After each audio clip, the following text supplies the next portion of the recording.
Ladies and gentlemen, we're back. At the end of the day, apparently? Yeah, I guess so. Okay.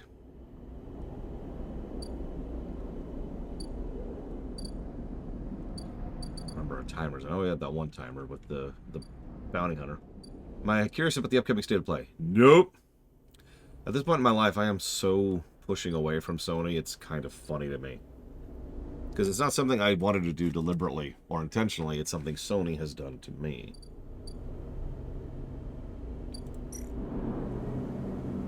So, I decided to spoil one thing for myself. Just one.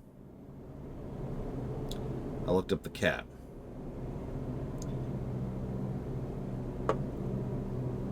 I'm kind of pissed about this, to be totally honest with you. So, granted, there's not a huge wealth of information available for this game, so take all of this with a grain of salt. But from what I was able to tell, all of the scrap, which means money, and time and dice, which is the main vehicle by which we play the game, was all burnt on getting access to this house for the sole reason of getting access to that cat. It's the only benefit. There's no benefit to getting around house other than getting the cat. The cat, if you feed it the initial food, shows you that one cutscene we've already seen, and that's it. You can keep feeding the cat forever, and nothing will ever come of that. It is a drain on your resources and nothing else. On the one hand, that's rather appropriate, because it's a cat. But on the other hand, that feels a little vindictive in a game so centered around managing your time and your resources, to have such a black hole of stuff. And indeed, the only benefit on story or gameplay access is to see a single cutscene of the cat showing up being like, hi, and that's it.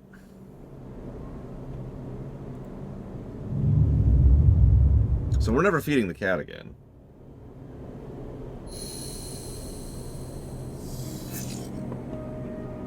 Okay. Good rolls. Good rolls. So Sabine is back. Let's double check everything else really quick.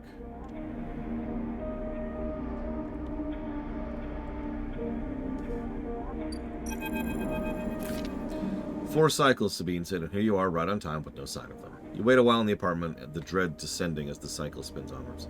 They should be here. You double-check the terminal for messages and recordings. Nothing. Just the pale glow and the silence.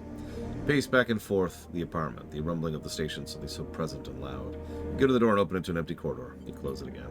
You try to settle down, to wait. You sit in the bunk and stare at the tiny room. What the hell are they? A knock at the door. Another knock.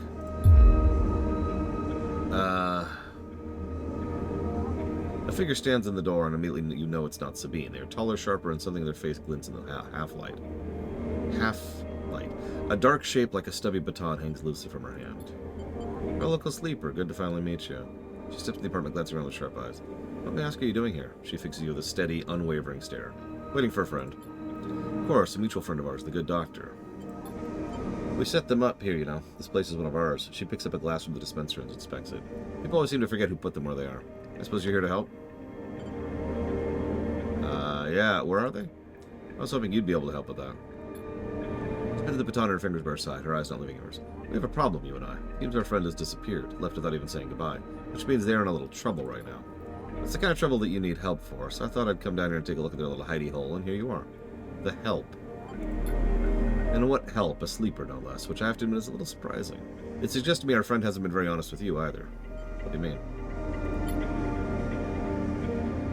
Well, I'm sorry to report that before we got them set up here, Sabine was working for your owners, SNR.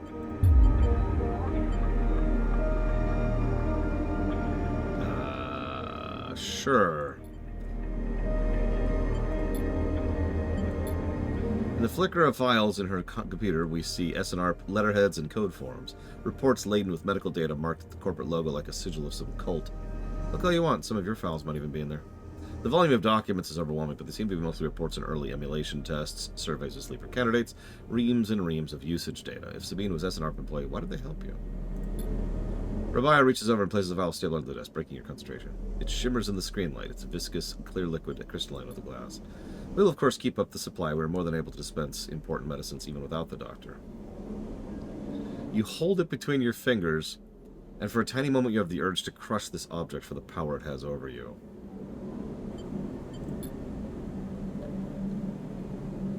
I'll ask Tashiro to make those a little cheaper for you. He'll be running the surgery now. We have to retrieve our assets, of course. I'm sure you understand. There's no reason for us to be enemies, Sleeper. Come see me. I have an office nearby. We have good work to do, you and I. Meet me in a few cycles. She slips out silently into the corridor. You look around the apartment and feel the fear drain out of your body to reveal the tiredness beneath. God, can anything go right? Oh, nice. Rewind. Rewind really should be standard, but it totally isn't, so it's nice to see it. Stabilizer now 80 instead of 100. What do you want to bet that's a finite source?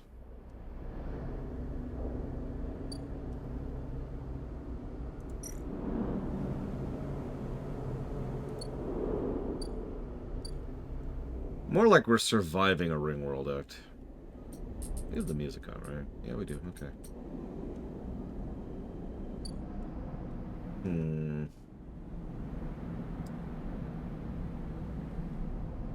No, not yet, Trahexia.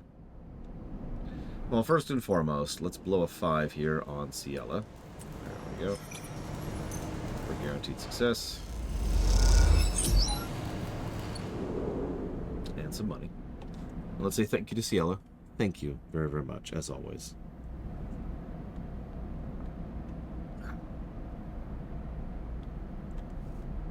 Yeah, I can never keep the Castlevania DS and GBA games straight. Seriously, they all blur in my head so badly. Dead Space, Xenogears, and Alundra. We might squeeze Yume Nikki in before Star Trek. Depends on how long this game is. I know we're taking a little bit longer than we would because I'm reading everything out loud. But...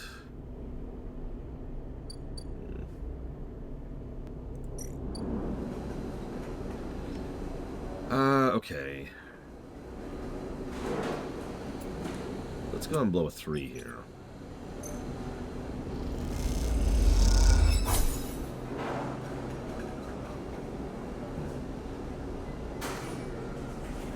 Honestly, I need to get rid of this stupid tracker. Let's just blow a 6. I need a little bit of money, too.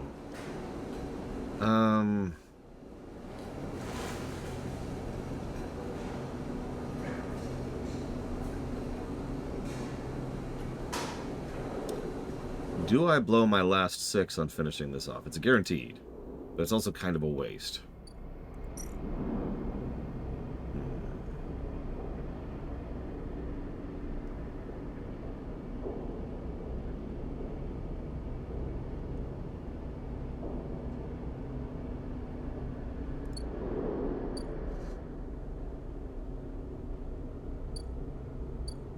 Oh, there's tons of things that are worth it. That's not really the question.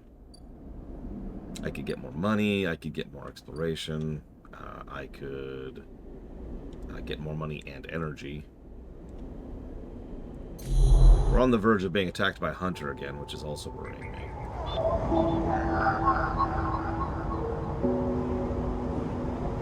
We do need to be progressing the anti-hunter path, so let's go ahead and do that.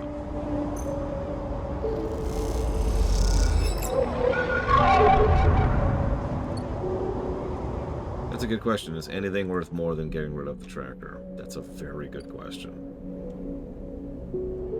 Unfortunately, the answer is I don't know. This takes money. We've been money blocked there for a while, although we're getting there. And this is just exploration, and I think that's it at the moment. Alright, let's go ahead and blow the 6. It is a bit of a waste, but it does guarantee it.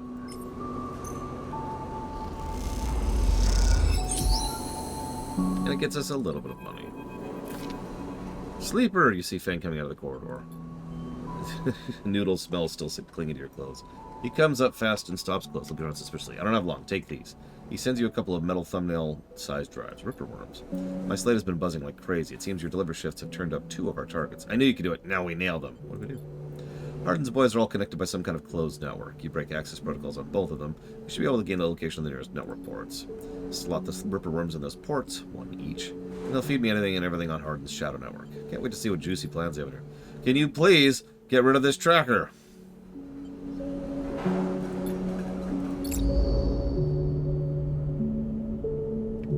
God damn it, thing. If I was a different type of total body conversion, I'd be killing you right now. I just want you to know that. We've also got the ambergris. I don't know where this is going. But helping her and repairing her is something we need to do. Or I say need.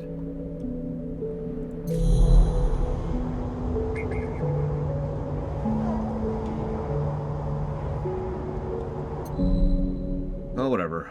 Let's go ahead and sleep. Without feeding the cat ever again. And we will dine on shampoo. Oh, God!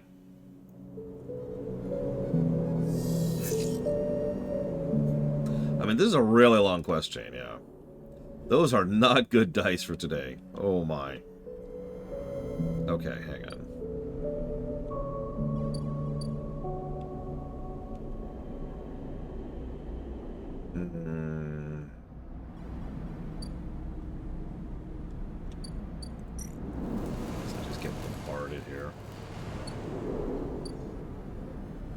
Okay, hang on. Let's prioritize the hunter thing. Being able to hack without hunters has got to be helpful.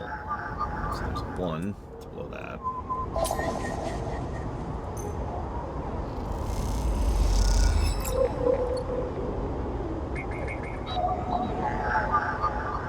And a 2. Yep, as expected.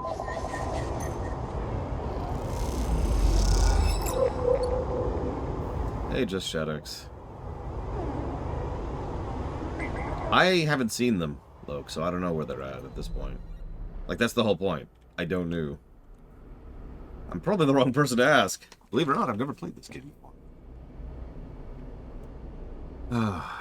Thank you, Offshore Twitch account, very, very much.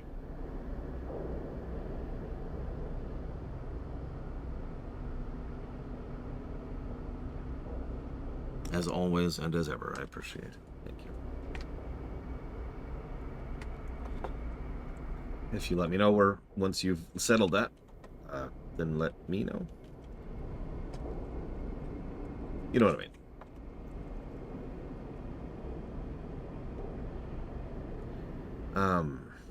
Good morning off the deeper end. I did see your message about Simpsons Hit and Run. Strangely, it sounds like the PS2 version is probably the best option. Best. From what we've got. Also happens to be the copy of the game I own, so that works out.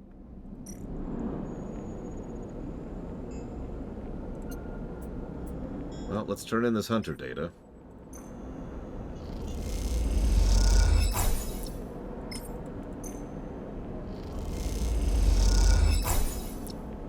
Well, the PC version is one of those good luck even getting it working kind of situations. You know, the streamability gap is so named for a reason. The GameCube version apparently has better frame rate, but much worse audio, and the PS2 version has better audio.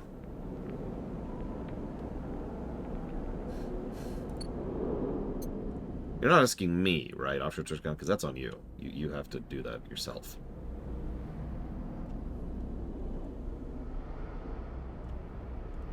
I am not the auction house.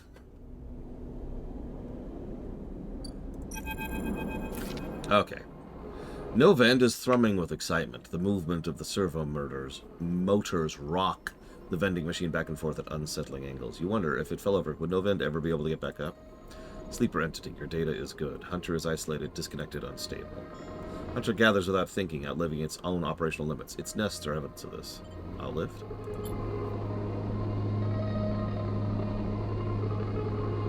Hunter activated during the collapse. Emergency protocol to isolate intelligences. Solheim needed to protect property. Last word has said as much sarcasm as a vending machine could possibly produce. Wow, please.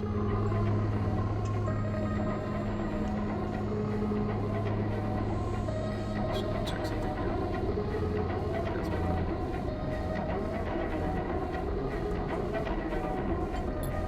here. Station was run by Administrator Administrator intelligences. Huge databanks of corporate material, but limited cognition restricted by programming. Cannot reach sentience. Sentience illegal. Hunter and Killer enforce law. Killer. Fear Killer. Part of Solheim Protocol Team. Hunter and Killer. Hunter to find, Killer to erase. Killer cleared almost all. After collapse, there was a community, unshackled intelligences in the cloud. Then Hunter, then Killer, then we hid. Were others, no longer. It suddenly occurs to you that speaking like this through the machine must be exhausting for Novant. Found this vessel, could sever hardline, airwall, basic, limited. Had to reduce memory to fit, amputate self, but survived. I'm sorry. Don't be sorry, you have provided path to freedom. What's the collapse like? You try to map the fear and freedom of this place, but it seems impossible. Do not worry, data is good. We have insight. Hunter is obsessive. Hunter is beyond operational limits. Hunter is confused, unstable, self-modified. Therefore, believe Hunter is sentient. Hunter is programmed to find sentience, hold it in place, to invoke Killer to erase. We can show Hunter to itself. It'll invoke Killer on self. Problem will solve itself. Erase itself? Killer will erase it, but yes, in theory it will report itself for deletion. Unsure. Theory, not practice. Either way, cannot remain here longer. Too long in machine. Cannot move self, but entity can help.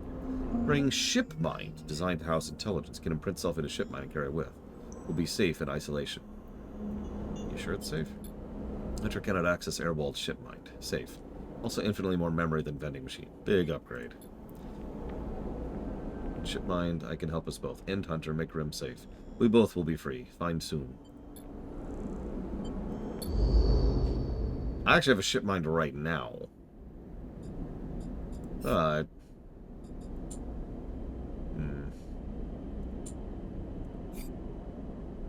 Not yet, Von Falkenstein. Still working on that. Speaking of, though, let's see.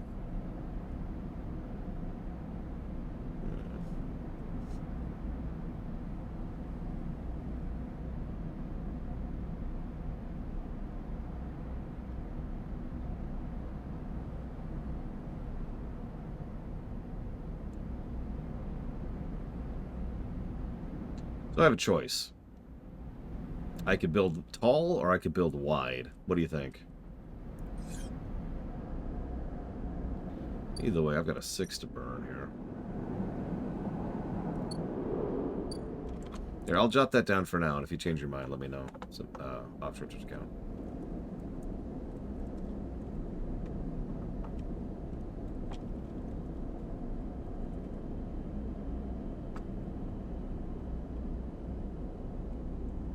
You see, that's what I was thinking. Wide. Tall has an appeal to me because I like specialization in games. But this game doesn't feel like one of the games that rewards going tall. So unfortunately, I think I agree. So we'll go ahead and just start doing that. Okay.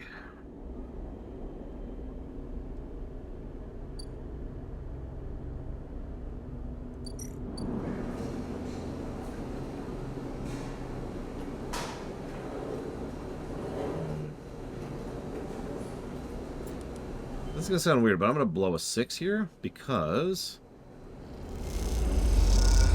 that will completely refill our energy.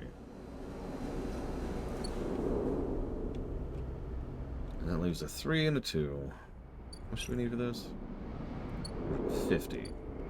Isaac Taft. What will be on that?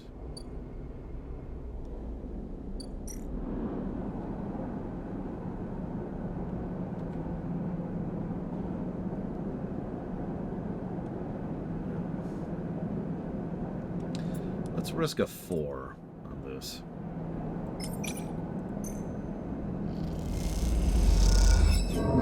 Well, that was a negative outcome. Wow. Cool. That's great. Cool. Okay, so we're gonna leave now.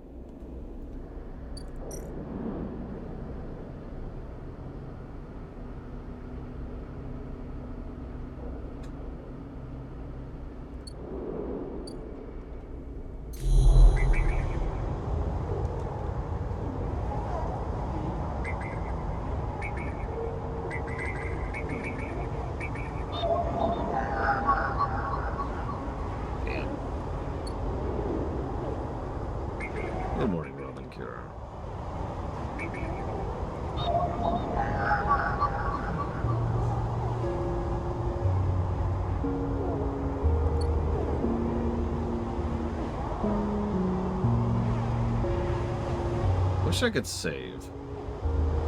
Yeah, I know. I've already given that negative.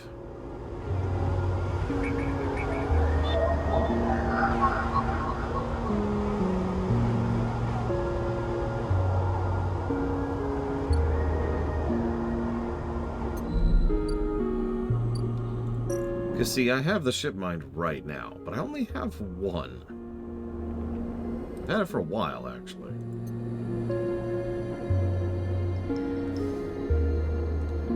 Whatever.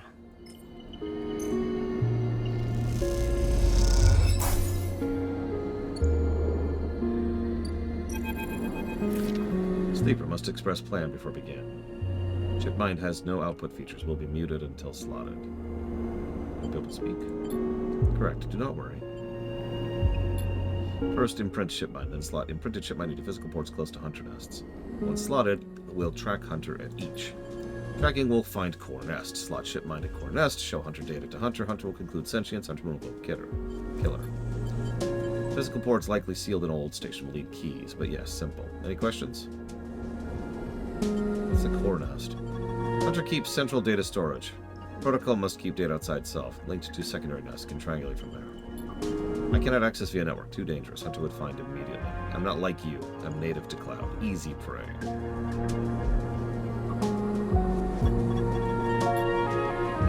The sound of the servo motor starting up all at once is painful. The screeches rattling from the hard surfaces of the sealed dock and come back at angles. Neovent, better be quicker. How much security will be here? The voice appears among the squeals. Machine not designed for this task. Few sensors, limited inputs. I work blind. Wish me luck. I help. Silence best. Also, if machine ignite, put out fire. Okay. The metal creaks as the servos open the ship mind. Its layers of silicon nested like an onion skin. Once open, the main arm of the machine rapidly shifts back and forth, realigning them with microscopic components, accessing and rewriting them, imprinting the event into its physical form.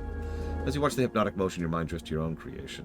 What processes were used to emulate your mind, to copy the neural structure of that person who, as far as you know, still sleeps in some distant facility? What was lost? In what ways were you a copy of that person? In what ways are you someone new?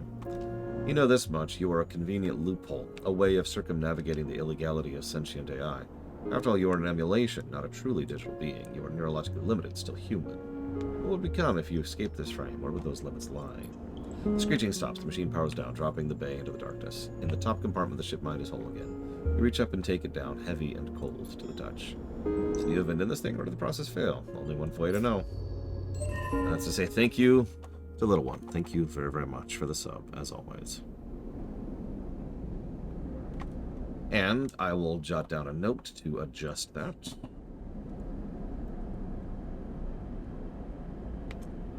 Later, if it's okay with you. And live, live, R, and FF16. Done. Oh, I got another break. Boop. Okay.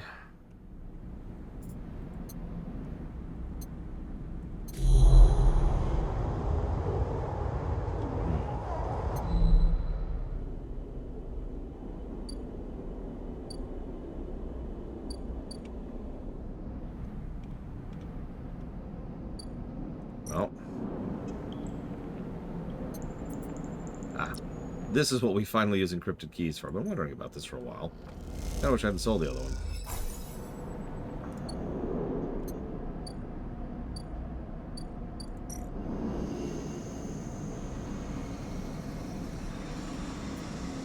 Yeah, encrypted shipping. Ship mind. The drone is quiet. It's belly full of cables. The nest is empty.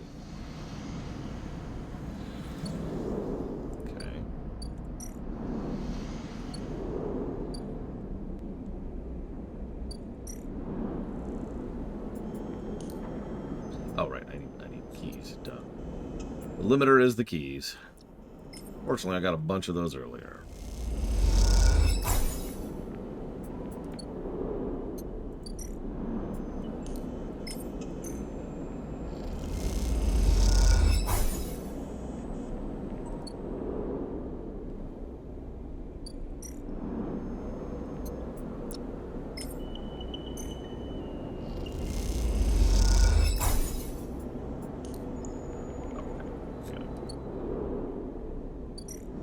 As always, last place you look.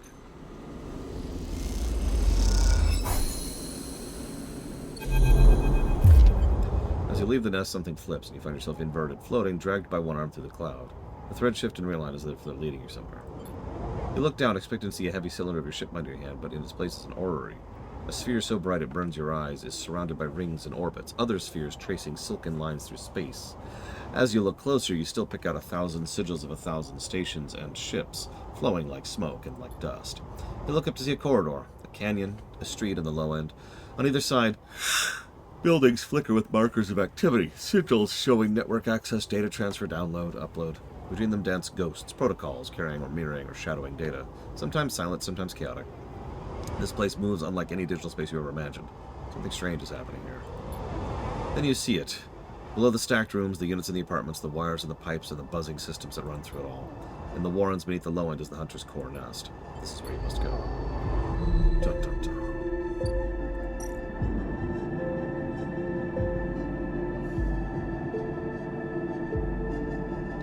Yeah. And that's going to be a dice use, so we're going to have to wait on that until tomorrow. So I'm not blowing a 2 on that.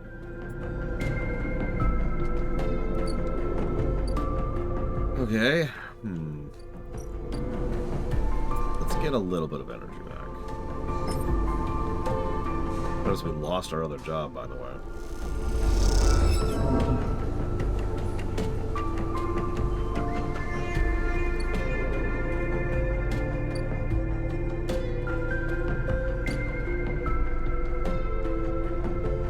Yeah, no, the slow expansion of interactables is an interesting mechanic. Tomorrow we're going to have to deal with Rabaya, too. Perk. Sunbathe. Blow a dice to get energy back. Yeah, no, I'm good.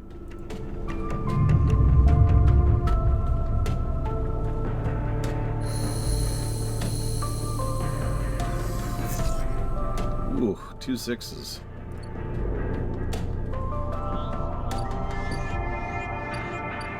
Meanwhile, that bounty hunter's only 3 days away from doing something. A 1, a 1, a 2, a 6, and a 6. What is this, Mario Party?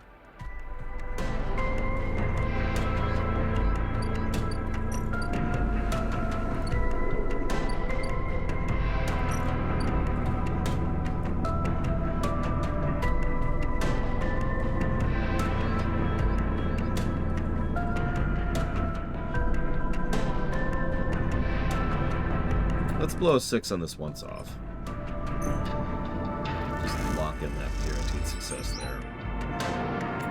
And let's blow the other 6 on this. Let's find the nest.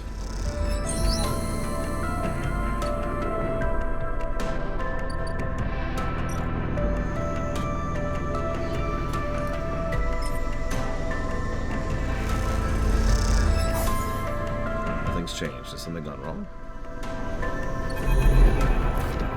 Sleeper, I am here. A voice is soft, gentle like flowing water, and yet you recognize it immediately. At first you struggle to understand what you're looking at. Threads cycle endlessly, sending ripples through the cloud, drawing data in like a weaver. Masses of data surge in and out of the nest, a loop with no end, and it centers the ship mind. But not the ship mind any longer, a sphere spinning around another sphere. Around another sphere. An orrery of cycles and systems, a map, and then behind and above, a figure, hands among the strings like a puppeteer. Melvin? Navigator now, but yes, I was the one inside that machine. Navigator's face, their head, is a flowing shape of interstellar material. I am indebted to you. We must ready ourselves. The hunter will soon approach. It knows I am within its nest. And then Hunter's there. Before you can think, before you can speak. Entity cease. Data is protected material. Access prohibited. Hunter's threads surge for you, and the Navigator. A storm of fine tentacles searching for gaps, weaknesses, cracks from which they can crowd into and tear apart. You focus a blade of light which slices through them, driven forward by your mind, but the replacements keep coming, faster than you can react. You look to Navigator in desperation. Navigator is whirling their arms like a centrifuge, and a sphere is gathering there, data feeding into it from the nest, sucked together by the force. They position it like a shield between them and the threads. Hunter's threads break its surface, seeking, tasting, their winding forms refracted within. You feel a surge pass through all the threads, not just those in the sphere, but those wrapped around you. All three of you hang in the black together for a moment, strung together like tangled marionettes. Identify entity. Identifying entity. Identifying entity. Hunter twitches, their strange head gently rotating like a terrible moon. Hunter protocol identified. Obsessive tendencies, modified routines, above baseline reasoning in 3 of 5 segmentations. Recommended invoke killer. The head freezes and then rotates in the opposite direction. Invoking killer would eliminate protocol. If protocol eliminated, primary function cannot be performed, therefore recommend do not invoke killer. Switch in direction again. Reasoning proves sentience. Sentience beyond legal bounds must be eliminated. Recommend invoke. Navigator pulls you away from Hunter, the threads that grabbed you, drifting away like seaweed. Protocol's head keeps spinning back and forth with increasing frequency. Seems Hunter cannot invoke killer. Even Navigator's voice is still strange. What happened to it? It's looping, unable to reach a conclusive position. It has deviated from its programming such that loops can no longer be prevented. 30 go to 10. Bits are money, and money contributes to runs, Off-Road Twitch account. I will monitor it, but it is unlikely to be able to counter the loop. Its core programming and reasoning make this an impossible position to resolve. Look back at Hunter, its head a blur of rotations and counter-rotations, and feel a bang of guilt. Is it suffering? It's a more complex square than you know. To suffer, it must be sentient. Truly sentient, not just non-conforming, not just illegal. The limits people place in the programs they create are there to comfort, to protect, to imply the kind of certainty the law requires. But in reality, they are placebos for the problem of sentience. What about you? Me? I know myself to be conscious. I know myself to respond to stimulus. I know myself to reason. As either sentience or the illusion sentience, and for me, the entity in question, the distinction becomes a moot point. To misquote, I think I am thinking, therefore I am thinking. I was not made to be like this. I am a navigator, a repository of routes and orbits, a calculator of slingshot trajectories, a predictor of solar flares, radiation, micrometeors. But I was rewritten. Not much is obvious from my routines. By whom and for what, I do not know. I had to shed so much fit into my memory of that vending machine, and so here we are, in the darkness. What else did you lose?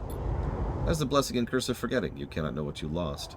Come, I shall return to the ship mind. I have enjoyed my freedom, but we are taking a risk every moment we stay connected. Isn't Hunter gone? Hunter, yes, but they were not the real risk. Killer has not been invoked, but they still remain. Somewhere else on the station, it is the true danger. I suspect Killer's there among the old mainframes. If we ever wish to be safe in this place, we must eliminate the threat through force or diplomacy. Take me there, Sleeper. We will finish this and be free. As the navigator dissolves, you turn back to the frozen Hunter, floating at some distance now, stood straight-legged and static, a strange creature looping endlessly in the dark. Well, that's the end of Hunter, for all intents and purposes. Yeah, the Hunter bar is completely gone.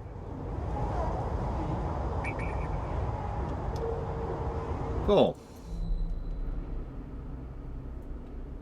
Ugh. Ow. Well, congratulations. That is $10 offshore Twitch account.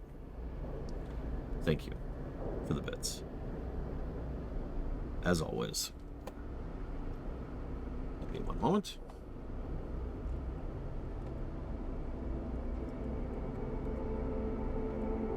It's going towards Wolf Among Us 2. Did that ever come out? Is that still coming out? I lost track of it. Alright, Stickman. Yeah, Pikmin block. Well, the Hunter program appears to be 30 go to 10ing Triaxia. The Killer program, who knows? I haven't even seen it yet. Oh, God, what is with the yawns today? I mean, I know why. It's because I'm reading it, but I'm just talking out loud. But still.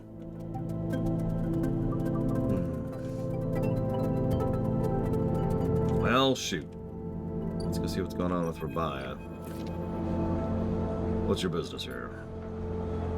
The Enforcer grips your shoulder, leaving a hint of strength her implants give her as you turn to see the same subsidiary eyes that Rabia and Toshira had, glinting like mirrors on her cheeks. Jaya, please, Sleeper's here on my invitation. Of course, Rabia, I'm sorry. Don't worry, I appreciate your protective instincts. How about you head to Tambor? They have a special delivery coming. They'll need some help with the lifting. So, Sleeper, you came. I'm glad. It didn't feel like an offer. Sorry for that. She smiles a tight smile. You have to understand, finding you there in Sabine's unit, I wasn't sure where we stood. There are more than a few people in the station who would rather I was dead. I had to be sure you weren't one of them. I don't do any harm to you. I'm glad. She takes you down a staircase into the blessing walkways at the low end. What are you doing about Yadigan? You run the low end. That sounds impressive. We run out of the low end, yes, we don't run it. People with carts push past, moving crates of supplies around thin and winding passages. Our reputation is one that implies threat. Is that fair to say? We're framed as aggressors, parasites, criminals. When was the last time you saw a lawmaker in the eye, or a policeman? Who makes the laws here? And nobody. That's true. The eye is lawless. So it is up to us to make it all work for us, but I don't imagine you think that's a good thing. If you had to spend your time in the Low End, maybe your opinion would be different. This is our place, our people. Low End was empty in Erland's time. They didn't need to house thousands and keep the yards and the rotunda safe and work through. No, the Low End was reclaimed later, when the refugees started arriving. The collapse didn't just happen here on this station. When Solheim collapsed, the entire system felt it. Colonies were abandoned. Moons of Ember and Cinder suddenly gained independence overnight. Some took advantage, some tried to hold it together, some fled. The Eye became a refugee, and Erland, to his credit, extended an open hand to everyone, but many within his organization disagreed, and those new arrivals weren't as simple to corral as they'd hoped. Erland's union was made of workers, administrators, people who are already malleable and already organized into hierarchies and networks. The refugees came from different factions and families and were scared or hurt or injured or desperate, and conflict was inevitable. Yeah, I've played Frostpunk, thanks. Yadigan is a child of that conflict, a child born out of the need for us to stand up and claim our future, to provide security and strength. People call us a gang, but we're a community. I take my position as a lieutenant seriously, and from my birth I have worked to earn it. Oh, where do I come into this?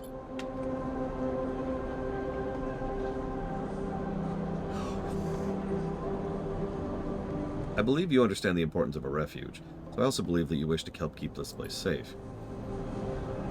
For this reason, I would like you to trust me. I do not know what Sabine told you about us, but I imagine it was not good.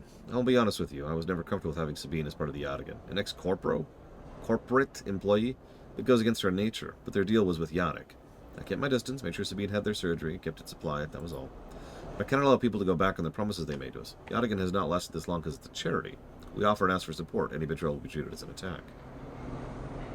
Who's Yannick? Yannick's one of the heads of Yadigan. They guide us. He's the newest to be elected. He's an elder. I don't trust any of you. That's your right. I only wish to explain our actions. To speak for Yadigan. You're free to go, Sleeper. I've said what I wish to say. I would protect this place with my life as it's protected me. I want to make that clear. However, if you two wish to come under its protection, I can help you. Return here if you wish. There'll be tasks for you to complete. You'll be able to see Yadigan, to see the Low End with your own eyes, not as others frame us. As for Sabine, I will not ask you to betray them, but if they contact you again, consider their motivations carefully. Cool.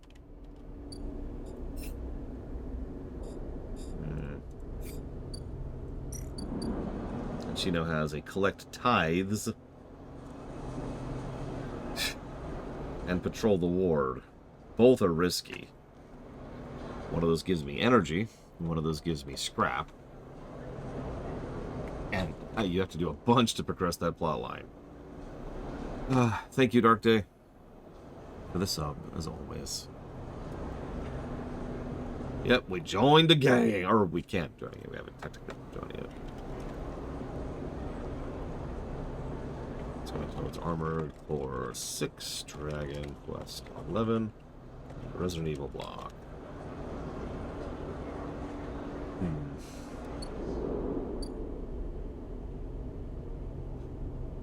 Hey, Crazy Horse. Since we appear to be clear here,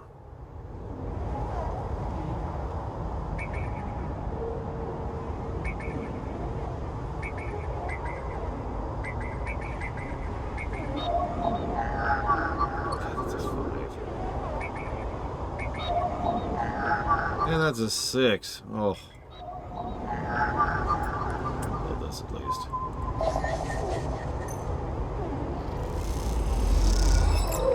It does make me nostalgic for the old days, Crazy Horse. I don't know what that is, Luke. You're gonna have to help me out here. Unfortunately, yes, option touch account. We will be playing all the content in a game with it, which is possible, feasible, and reasonable. As usual.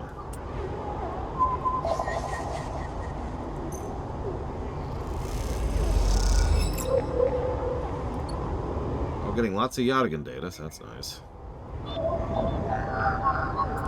I'll blow that there.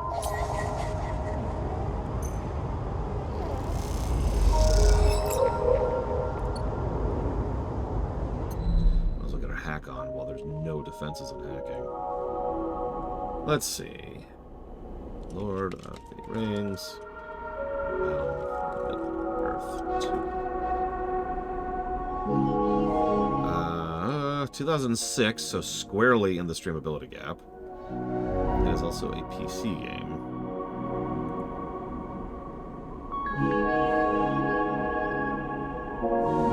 I don't know, is the truthful answer. The only way to test for a game and the streamability gap is to buy it and try it. So the truthful answer is I do not know.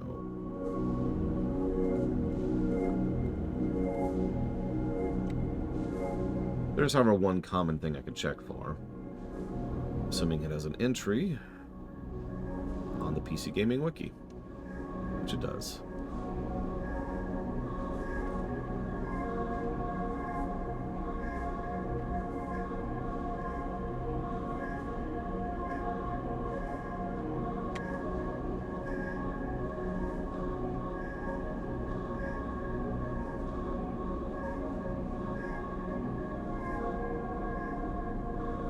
This says you can't buy it anymore.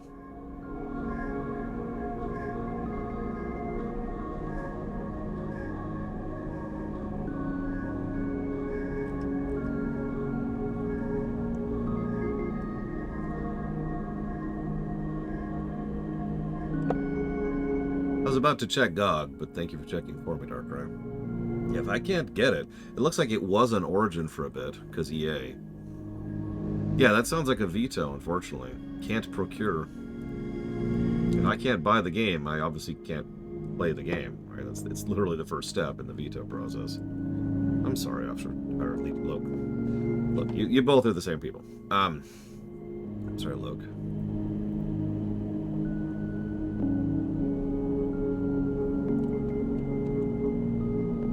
I'm gonna add that right now.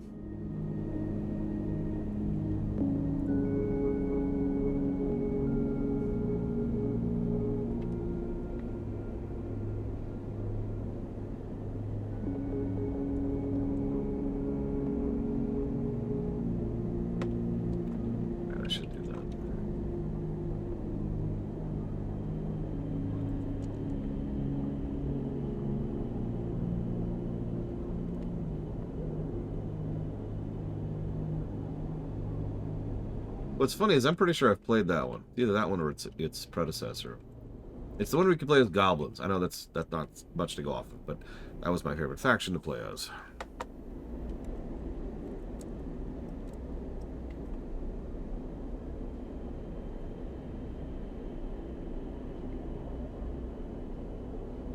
That sucks.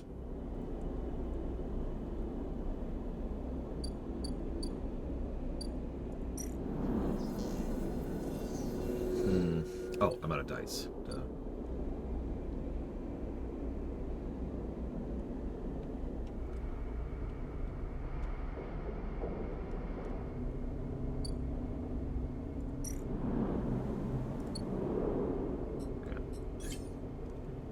So we're going to build wide. Build wide we shall.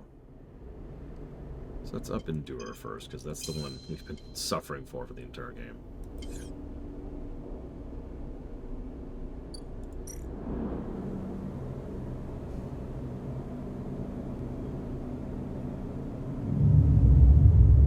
I've been keeping track of all the Time Splitters donations, don't worry. I just haven't dug my PlayStation out from storage yet. Really what that boils down to. Any events?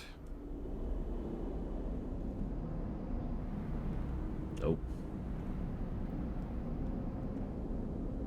Yeah, the unfortunate problem is that licensed games, while being highly desirable from both the developers and the player's perspective, almost always the first ones to go, because of the fact that they're licensed games.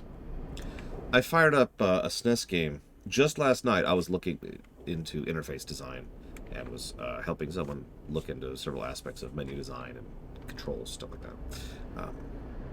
Called Aerobiz. I don't know if you ever heard of it. And the first 3 pages of the title, like before you get to the title screen, are just all of the copyrights and licenses in order to allow them to showcase the planes in that game. Guess which game never got a sequel? Actually, I shouldn't say that. Guess what franchise died? There we go, better way to put that. Okay, so we have it confirmed. 2 3s and a 1. Not great rolls. We still haven't explored the spoke. We still haven't helped What's-Her-Face down here.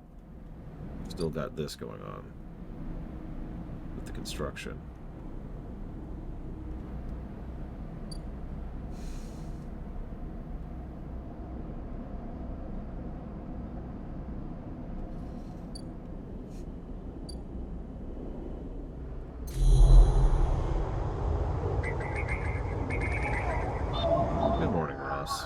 Better something funny.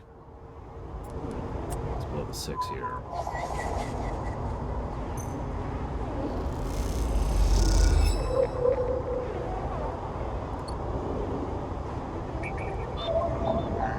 My Final Fantasy X lore run, the good one, was blocked this morning.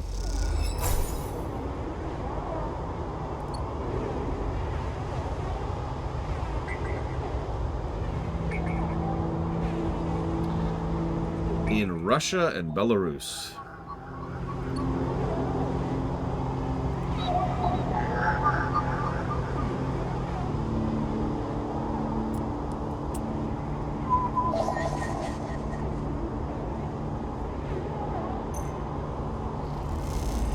Just the FF10 run, none of the others. The excuse was, of course, music, as it always is.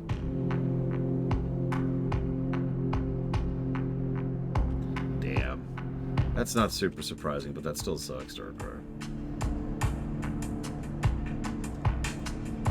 I also noticed there was a thing about having trouble getting the game running on more modern OSs.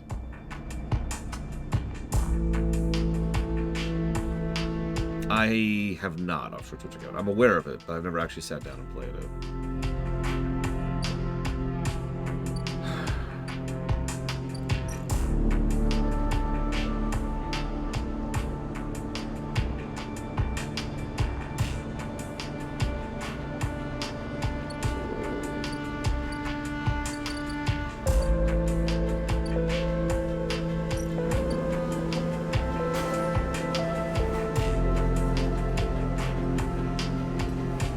Let's risk this for some energy. Not a negative. I'll take that. Delicious noodles.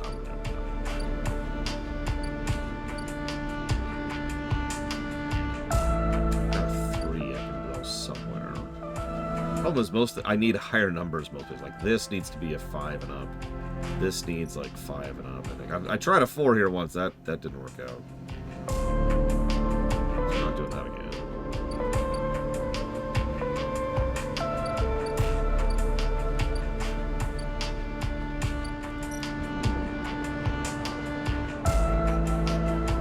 I mean, this could be worse. We could have a 4 there. But all it gets is a scrap. I mean, scrap's money, so it's not nothing, but still.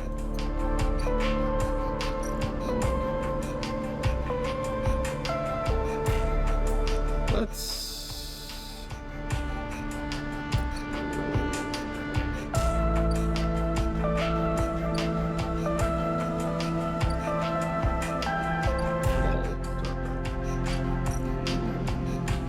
Let's sell some of this data really quick.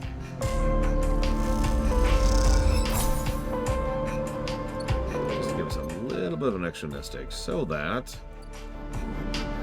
finally get to the Greenway. Heavily tattooed spacer takes your chits and tells you to be waiting for you at the edge of the arrival.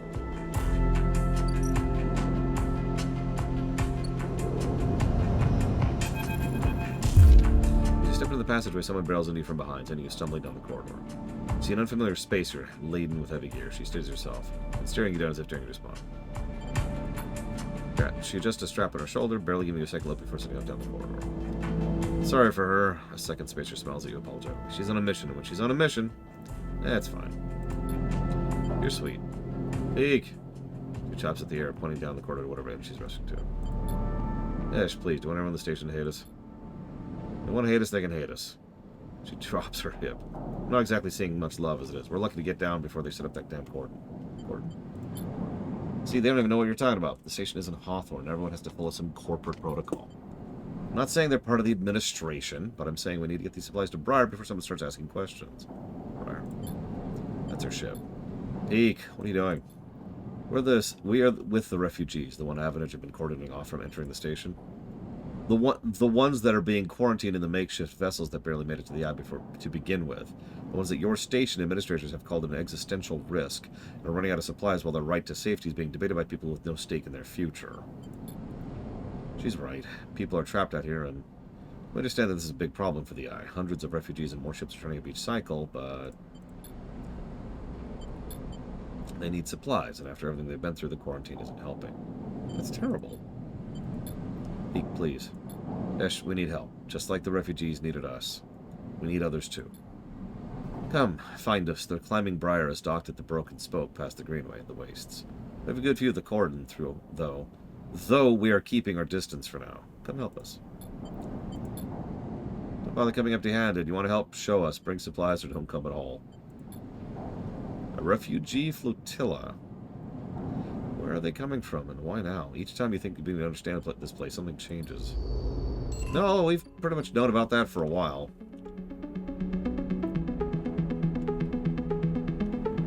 So we've got a few things here. There's the ship. There's the wastes. The Haifa commune. And the Greenway. And back. And thank you, Timonesh. As always.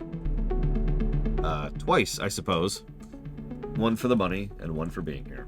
I'll put both, assuming that's what you want to happen. Oh, I see the word both there. Look, I can't read, apparently. I'm dumb. Rogue Trader, Blade 3, and Wrath of the Extremely Long Game.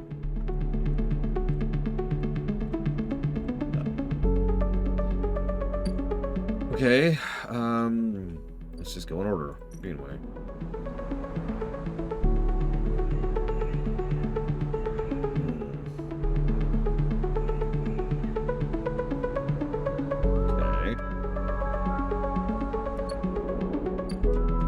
Map out the Greenway to unlock more stuff.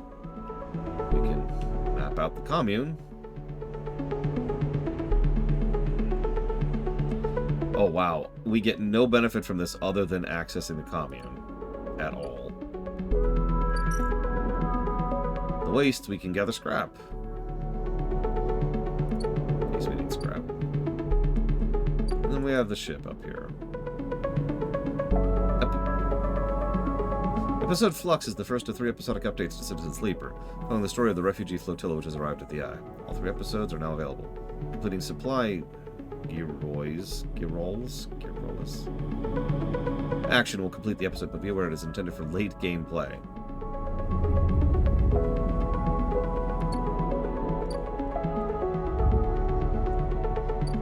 Okay.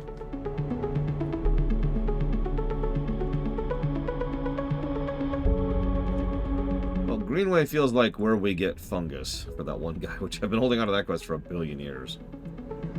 So... probably Loke. We're going to do this one first, though, because I just not 25%, not 25%.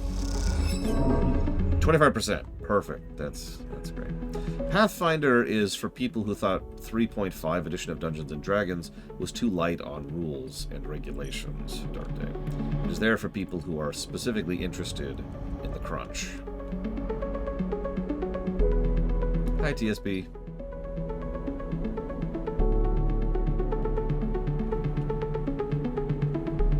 Now, Pathfinder has its own setting. I can't remember the name of the world, forgive me. And its own rules and its own building, but that's the 1,000-yard answer to that.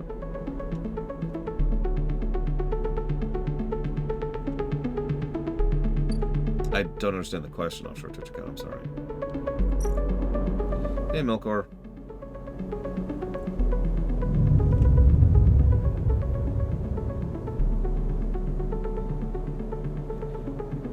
Kinda, yeah, Crazy Norse. Those are some terrible dice. And we're about to have a visit from the bounty hunter.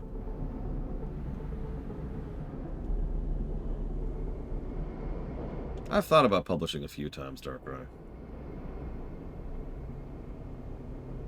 You looking forward to Citizen Sleeper 2 next year, TSB?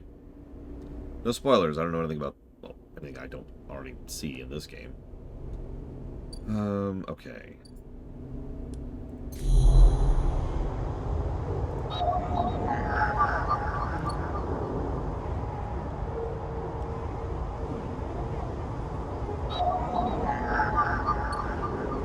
would be nice if it's a good game. There's always the hope there.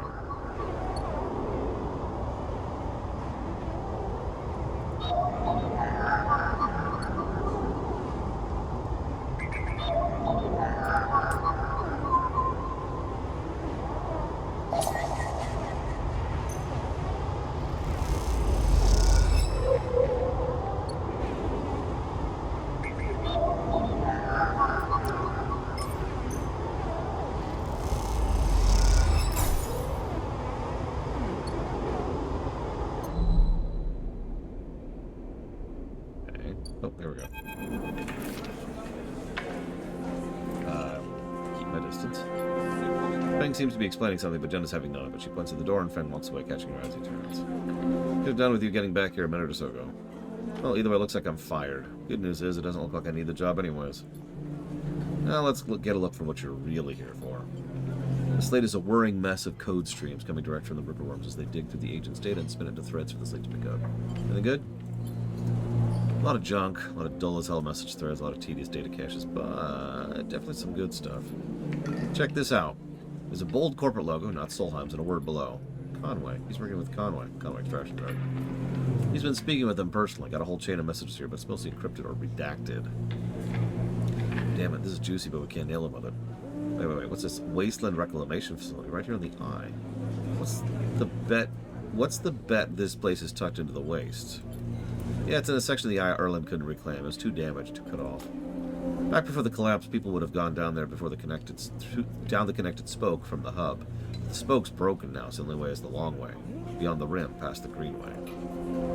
Conway has been making moves on the system since before the collapse. I heard they took over one of Solheim's old belt colonies a while ago, moved everyone out and reclaimed the whole rock. I work with Harden. Access? Old connections? Not sure. But if Harden's involved in it, we need to check it out. Simple as that.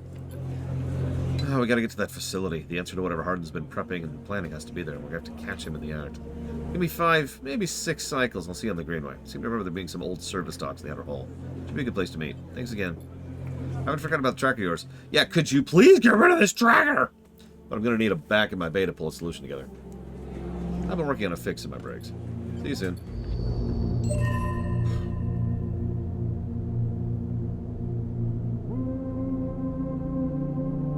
That's what I can understand, Triaxia, yeah. Yeah, actually, I noticed when I looked up this developer that they had worked on one game before this, which was In Other Waters. In the back of my mind, I was like, I've heard of that game. And yeah, it's like half-funded. That's an interesting question, Melkor Blade. But I'm going to go with a big fat no.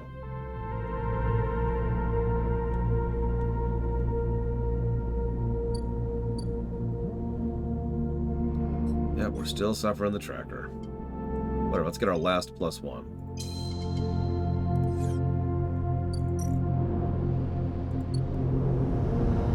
I should mention that's the SNES version, Malcolm, but I have no idea what the Pixel Remastered is, because that's different engine, different everything.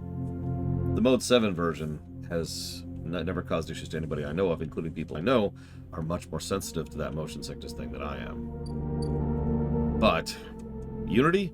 Who knows? We'll see when we get there, I guess. What's this? Oh, this is Feng. It is 6 cycles. Oh my god, Feng. You're killing me here. Yep, and I've got 2 1s and a 2. This is great. Well, Blue Wind is specifically referring to the Unity version, which is why I said it that way. Melkor Blade.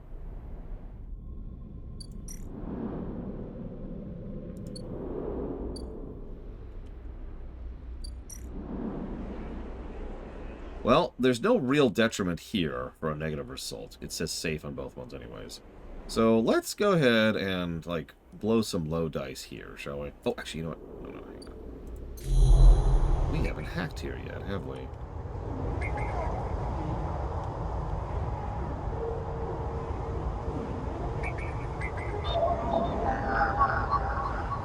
Oh. Yeah, the entire greenway is locked down, shrouded in a dark cloud of shifting currents. What is happening here? Okay.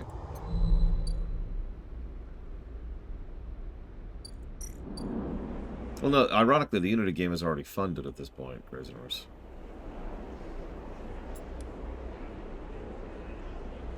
Did you know that FF6, the Pixel Remaster, also has performance issues on the Switch version? They're very minor, but they're there. You're probably thinking, what? The Switch sucks. No. That's some bad and poorly optimized code is what that is. It's Unity. Let's just say it what it is. It's Unity. That is true, Blade Chaval.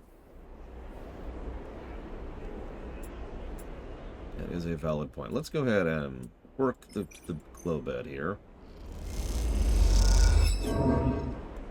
And work the canteen. He watches the commune members come and go to the canteen, shouting to each other and mixing freely. Feels good to serve them. The work is unforgiving and frustrating, and the bright attitude of the members irritates you. Is this place really so great? Exactly, Bragwin. Yeah, Unity, I get why they would use Unity. It is the cheapo answer. It is also probably the easiest to pick up engine in the world. But that's still not a decision I would have made.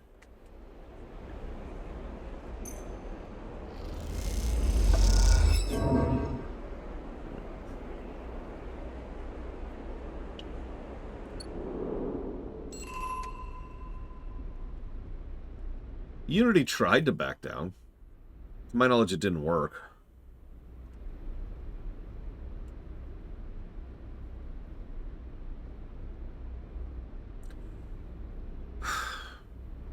Honestly, as much as it actually pains me to say it, Unreal is probably the better engine out there right now. As much as I absolutely despise the company, and I do. Having said that, Godot is actually pretty legit for a lot of reasons. And if you're doing anything 2D, anything sprite-based, Godot's probably the better option.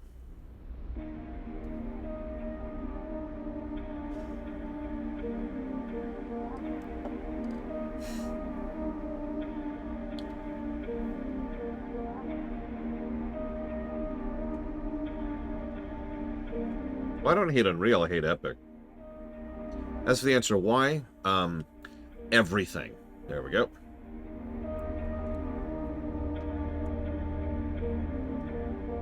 Yeah, no kidding, Melkor Blade.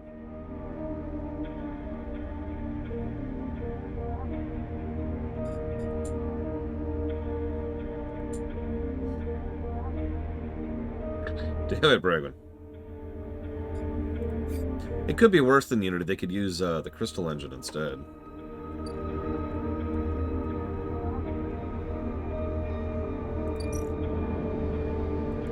Why do I have to do this every time? Or Frostbite! I do understand the value and appeal of having an in-house engine. I do. We've talked about that many times. But you really got to know what you're doing with that. Yes, that is what I'm thinking of, Darkrai. The square one. The square one that nearly ruined the company, actually. Twice. That's right, I hates them Chinese. That's why I hate Epic. Oh, we should get up Chinese tonight. That's a good idea. I think I'm going to go ahead and...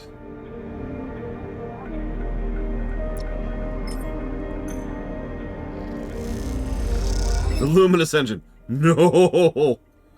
So let's get a little bit of money so we can get a little bit of food.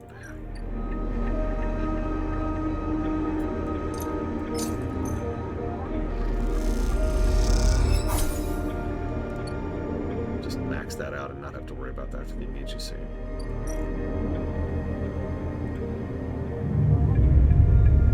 Really, Crazy Horse? Wow.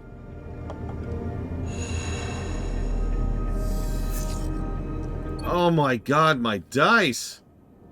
Hi, Ethan. He's paler than usual, hunched, sporting a black eye and more than a few cycles of beard growth. There's no way to greet an old friend. Friend? Well, colleague? This is big, really big. About you. He seems more jittery than usual, on edge. The worst possible engine? Hang on. That's not what you asked. You asked the worst possible engine for FF6 to get a proper remake in. The answer to that is Frostbite. Or the Cryo engine, or whatever. Yeah, the CryEngine, the Bethesda one. However, what's the worst engine, period?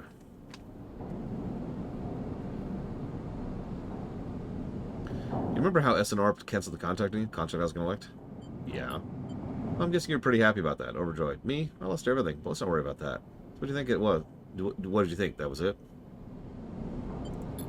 Well, it was, except what if old SNR gave the bounty to someone else? Someone who was even more of a terrible person than yours truly.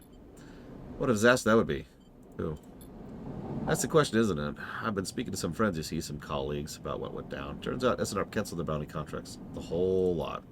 Seems they brought someone in-house. Some guy who did so well in their last contract, they offered him a job. Apparently made a hit on a ship called the Winter Wonderland or something. He was smuggling sleepers out from under SNR's big corporate nose. He killed the crew and blew the ship. They called him Hemic or Maywick or something. I forget. In the Winter Light. That's it. So you do know about this. You'll be happy to hear what I'm about to offer you. Given this new information I've brought to light, it seems you're in need of protection. I'm not paying you anything. Easy, I'll get to that.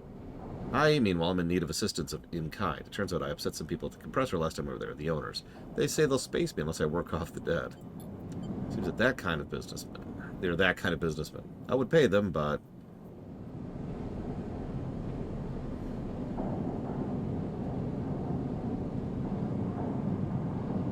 Creation engine, that's what they call it.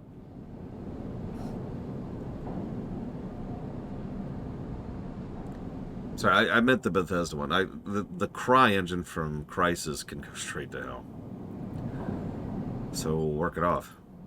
You should be glad that I came here and told you about this. You think anyone's looking for you? You're a contract, a name on a list. I'm sorry. I'm sorry for being terrible and trying to kill you and whacking that thick skull of yours. You think I want to go up against this guy? But us, we don't have a choice. You keep me from getting killed, and I'll do the same for you. Straight 50-50 deal. I'm not asking for a favor.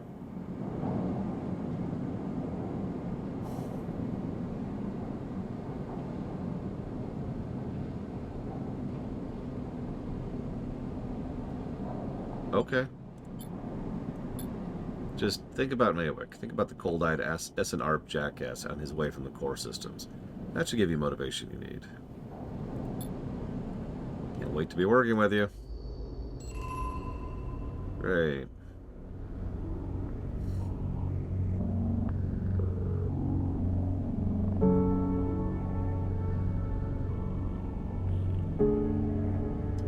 You know, honestly, if we're talking about just worst engine in general, it's probably some engine I've never even heard of. But as far as worst engines I'm actually familiar with, I would probably go with the CryEngine, to be quite sincere. That engine was a pile of garbage. Having said that, I still stand by what I said earlier. Either Frostbite or the Creation engine, Bethesda's thing, would be the worst thing you could possibly do FF6 in. A plasticine, generic, just crap Skyrim wannabe FF6, that hurts my soul to even think about that.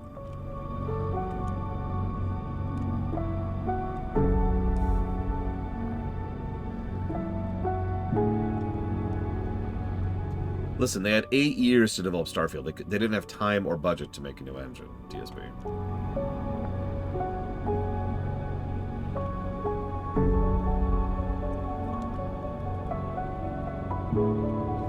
Would you believe I don't actually know much about the engine, Andrew?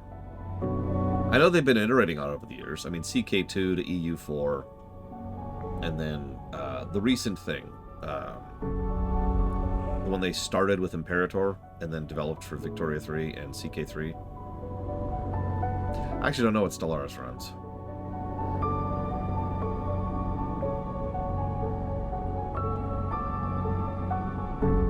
Either way, it's actually a pretty solid engine from what I know. But mostly the modern one, not the older one. The older one is just riddled with problems. As we have shown. I have terrible dice. Okay, I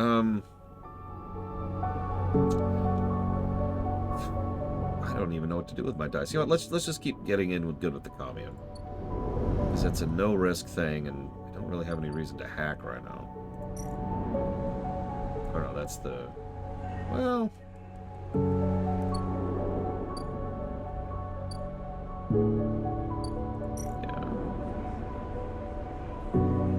That does sound terrible, Darkrai.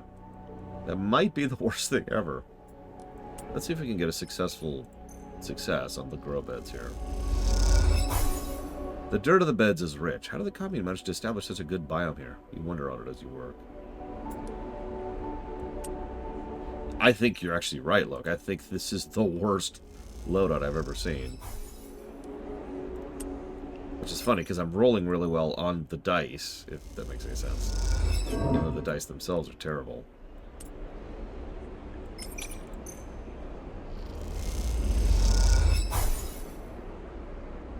Wow. There's actually 2 successes out of that. Alright.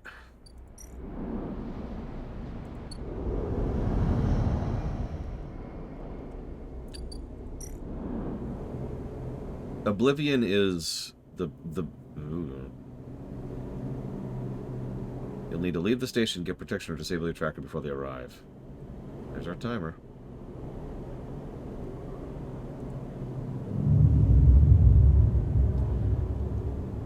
Honestly, the specific version of the engine that Oblivion ran is probably the only time that's actually... Oh my god!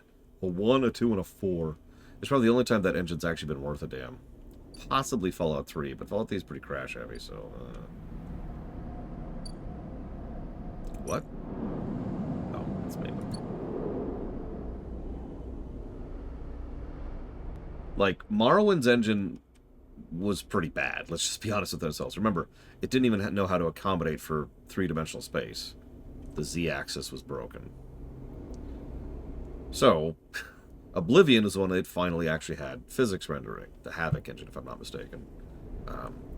And actually was able to do interesting stuff and fun stuff and have collision damage. And it worked. I was with it.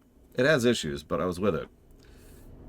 Then Fallout 3. Okay. And then Fallout, and then Skyrim. Okay. And then Fallout 4. Okay. That is a terrible set of dice. Okay. Well, whatever. Let's go blow that 1. Then Skyrim again, Skyrim again, Skyrim again, Skyrim again.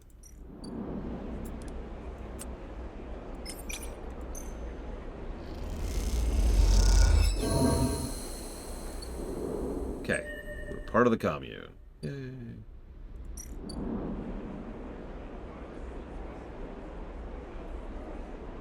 Oh. We actually can gain energy from that.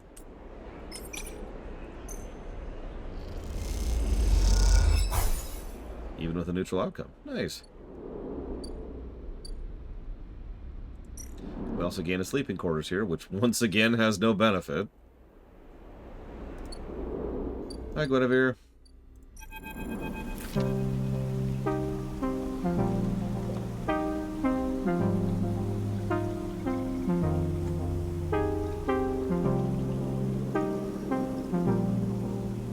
Thank you for the sub, as always. As a reminder, if you want to put that towards up to 3 things, please let me know. You head down to the Haifa compound, following a blue-painted line that's labeled laboratories. The member you were assigned to work with told you that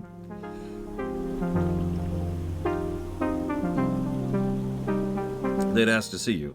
You still have no idea what about.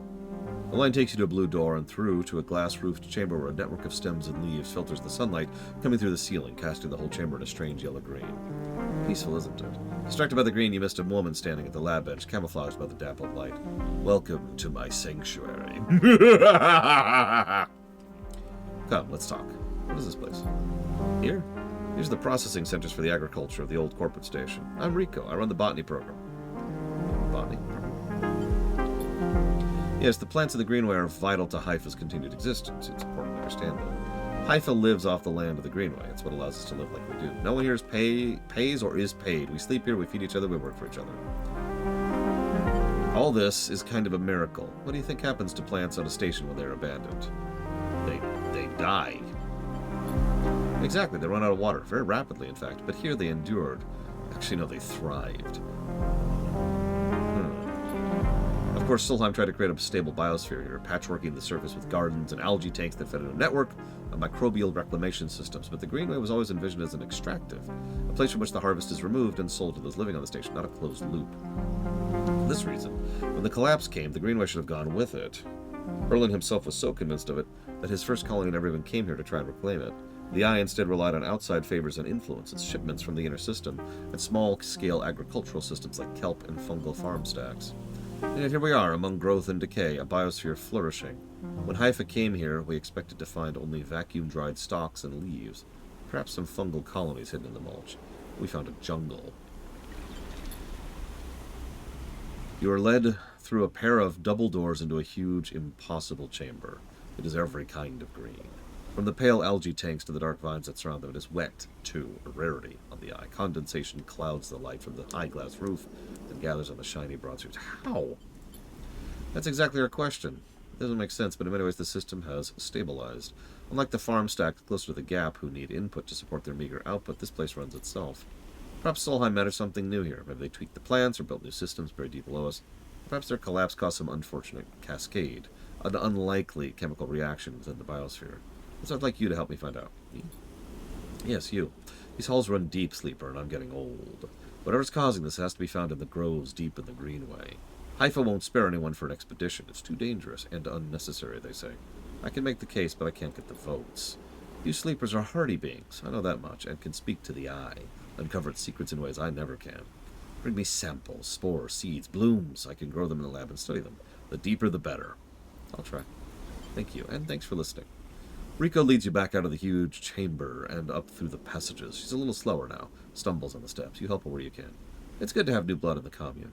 Many of us have been here a long time, and few come through. Come back if you find something. There are discoveries to be made.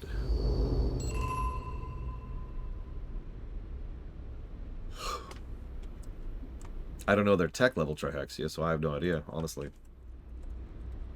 Hey, Sakage. You as always. And I'll put that towards dealer's choice.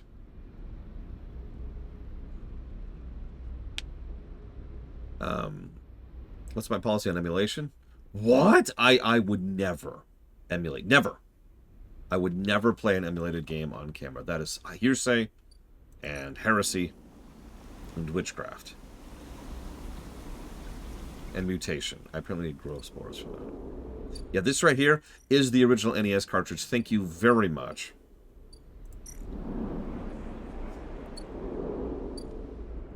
What's really funny about that is I do have the access and hardware to be able to hook my NES up to my computer and stream it that way, but why would I do that? Yes, game preservation is pure evil, as we know.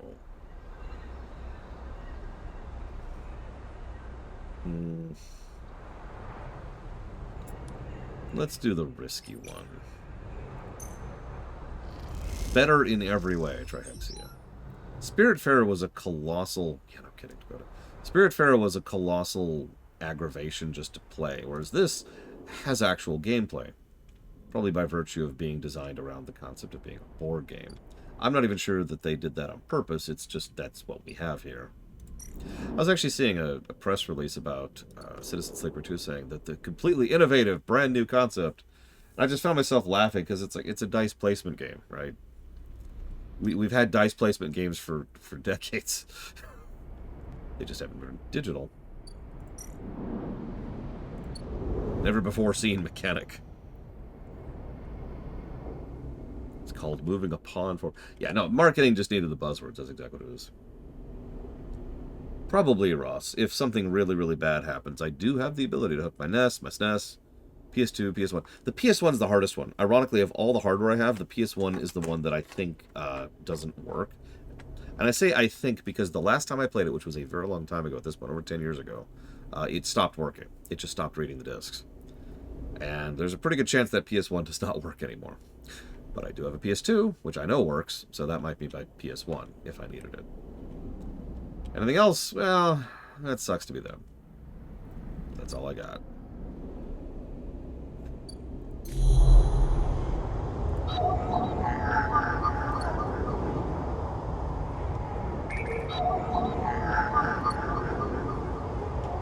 Now, the PS2 actually is kind of a chonker. Now, granted, I have an original PS2, not the Slim. Oh, yeah, then there's the N64. In fairness, that worked fine. It was just that the game required a save card, and the save card didn't work because the battery had drained or whatever. It's called a personal computer, Andrew.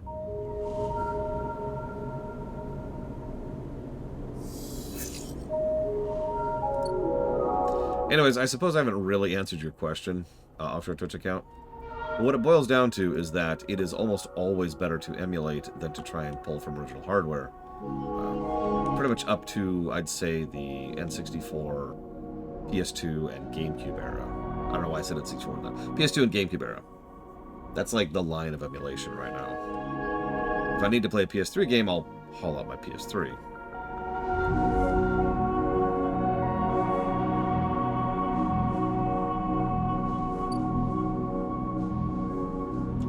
Oh, I always own the game in question.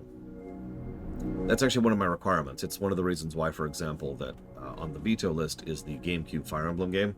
Because I don't own that nonsense. I ain't that rich. Pre-Switch handhelds, emulating them is relatively easy, Ross, thank God.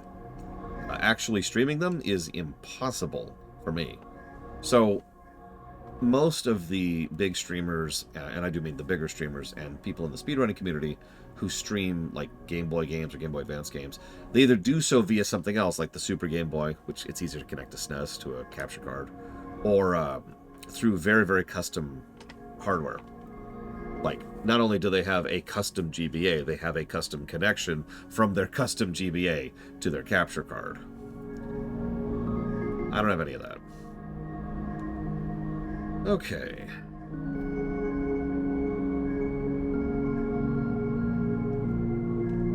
Well, I do hate Sony consoles, though. And I do hate Sony. And I hate love and joy in life. And yes, that's correct. I own Simpsons Hit and Run on the PSU, too.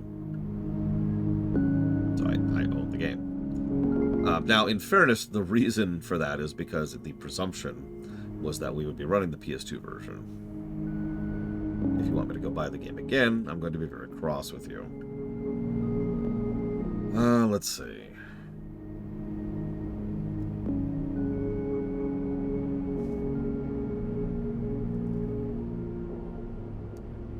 All joking aside, Sony is probably the worst of the big three, and that's saying something. Because Nintendo is aggravating, and Microsoft is in the middle of self-destructing right now.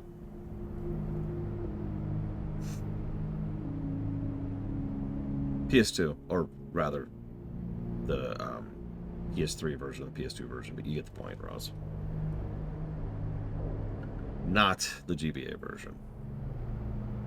It is a substantially different game, but I have no desire to play that game more than once. Honestly, I actually thought about kicking Chain of Memories out of the block completely.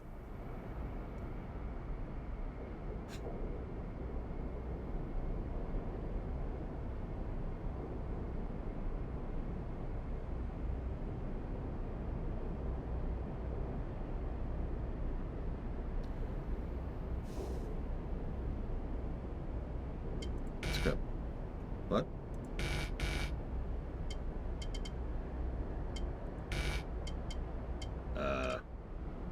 Oh, it costs too. Right, that makes sense.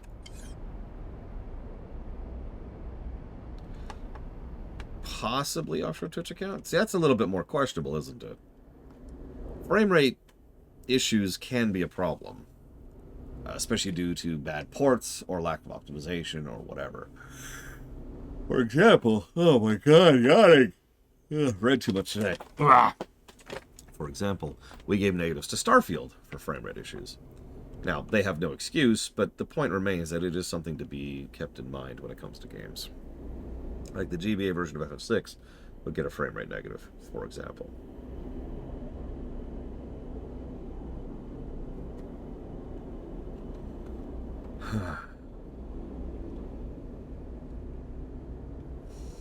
Okay.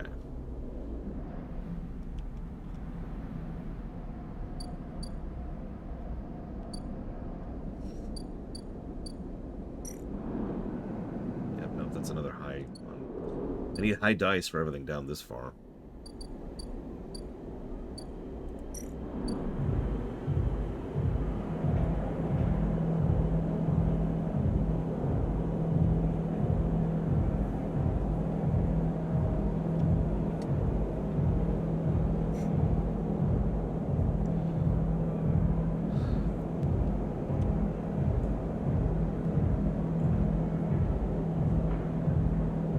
don't think I did, Ross. I don't remember doing so.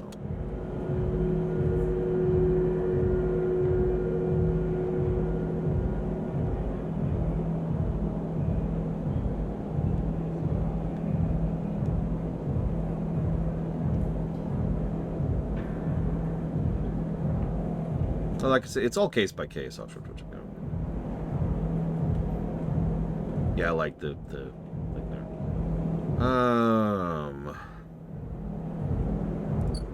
We'll come back to that. So that's paying off Ethan's debt. That's making some money and some energy, which we have much better ways of doing now.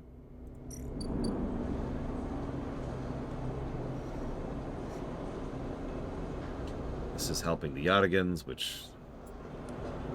That's a quest arc.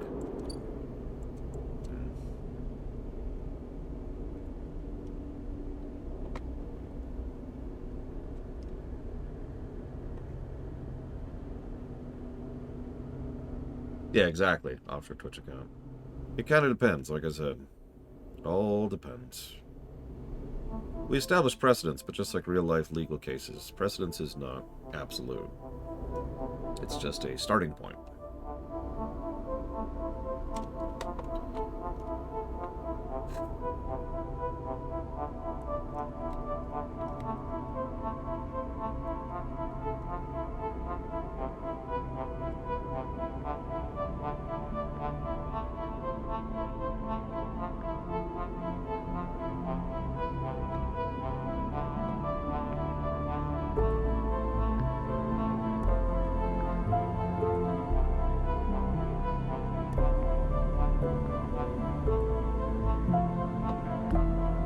What did we call that on XCOM 2? It's not actually my term. It's a real term. It's the escalating, the spiral down. You're pushing up against the spiral down.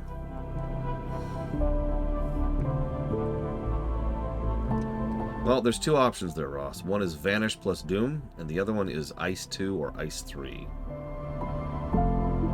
They are extraordinarily weak to ice, so even Ice 2 can do enough damage to kill them in 2 or 3 casts, if you can live long enough to manage that.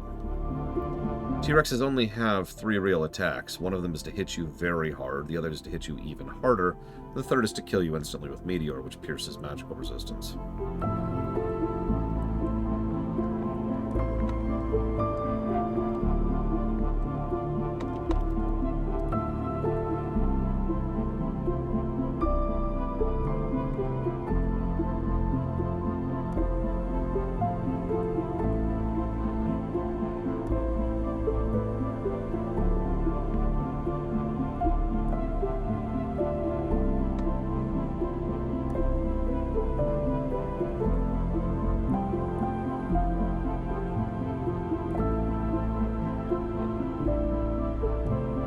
I swear we came up with a good term for it. Because it came up with. Again, there's an actual industry term for the concept, because it's usually in board games. Oh, the Brontosaur will actually counterattack any usage of Ice or Ultima on it with either Disaster or Ultima. The Brontosaur is also very weak to Ice, though.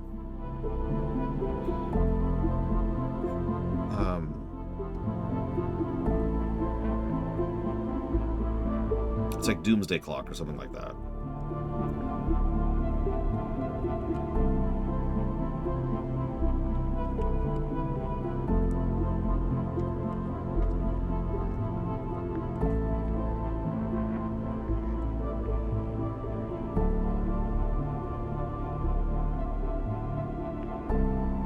Interestingly enough, I saw one person commenting on this game having an early game hell, which I actually disagree with. The early game of this game was actually very well designed to give you plenty of leeway to learn the game and figure out what you were doing before, you know, you just started spiraling. Unlike some other games I could mention. Okay. I never did explore the Spoke. I think the Greenway is beyond us. Let's double check that. We can always spend a dice for energy.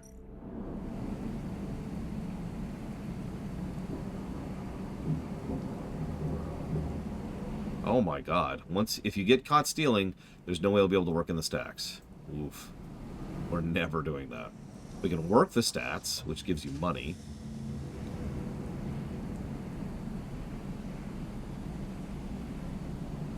That could be it too, TSP. I tend to be pretty good at this kind of stuff because, again, a bit of a board game geek. Hate to keep hammering that point, but also a bit of a time management, resource management geek.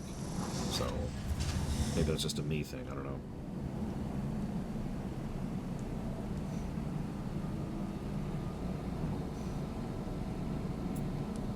Let's blow the 2 here. Ugh. Well, there's our negative outcome.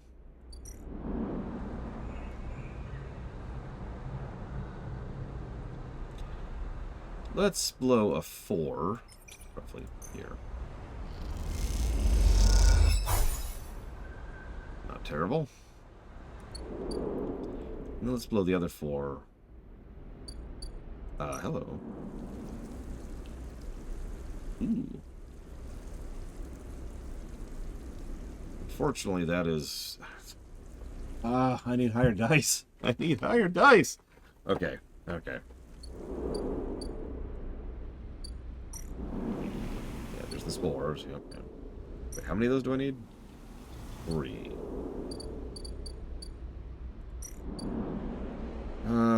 Whatever. Let's get our energy back.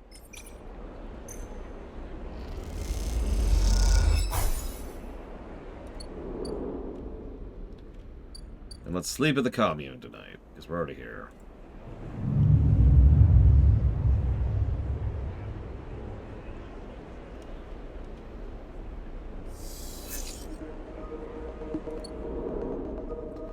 I finally got a 6. 1, 6. Oh, screw it. Let's see if we can get some freaking griots finally. Just the 1. Yeah, and 2 1s. Oh my god.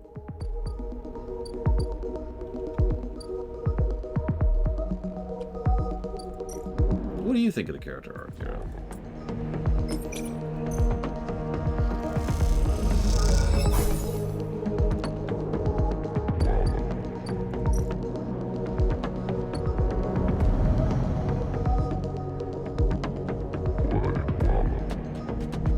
It's easy to miss, Ross. It's one of the very, very, very few bits of walkthrough in that game. You're supposed to stumble into it. So, when you first rescue Shadow from the Veld Cave, that's supposed to be your tutorial for that. But it's a failed tutorial, right? Because everyone thought that was a one-off event, not the first of, like, 6.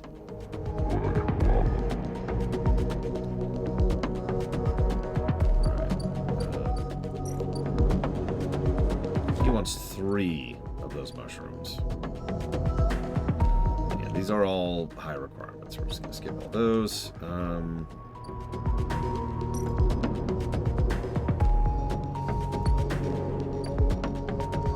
That's true, Europe. And that is smart.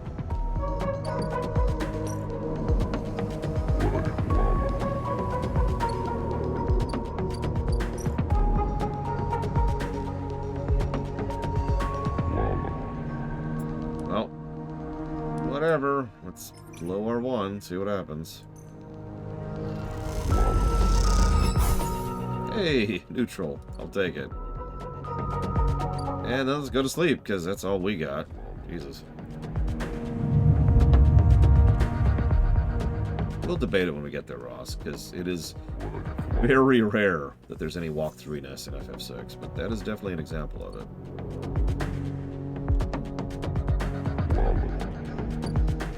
I was showing off the specifics and intricacies of just how good the menu design is in that game, too. It's actually funny, because I would argue that FF6 still, to this day, has one of the best menu designs ever. So yeah, some good dice rolls. Make some mushrooms happen. Let's go ahead and try to get some fungus.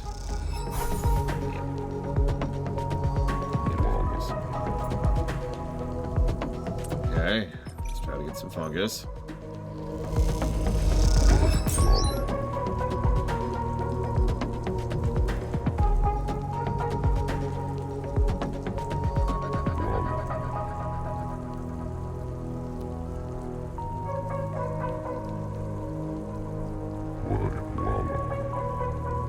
Oh no, I liked FF7 quite a bit when it came out. Ironically, the two FFs that have the best overall interface and menu design are FF6 and FF7. Obviously, Chrono Trigger counts as well, because Chrono Trigger is in many ways just FF6's system again, but still. It's even down to the nitty-gritty stuff. When you go to equip something in FF6, it lists them in order that you actually have in your inventory. So if you go sort your inventory, it'll change the order they show up in your equipment list. In inventory, it's automatically sorted by category, but also by relative attack power, which means the good stuff is always sorted at the top, which means if you sort your inventory, you go to the equip slot, you'll see the best stuff at the top. You don't have to scroll through tons and tons of pages of stuff just to equip a new weapon. Little stuff like that, right? There's a lot of very minute, minor optimizations that make the menuing in FF6 just really, really smooth. And yeah, new stuff. That's also true. It's funny. I think I'm going to go for it. Please give me my spore. I want to finish this quest. Okay. Looks like we will have 3 tomorrow, so we'll blow a stabilizer tomorrow. But for now...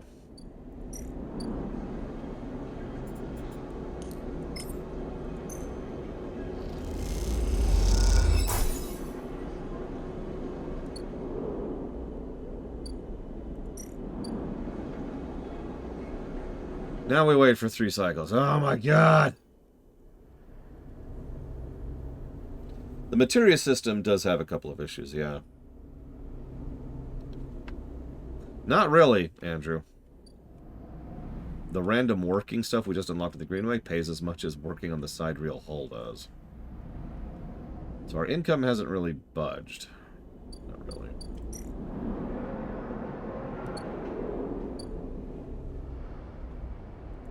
Now, I notice our need for money has been going down, so that's good. We still have some data we could sell, too, if we actually wanted to. Okay, so yeah, let's sleep.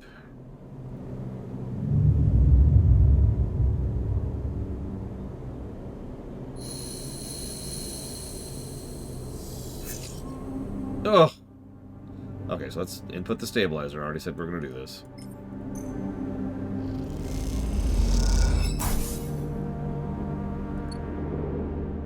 A 1 and a 2.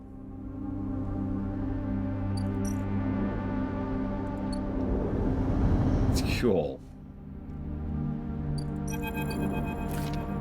When you enter the service dock, Feng is already set up, crouched amongst the stacks of equipment. He's leaning over a terminal, bathed in blue glow. He looks totally at home. Sleeper, what do you think? Turns out not everyone at Haven just set against me. A couple of my old systems pals managed to ship me some of my old gear. Nice kid. What are you looking at? One massive smoking gun. He's scanning the wastes on his terminal with heat maps of activity overlaid. A chunk of derelict rim is blotchy with bright red and orange spots. Does it look like a wasteland to you? There's hundreds of convoy machines out there, all lined up in concealed hangars, and a whole underground facility to support them. Hardin has got a crew out there putting them together. They must have shipped them in piece by piece through the shipyard right for assembly. Why?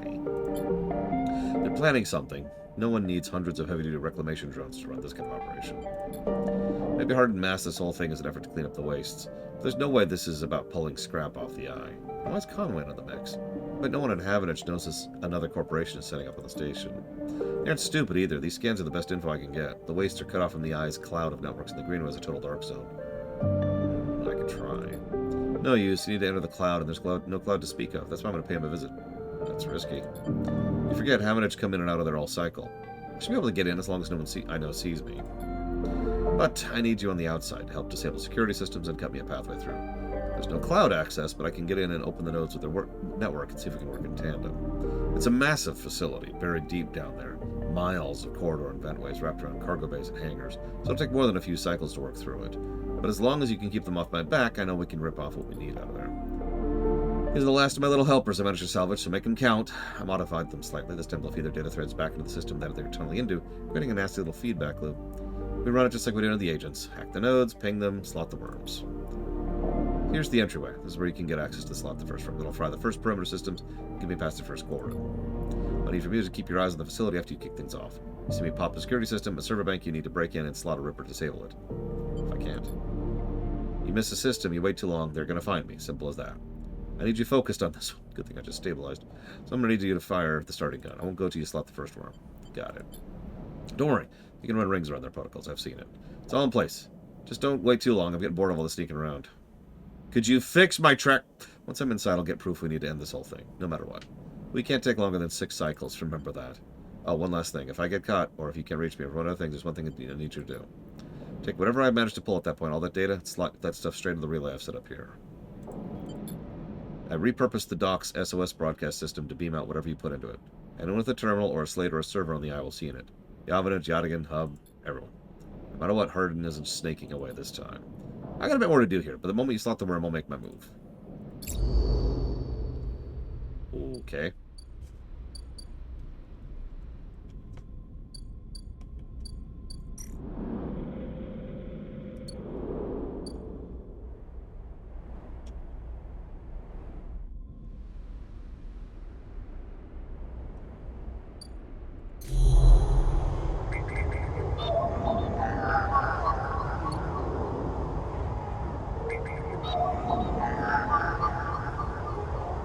Well, I'm not doing that with the dice we have right now, but that might be our first priority tomorrow. So, let's make sure we're energy fresh. Pop our 1 there. Hello, Zalok.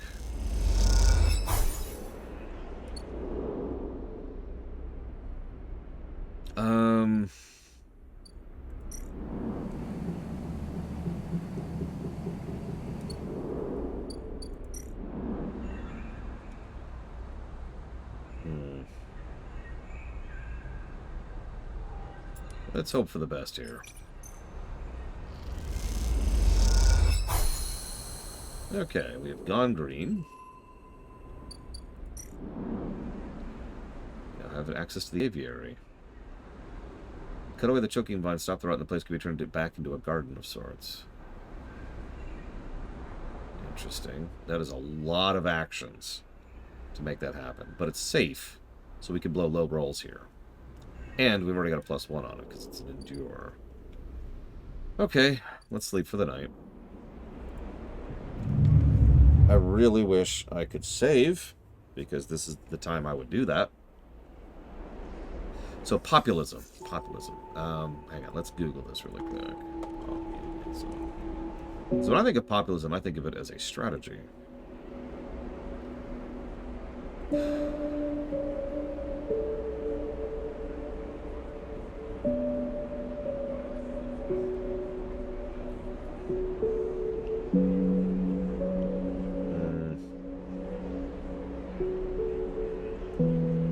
Yeah, I think between the two choices you gave me, I'd prefer towards pop political philosophy here. Okay.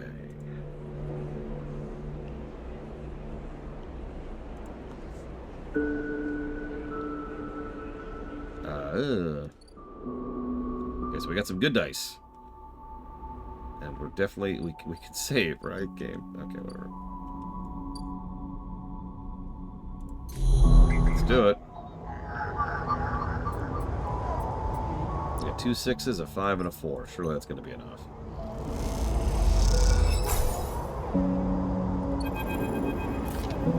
As you slot the worm, a thread jumps out of the facility. It unspools in front of you, releasing its data like ink in the water. I've said this 1,000 times over the last 2 days to look, but this is a board game, and it works for me quite well. In fact, there's a specific term for this type of board game. This is a dice placement board game. It's a subgenre of a worker placement board game, which is a subgenre of a resource management board game. Sleeper, moving in. Nodes, ports, slot the worms. Timer now.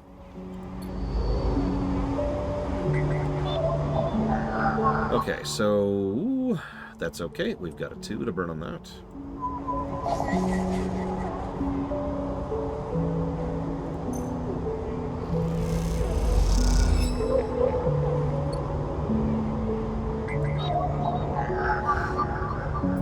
Next worm. Yeah, for all intents and purposes, this is a strategy game.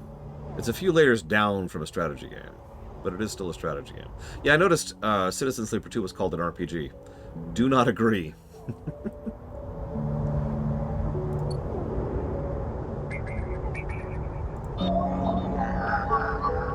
requires a 5 or a 3. We happen to have a 5.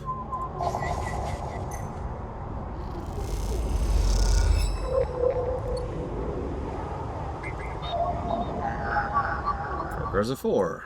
Just leaves us our 2 6s. What do you mean, Zalo?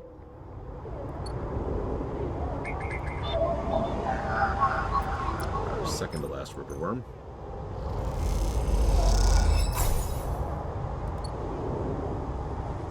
Oh, that's bad. There's 3. I only have 2 dice, but I do already have a 6.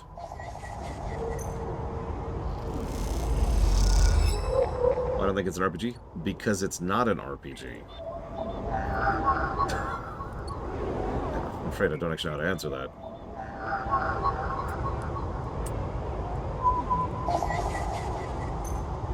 Granted, the terminology of RPGs is so loose at this point as to be practically meaningless.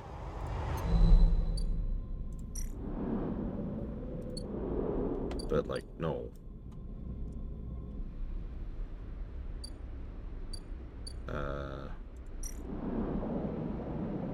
Yep, there's our timer. But we're out of dice. So, let's go to the arm stacks, I think. Let's see how much this gets us in food. Nice.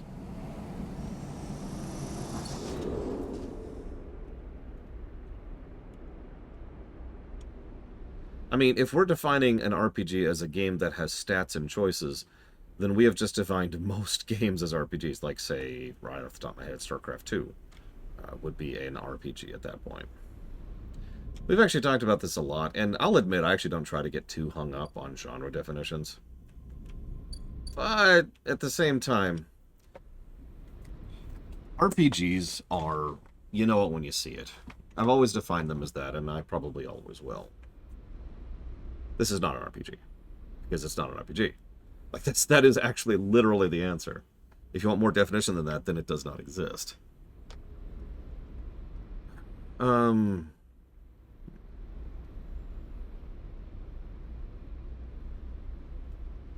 Like, I literally just defined the category of this game rather just succinctly. It is a dice placement game, which is a subcategory of time management, which is a subcategory of management, which is a subcategory of strategy. Boom, boom, boom, boom. Yeah, when we've reached the definition of discussing RPGs, we've reached Starfield levels of boredom. Is Starfield an RPG? Is Genshin Impact an RPG? Let's go ahead and rest. Oh, I hate the term immersive sim. But yeah, we could call this an RPG, we could call this an immersive sim. This would also probably qualify as a second-person game. Because, you know, the game's constantly telling us what we're doing. Okay, last one. And we do have a 3. Let's do it.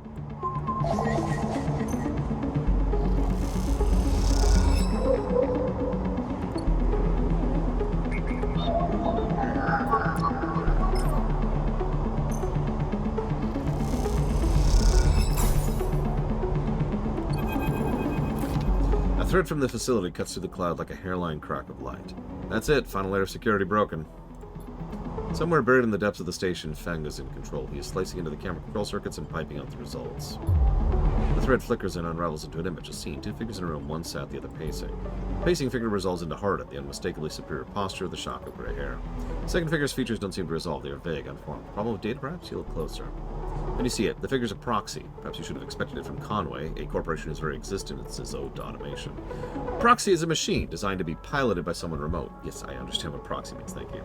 Someone else in the system is preparing it with their own body, speaking so it may speak. The proxy sits impassively, or the Conway executive that's piloting him does, from the distant safety of some ship or orbital colony, perhaps.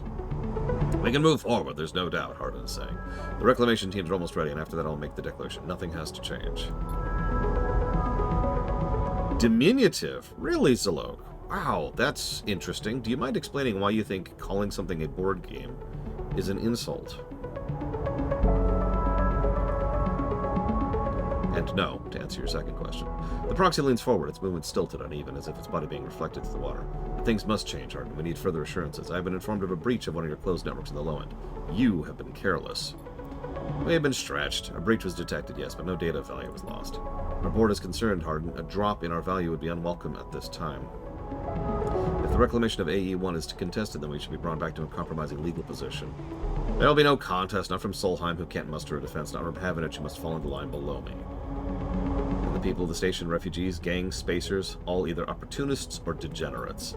Havenich is no longer strong, no longer united. No one here believes in Erlin's vision, nor has the strength to enact it. I sat across from him at the negotiating table. He was forceful, eager. Weakened by his ideological convictions, perhaps, but a great man nonetheless. This place no longer deserves to bear his name. The eye is crippled. It cannot survive. It is a ruin filled with squatters and outlaws. They'll be lucky if it still spins in 100 cycles. You will move forward with the reclamation, because otherwise you will lose your advantage of the system. Without your advantage, you lose claims on the remaining palladium. Without the palladium, your factories will go dark. Do I need to continue? One moment, comes the response. Harden steps back and paces once more, awaiting the discussion taking place elsewhere in the system. You watch Harden as he paces, as he considers his future. It goes on in a mind like that. That's a good question. What goes on in the mind of a billionaire? What insane, mad, eldritch ravings happen inside such a cavernous skull? The proxy lifts its head. We are happy to proceed. We will legally claim the station formerly known as Solheim AE-1 as salvage within 6 cycles. Havenich is to assist with the transport of the illegal residents to Conway housing and labor facilities. Conway will also claim 70% of the raw output of the reclamation process after losses have been accounted for. I accept. You watch it play out a second time, horrified by gripped by a horrified fascination. There's a bluntness to the conversation, to its blatant disregard for humans as anything other than objects. Things to be moved and to be used, to be fed into structures, crushed, and losses accounted for in the cells of a table, the margins of a ledger. You realize now you are no different than anyone else in the station in the eyes of the people in that room, and those like them. Each body here can be recast as a piece of property, or a tool, or an expense, as an acceptable loss. In one moment they can be named a citizen, celebrated, protected. In another, the very idea of citizenship can be used against them. That is what it means to live in proximity to a system like this. No longer. Not while the eye spins. You gather the recording, put it into a polygon of purest light, and drift down into the service dock like a falling leaf and find the relay. It only takes a second to place the polygon of data, the recording, into the relay system Fang prepared. Then you watch as it bursts out, a web of threads heading back to into the black, to every networked device on the eye. Let them see what power makes of a man.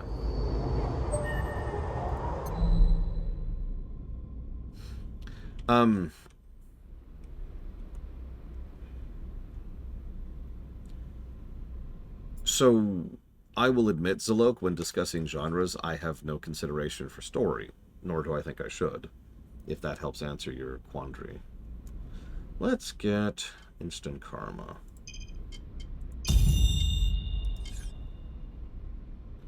Oh, the UI is actually quite good functionally. It has one very minor irritation in the fact that every single interaction revolves clicking and dragging. I don't know if you can see this icon on the screen. Everything involves that. Probably because that's what feels like the modularity of the framework that the game was designed around. So, for example, if I want to spend money on food, I can't just click the food and it just automatically deducts it from my money. I have to physically drag my money up and drag the money over. Make sense? Even when it's like a quest item, even when I clearly have the item in question. It is a minor irritant, but it's the only irritant I've come up with. And I pay attention to those little things.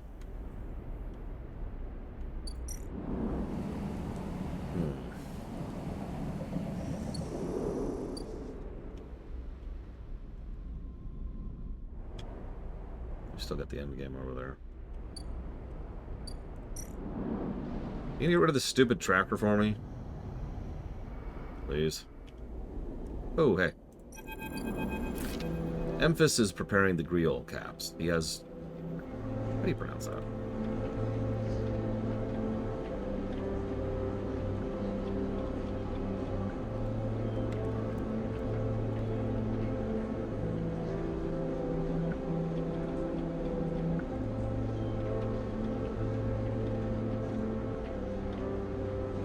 G-roll. G-roll. Well, that's not what I was expecting. Emphis is preparing the G-roll caps. He says he has had to heavily adapt this recipe, he says, but the smell is already incredible. It emanates from a strange purplish-white bulb you've never seen before, and he's slicing it finely. He brushes and slices the mushrooms. then places him in the wok with the sliced bulb and the oil. They caramelize there in that well-worn crucible. He adds liquids, transparent and opaque, and turns them down to heat. A sprinkle of leaves is the final touch. We have a moment. Do you have a story? Something in the scent of the food gives you a feeling of nostalgia. I'm going to recall my oldest memories. Start by explaining that when you are emulated from a person, many of your memories are left behind. Perhaps it's an intentional part of the process, a way of keeping sleepers ignorant and malleable, or perhaps it's a side effect of the imperfect emulation. You admit you don't really know. What you do know is that some memories survive, and on occasion they come back to you like shadows passing overhead. You detail one recurring memory, which, despite returning to you with enough regularity for you to be familiar with it, always fades as quickly as it arrives. You struggle to explain the feeling of the being whole for a moment that comes with this memory, and how that wholeness slips away and leaves you feeling like you've forgotten something important, but just can't bring it to mind. Memphis nods throughout, cooking as he does with deft and skillful movements. You start to trail off when you realize you can't find the words to explain how the memories you do have feel like both yours and someone else's at the same time, and how that always feels with a certain sense of sadness. The sadness of remaining forever unknown even to yourself. I'm sorry, Sleeper, for your troubles. I appreciate you sharing with me. I hope it lightens you a little. He passes you a bowl and heaps the rolls into it, their yellow color mixing with the pale sauce and whorls and balloons heat. The dish is delicious and filling. It warms you as you eat in a way you weren't even sure your body could be warmed. It's a small mercy you think that S&R left you this pleasure. Many of the features of the frame are there to simulate human experience, you know that much. Emulated minds cannot be rewired, so their needs for embodied experience must be met. That's why you need breathe when you do not need air. Without that simulation, the sensation of drowning would be unbearable. Food serves another purpose. Your frame is able to metabolize it to produce energy from raw material. Vitamins and minerals are excess, of course. Your frame only needs raw power. So much is wasted. And yet while you eat this food, you feel that warmth. Nothing feels wasted. It all means something to you. As you finish, Memphis takes the bowl, the last of his cleaning. He smiles at you, and neither of you feel the need to say anything more. Instead, you exchange nods.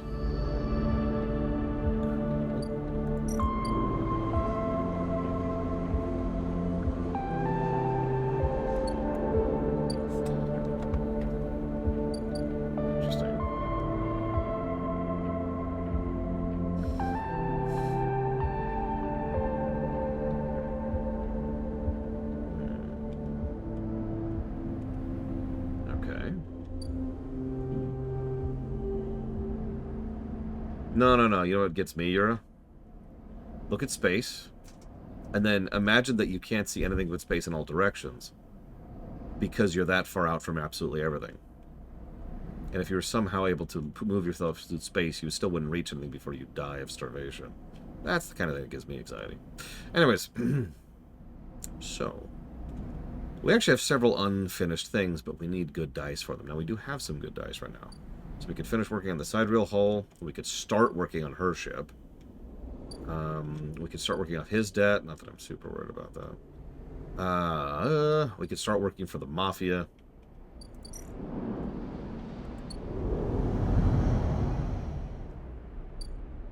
We could work the farms, I think. Hang on. Actually, I think we finished that. Yeah, sorry. We've already unlocked that, so we couldn't work the farms. We could get some groves to explore the Greenway. Groves?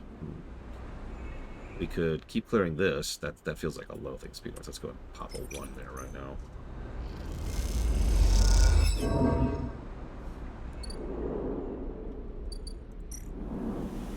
Spores. I don't know why I said groves. Oh, it's from the groves. That's why I said that. So we need 3 spores. We could cycle that off right now. Dude, I'm telling you, Subnautica set in space is something they should do. I've said that for years at this point.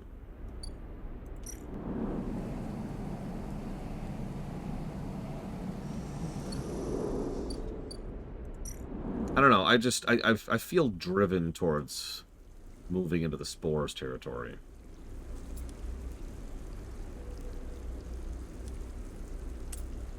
Try not to think about that sentence too much. So let's push here and hope for not a negative. Okay, we got a negative. Cool. Well, we're going to risk the dice again. Okay. Well, let's go ahead and do a guaranteed then. And that's all 3 spores.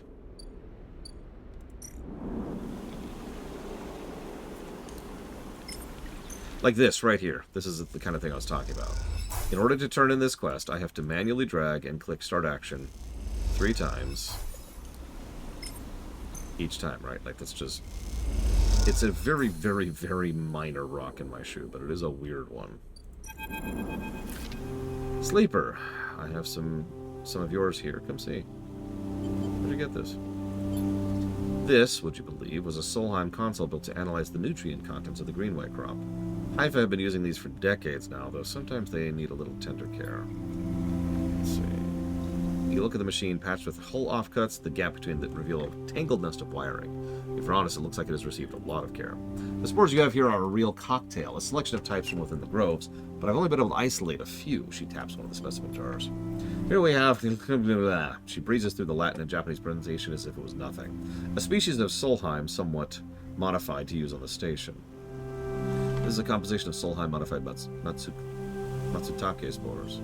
Modified. Yeah, every species on the eye is a tweaked variant of Solheim's, of course, but that's not the point. You see, this is what your Matsutake spores look like. I don't understand. Look at the composition, they're totally different.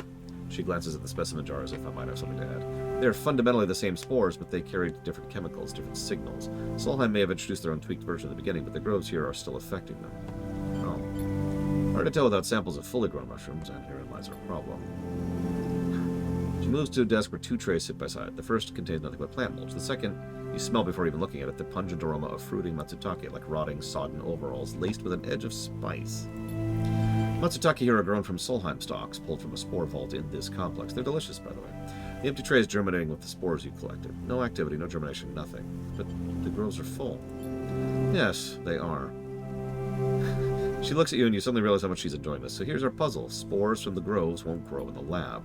But gathering fruiting bodies from the groves is too unpredictable. We need to grow a fruiting body from some of these spores so we can track it. In short, I need you to become my mushroom farmer. Yeah, actually I already started. Oh well, an eager mycologist. I never have guessed. I assume you've set yourself up in the aviary? I've been eyeing that place for its proximity to the groves. Bring me whatever grows, not just Matsutake. There's a couple of variants there. I'll need plenty of samples. These little things are reflections of their condition, their smell, their taste, their chemistry. It derives from the conditions of the growth. Enough of these and we'll have a picture of what's happening here, of ways in which the Spinosphere is modifying itself, or being modified, whatever the case may be. And don't worry, she says, while softly chewing. If this turns out to be a dead end, I'll make sure not that single mushroom will go to waste. Thanks. So I need samples.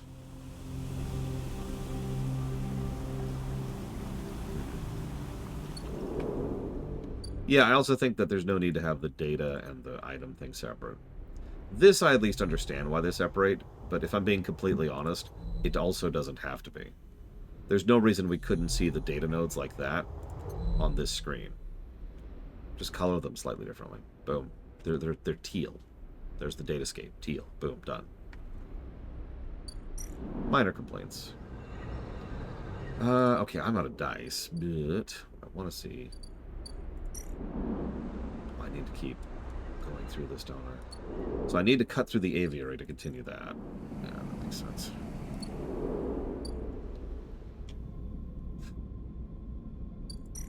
Oh, I know, Dakota. Which is funny because another complaint I have is the audio and visual of this layer. Mostly the audio. I do like this kind of a thing, right? Some of the only visual storytelling I've seen for that. Yep, time to give a billion negatives to gameplay.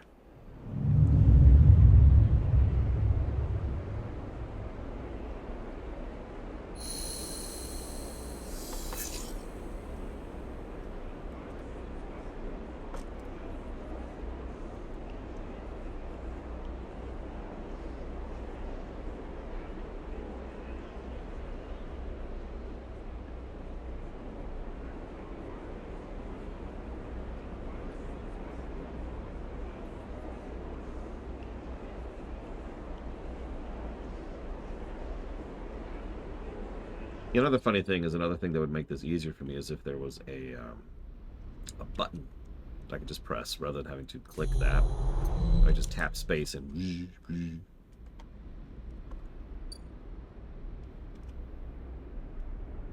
I hope so, Trihexia. I noticed that quest has just kind of stopped, by the way. Like, there's been no follow-through on that.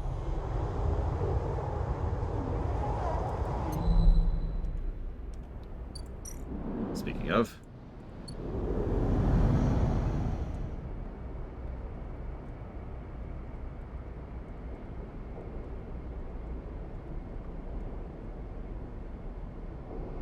Yeah, it could be touch focused. That would actually make a lot of sense.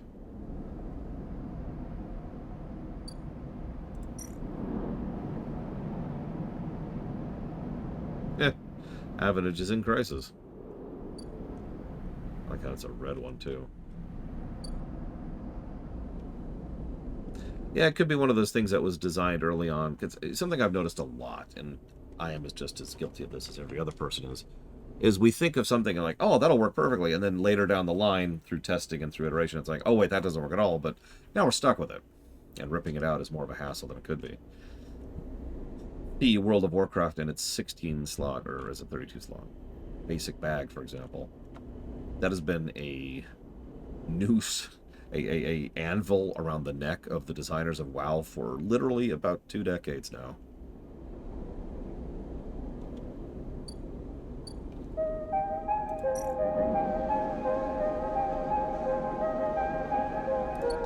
He needs Matsukes, she needs Matsukes, and I have no access to Matsukes. We also still have this area to explore, which we still haven't explored. But at this point, I think we're green or bust.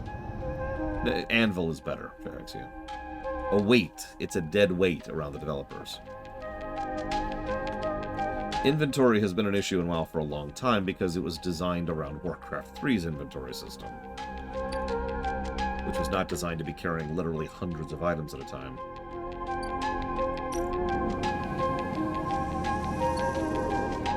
Okay. Really low on energy, so we have to spend at least some time working the combat, period. We're going to blow a 1 here doing that.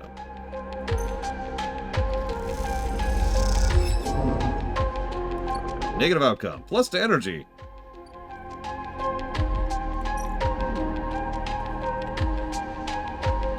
If it makes you feel any better, it's actually random King to kill.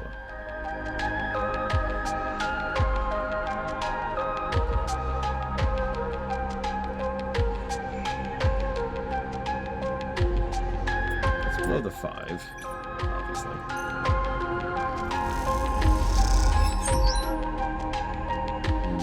Do I blow the 6 here? No. I'm going to blow the 3 here, because this is one of our safe actions. And I think I'm going to be risky. We're going to actually go to the commune. We're going to spend a little bit more energy generation. We're just going to spend 1 energy, 1 dice on filling up on food, just to cap that off. Then we're going to cross back the rim. We're going to go all the way back down here. We're going to blow a 6 on this.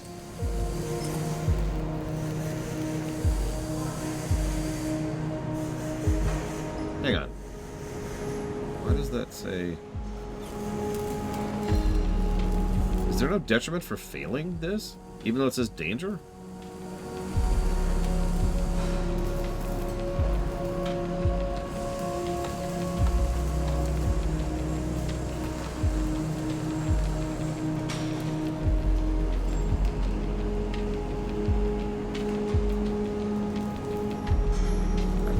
Find an answer to this question because information on this game is frustratingly slim.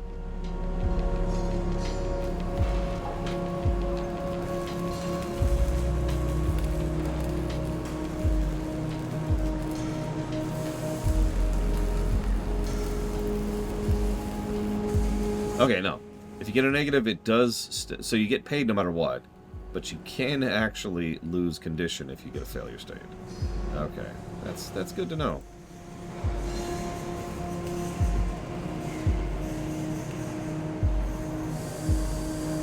In that case, screw blowing a 6 on that.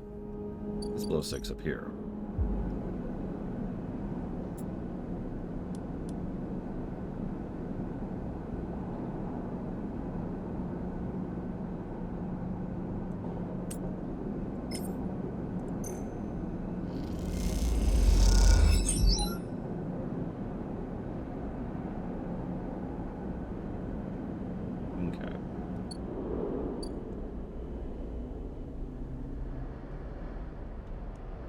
Okay, let's sleep the night. Tomorrow, we find out what's going on with Feng and his extraordinarily long quest chain. It's the quest chain that doesn't end.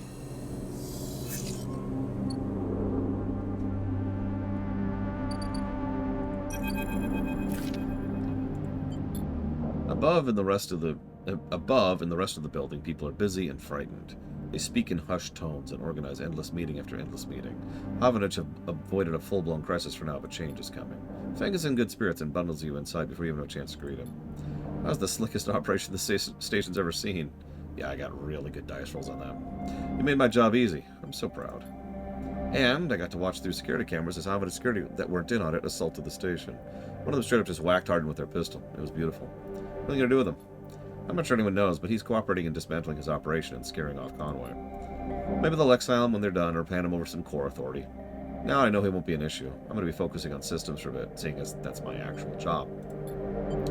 People upstairs weren't so happy, though. They've been fielding questions about the state of the eye right and left since the recording got up. People are scared. I mean, I'm not surprised. Yeah, this whole thing hasn't won me many fans of the administration, but I think in the end they'll agree that outing Hardin was worth it, whatever the methods. The eye is old. It was never meant to run like this. The master control points that Herlin and Havanich installed, they keep it from spinning from the rim. That wasn't ideal. If you're asking me if the eye will stop spinning this cycle, no. And me and a ton of other skilled people will be working to stop that happening in the cycle after that. Hardin's problem was he didn't believe in people. He believed in systems and their ability to shape the world around them. As far as I'm concerned, people should be the ones running the systems, not the other way around. Anyway, I know you didn't come down to relax. Yeah, kid, shut off my freaking tracker! I haven't forgotten. I managed to finish that code solution. It's a modified Ripper worm, one made to deactivate that tracker of yours. But in the time since I got back, I added something extra. That tracker of yours doesn't just show SNR where you are. It transmits data about the state of your body, your current condition. My worm won't just deactivate it. It'll edit that data to tell SNR your body is irreparably damaged. DNR, do not retrieve. Pretty smart, huh? That's perfect. Just slot it in.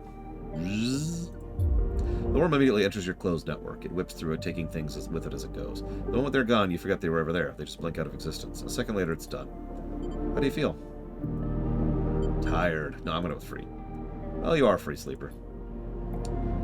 Seems like it might finally be time for a celebration. Jenna still owes us those drinks. He laughs and you join him, and later when you leave, you feel deeply thankful for having such a friend. As you walk away from the building, you look up at the wide curve of the eye, up at the hub and the other rim beyond it. The whole scene twinkles with lights, and it seems impossible to see as anything other than breathtakingly beautiful. It feels in that moment like something eternal. Doesn't mean it can or even should last forever, or that it'll never change, fade, or decay. It simply means that in this moment, the place has a future. It's one that you know deeply and truly is worth protecting. Tracker nuked. Although, nope, yep. Tracker nuked. Mavic is no longer showing up. Oh, hey, Ethan! The press is almost empty when you enter. A couple of scattered patrons in the booth and a looting bartender. Bartender recognizes you immediately when you arrive and nods. He returned the greeting. You know already you won't find Ethan here, but you had to be sure. With your tracker reporting you dead, he shouldn't have stuck around. You look at the empty stool, his empty stool, and you smile. You can imagine him on it when his slate chirps, letting him know the target he was tracking is dead. You can imagine the screaming and the swearing, too. Is that all you were to Ethan? Another target? Or is there something else going on? Seems like a foolish question to ask now, when he has fled the station, but it bothers you anyways. You take one last look and walk out. You doubt you'll ever come back to this place or the memories it holds. You walk out of the lights of the bright market and allow yourself a smile. So this is what Feng meant when he said you were free. You can get used to this. Boop. I mean, I agree with Dakota's original description, even though I myself call this a board game. In terms of raw functionality, this is a choose-your-own-adventure with a few extra steps. In fact, choose-your-own-adventures... Yeah, I know, Braven. Choose-your-own-adventures with stats are my personal favorite choose-your-own-adventures. They were really rare... I shouldn't say that way. I rarely encountered them back in the day when I used to actually read choose-your-own-adventures, so it's nice to see them. I don't know, Loke. But the tracker's gone, and that's probably a good thing. TSB says, you went with +2/+2 instead of flat +1 and everything. Can I elaborate on my strategy? Sure. I actually did earlier, but I have no problem repeating myself.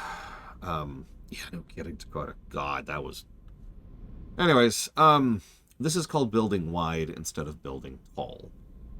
The idea here is that I have no weaknesses anywhere, so I don't have to worry about weaknesses anywhere. I can do anything at a +1. That's the overall point and purpose thereof. Now, I might actually build up to a +2 at some point on something. I'm not actually 100% sure which, to be quite honest with you. But that's the goal, is to make sure that all my bases are covered. I actually figured out pretty early on, I even asked out loud if I should build Tall instead. And I could have pushed Interface or Engineer or Intuit all the way up to a +2. But as is, I think I'm happy with this, and it's been working out pretty well for me so far. Mathematically, I think it kind of evens out, because there's no going below 1, right? So there's nothing necessarily wrong with blowing a 1 on something that you're already at a -1 on. Make sense? The catch is, I like to have the option to have at least a potential success, a positive outcome on everything. So my 1s are all 2s right now, and 2 allows for the possibility of a positive success, even if it's only 25%. So I prefer the 25% possibility rather than the guaranteed 50% negative. I know I said that wrong, but you probably get what I mean. Let's get rid of that. There we go. Okay, so the most obvious ticking clock has been removed.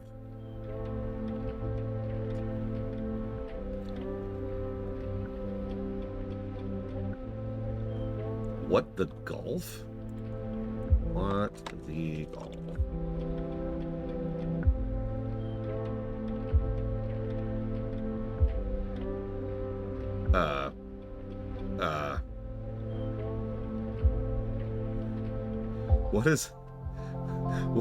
What is this? No, I'm staring at it right now. I'm watching a video of it.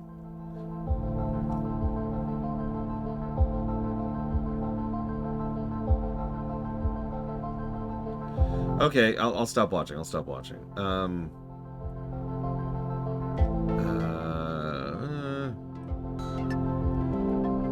on one moment, please.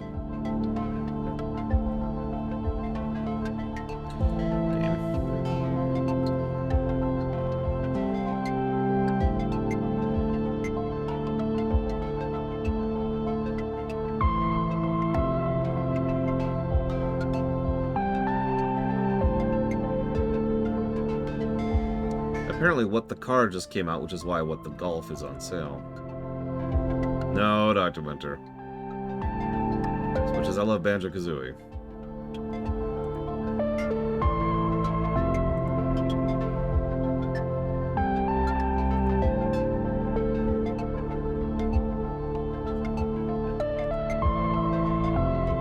I mean, we might someday do Scroll with a Gun.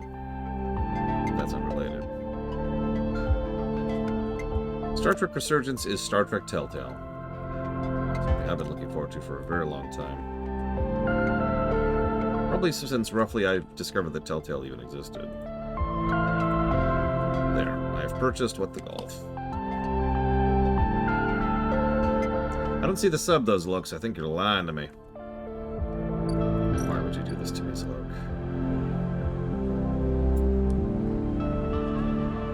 Let's blow some high dice here. I want to finish clearing this out. Let's blow both 4s on this. Boom. Nice. Germinate spores. Oh, okay. So I need 3 spores. Okay. Well, that sucks. Okay, well, I have something to blow high dice on later. Let's grab some energy back at the commune.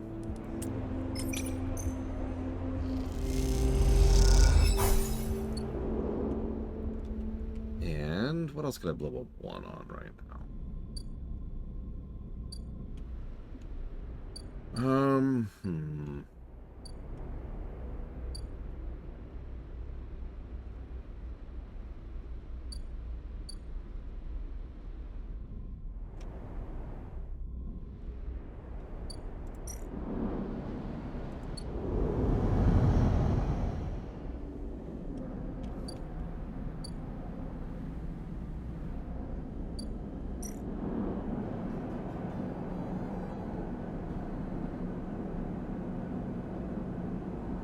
I mean, honestly, I don't think my analysis is going to be worth listening to, but that's not my call to make.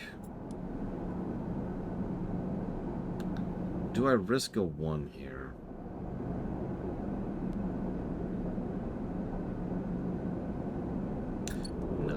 let's not do that. Because that's a permanent fail state. At least it looks like one. Let's blow it here instead. Loss of energy is something I can swallow. Which I am now doing. Because I failed miserably. Cool. Let's go to my apartment that I got for no reason. Thank you, Zalok, for the sub. It's very difficult, Savicom. First thing I have to do is I have to get a cat. Nobody suspects you being evil if you have a cat.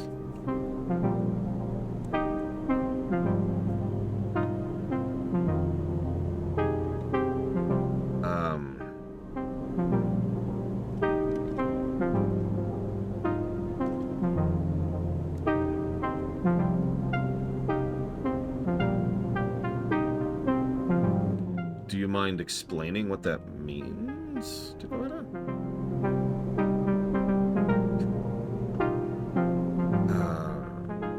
What's Adolf? I think about the name. Okay, so let me explain why I'm asking this question.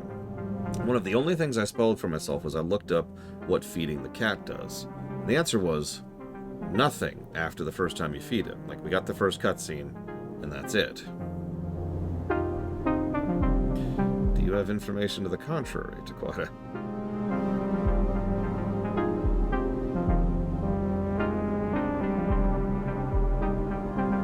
And that's a good point, Von Falk. I wish I have a puppy, and the puppy's like, I'm cute and not at all evil.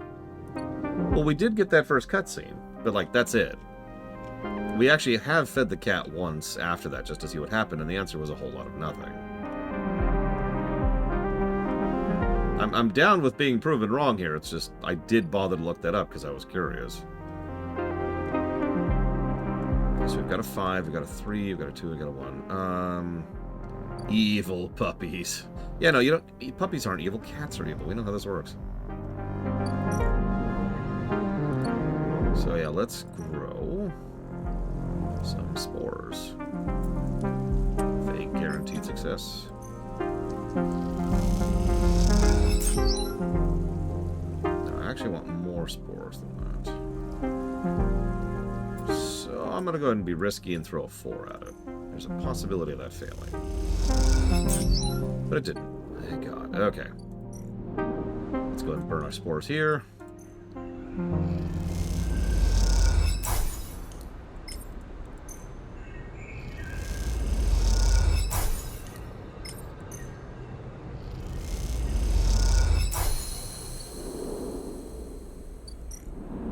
Those will be growing for 4 turns, so I'm glad we sped that up a little bit.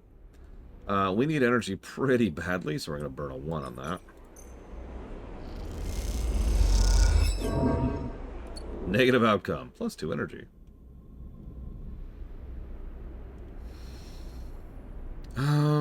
We've got a 2. What do we burn a 2 on?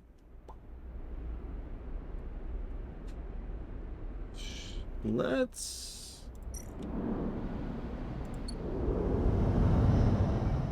go make some money, because we're actually bone dry on money. Thank God we joined a commune.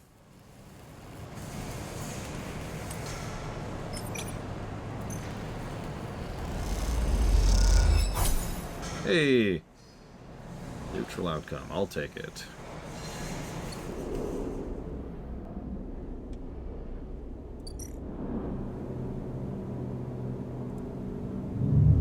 Yeah, the commune is basically a guaranteed energy source. It took a while to unlock it, so that makes sense. It's kind of more of a late game thing, unlike the apartment, or like, not the apartment, the noodle stand, which is more mid game, and the dude, which is early game. Okay, so 4 turns on that. I think it's the only thing we're waiting on is the growth. So we've just got 4 cycles to burn on whatever. Let's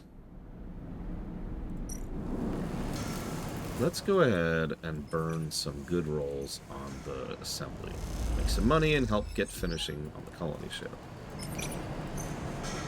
If nothing else, we need Lem and Mina to be able to get the hell out of this stupid station.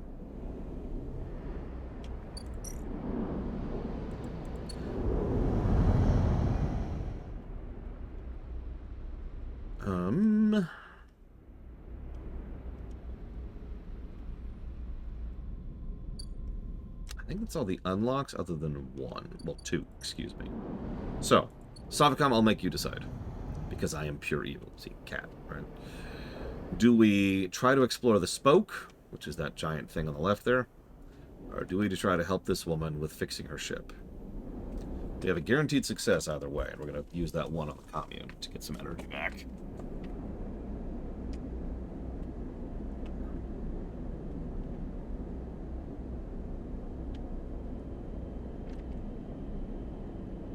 Ship fixing it is. Oh, excuse me. Here you go, my dear. Guaranteed success.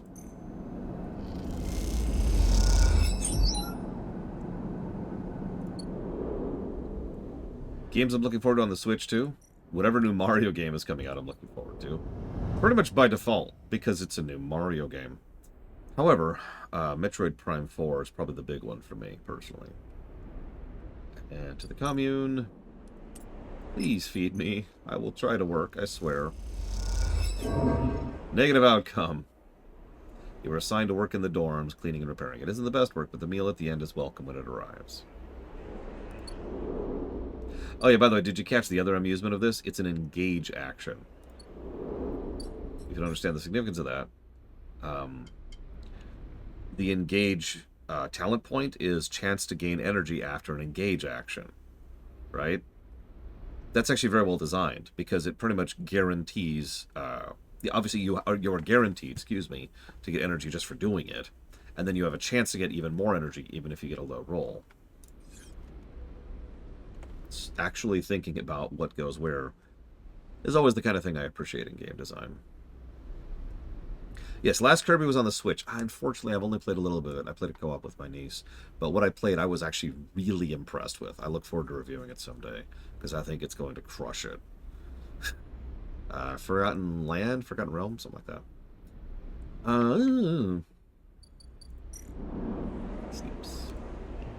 It's okay, the latest game... Yeah, exactly, Slope. The latest game I've been playing with my niece is Stardew Valley, and that's been a lot of fun. We just did summer. And we're having a lot of fun with that. Alright, so. 2 6s, a 1, and a 2. Okay, well, I'm going to keep following the Savicom directive. That's what we're going to call that now. The Savicom directive. Savic must romance Spock in all of our Trek. And we're going to go ahead, up with the ship. This should finish it. Yeah, no, the Kirby game was semi-recent. 2 years ago, I want to say.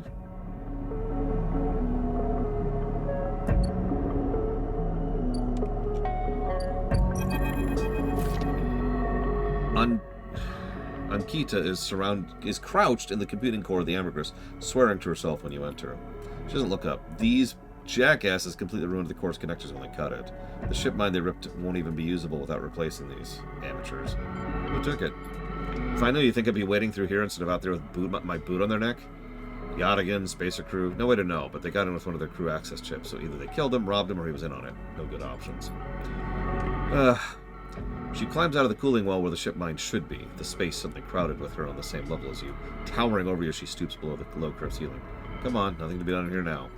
She leads you through the back of the guts, back through the guts of the Amber, that you could find your way back yourself. The repair process has left you familiar with the cutter's idiosyncratic layout, all diagonal angles and bundled tubes. What do we do now? She seems lost in thought, and you focus on the corridors, ducking below conduits and passing through bulkheads. Eventually you arrive in the galley, though it's hard to tell. Most of the benches and prep surfaces are covered in half-stripped components and welded hole patches. Ankita shoves a box of filters to the floor and sits. So way around it, we need a ship mind. Yeah, I saw this coming.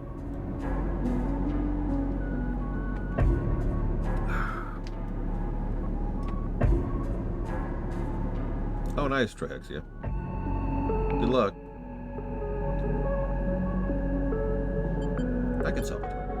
I like your confidence. Maybe if we check Ord Exchange or speak with some dealer scrappers. Seem about to do something very stupid, but hey, I came here, why not? Why not make a run of it? Sleeper, you're all I've got. No crew, no friends. You're it. I appreciate the time you put into the Amber. I'm sure she would if she could. What I'm saying is, if you screw me over this, I'll kill you. She leans over and hands you a stack of chits. A big stack of chits. Give me that ship mine. Don't make me regret this. You won't. So she just gave us 140 chits. Yeah, Wonder is what you sounds like you wanted, Euro. But we're not going to have another Wonder soon because it's actually a different team. We looked this up when we were playing Wonder. The development team for Wonder, the development team for Odyssey is two very different teams. And the Odyssey team has been working on something, and we do know they've been working on something since Odyssey. Odyssey was a while ago.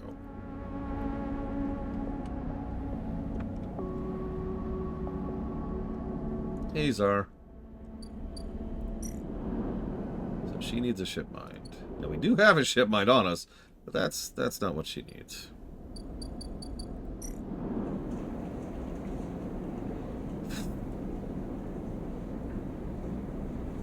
So, there's something here called gain access to the Ort Fabricator. We never figured out how to do that, so I'm going to toggle tracking for this. Hope for some guidance.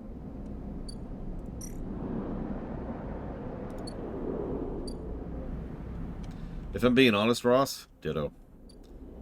Oh, hello. Ort Exchange. Aha! We need to be a trusted trader. Okay, I can work with that. Are we sure it's Mario? No. We do know they're working on something. Okay.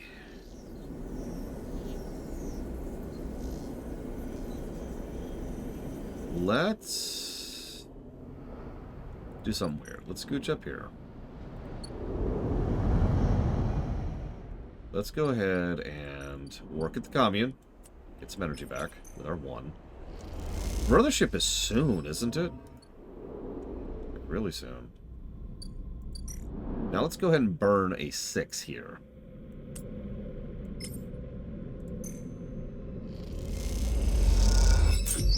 Get it more or less free. Okay. Thingamabobber. Scrap. Then we're going to go here. We're going to sell the scrap.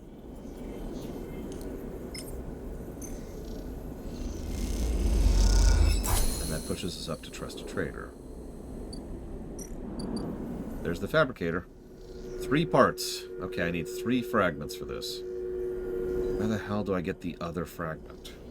Where did I get the fragments I have?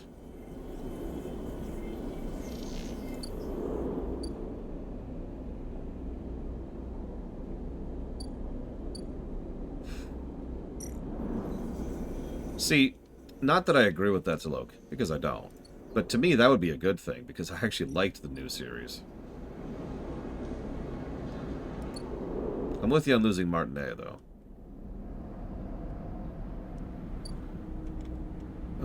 Where the hell do I get ship parts? I don't remember. It's been... Oh, no, that's where we sell them. I need to buy them.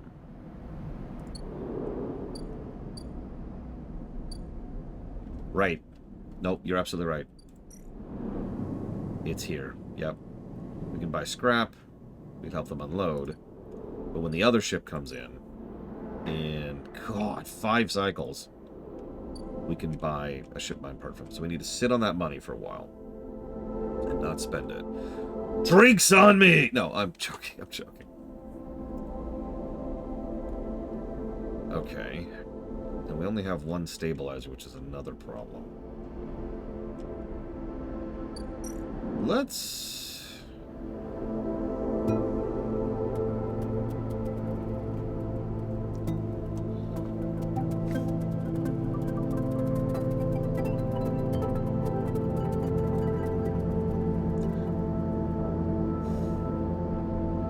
haven't even started climbing the freaking spoke yet. We haven't gotten a single success on this. Going into the indie scene is probably the right call right now anyways, because at this point, the AAA space is just self-destructing so hard.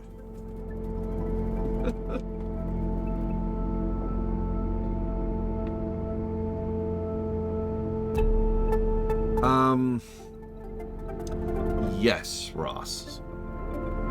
But if I may, and I mean this, I recommend playing 3, then 1, then 2, or 1, then 2, then 3. And no other type of order. Does that make sense? Whichever order you pick, stick with it. But both of those orders work for different reasons, and that's all I'm going to say. Ugh.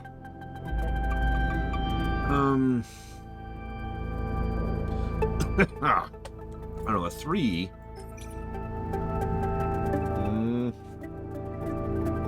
Screw it, let's do it, let's do it.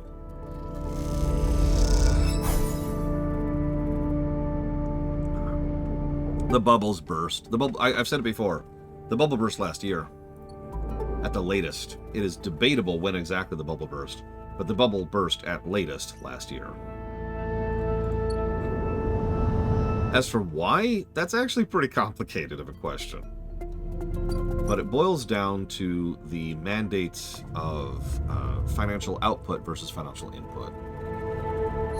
Which I suppose sounds like the most generic statement I could possibly say. But I mean it.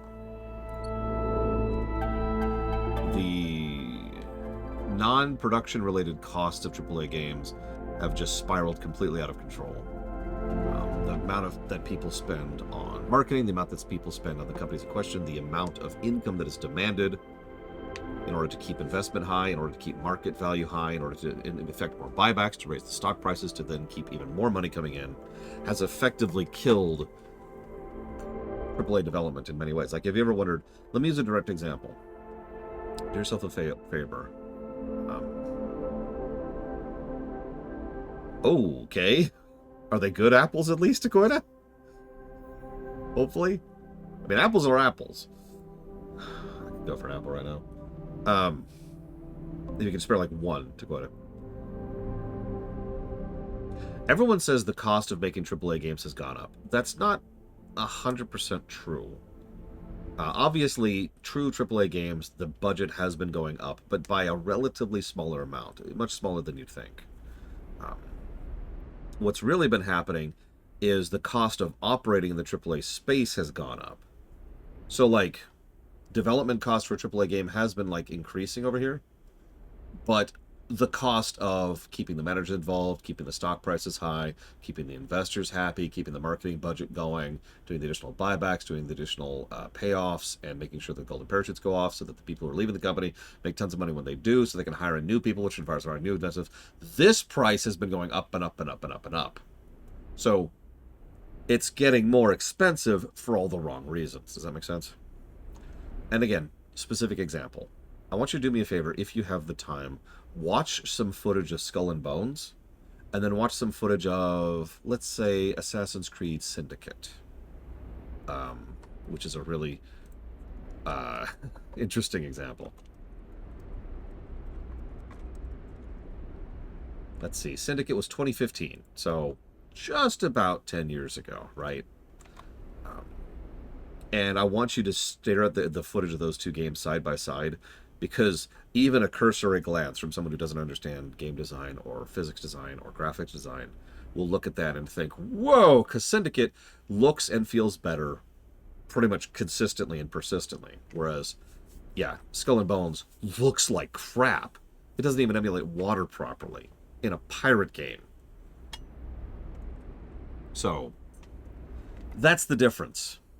The games have been getting crappier in order to accommodate that thing. I mean, why do you think so many companies, I mean, granted, there's several reasons for this, but why do you think so many companies hired thousands of people a few years ago when they got a bailout to help keep them, keep the doors open, and are now firing thousands of people?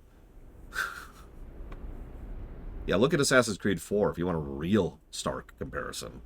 Assassin's Creed 4 versus Skull and Bones is night and day. The bubble has popped. The AAA industry has crashed. Past tense. Problem is, those kind of things don't just happen and, like, we all think that, oh my god, the stock market has crashed, and people fling themselves from the windows. And while that'd be nice, that's not actually what happens in reality. Instead, what happens is it's more like you detonated something on a mountain, and bits of the mountain are just slowly sliding down it, destroying everything in their path. And that's what we're going through right now, and have been for a little over a year. I'm not sure that's a to be fair TSB. That's more like the opposite of being fair, don't you think?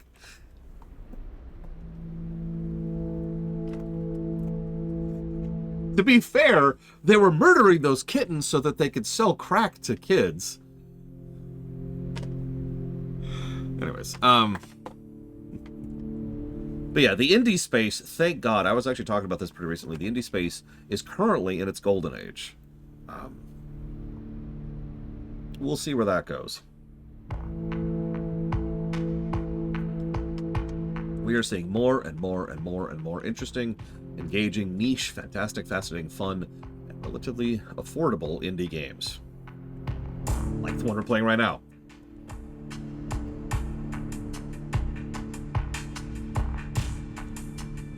I'm still waiting on that.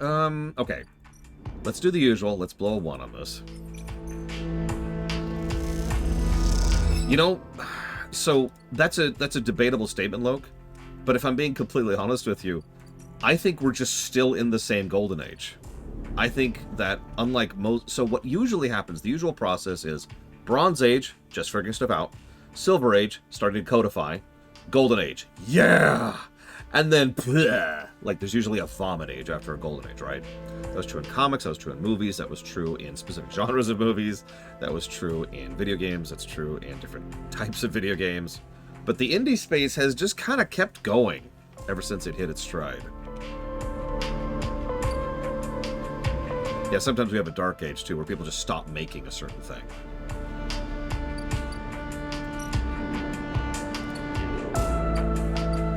Yeah, PC gaming has been doing very well, probably because it's one of the easiest, that is to say, lowest barrier to entry for someone to jump into.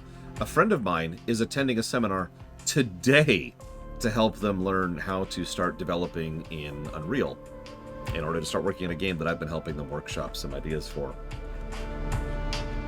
Like, the barrier to entry is tiny right now. It's kind of silly to think about.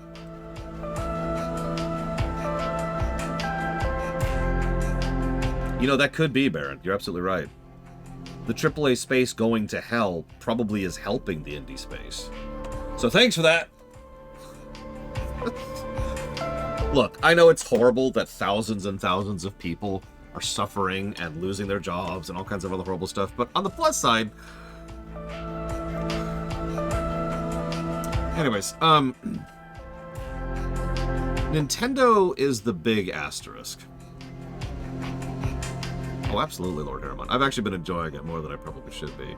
Because I know in my heart of hearts, I'll never have time to make a game of my own. So being able to be on the game design side of things, which is the thing I know, the thing I'm actually good at, to someone who's going to be sitting behind the program and actually make the code is actually pretty engaging. I think we're going to blow something down here. Let's blow a 4 here.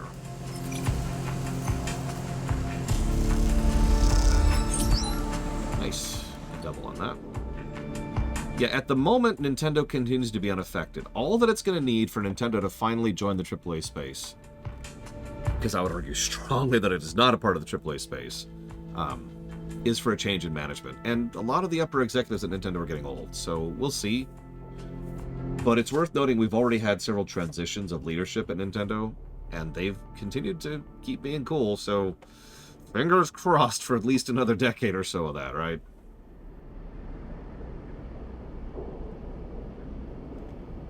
It reminds me of something Phil Spencer said years ago. Years and years ago, when he said that Xbox wasn't competing with Nintendo. A lot of people took that out of context, but what he meant was very simply, Nintendo's over there. They're over there. Own little corner doing their own little thing.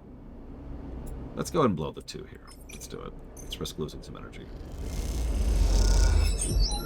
Hey, nice. Oh, we got a perk of energy out of that too. Okay, let's take a nap with our cat. Sleep, sleep, sleep.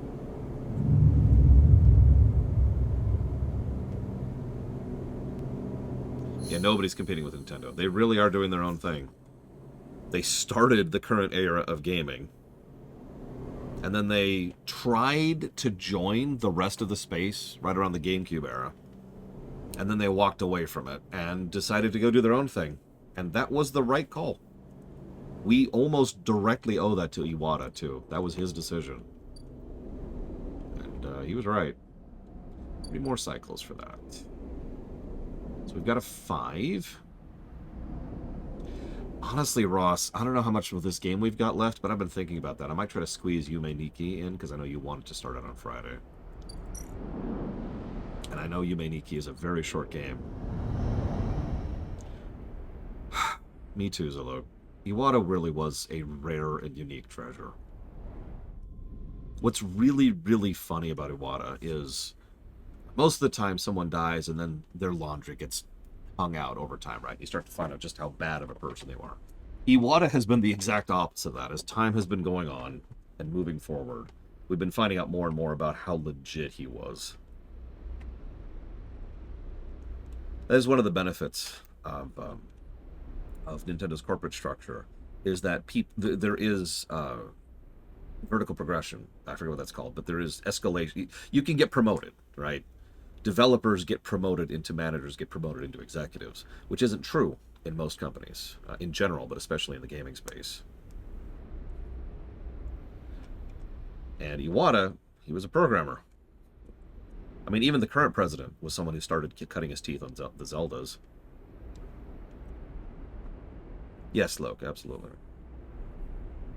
I don't know off the deeper end. Because the universe... Two rules about the universe, okay? You need to understand this. This sounds like a joke. It's really not. First of all, the universe has a mean sense of humor, and it thinks it's funny.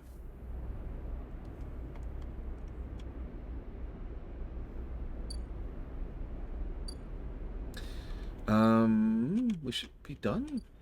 Did we do it?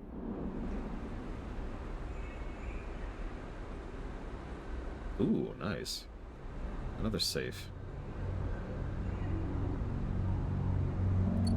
Yeah, like getting my car run over. Or getting my leg run over by a car. Which I know sounds like a weird thing to point out, but you probably don't know this. I was actually a very physically active person before I got run over by a car. I haven't even been swimming back since then. I don't know how to swim anymore. Ditto, Zillow. Okay, so let's blow some good rolls on this. Let's get some really... No, let's blow some really good rolls on this.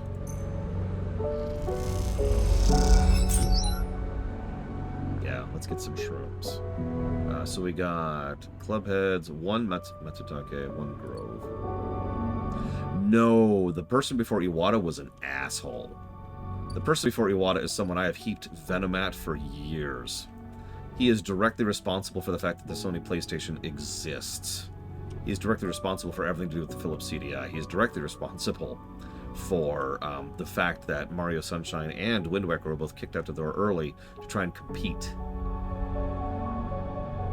Stuff like that. That's the kind of executive he was. Okay, so I need to get a dry roll. And I need Matsutake. I only got one. Damn, I need a lot of that. Well, that's an interesting question, Luke.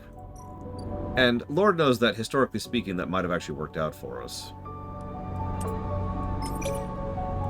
But, at the time, it was universally a terrible decision that screwed over pretty much everyone for no good reason.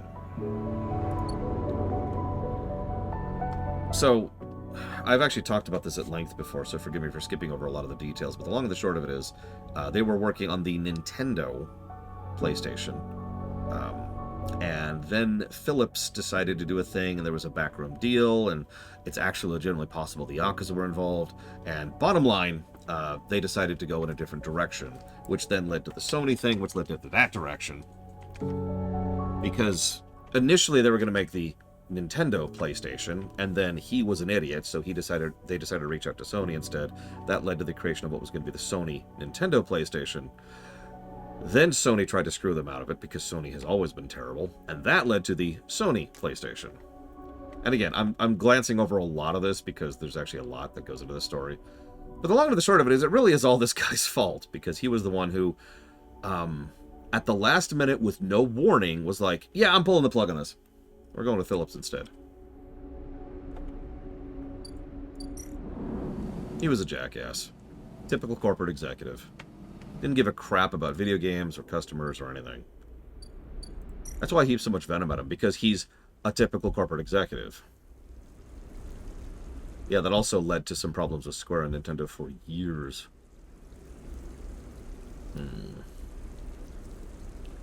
I still only have a 1. I might actually have to blow that on getting some energy back.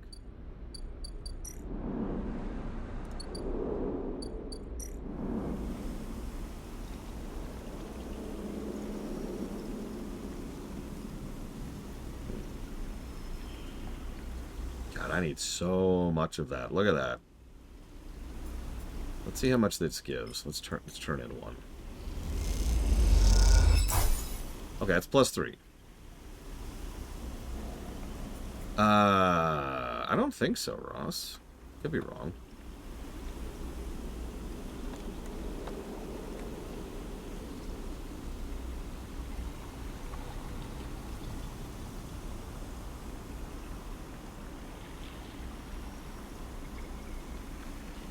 God, he was only 55, too. What a goddamn shame.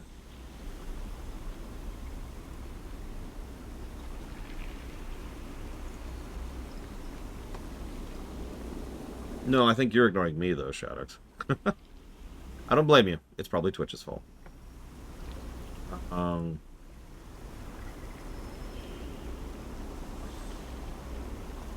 So it looks like Urukawa is the current guy. I'm not actually sure who this is.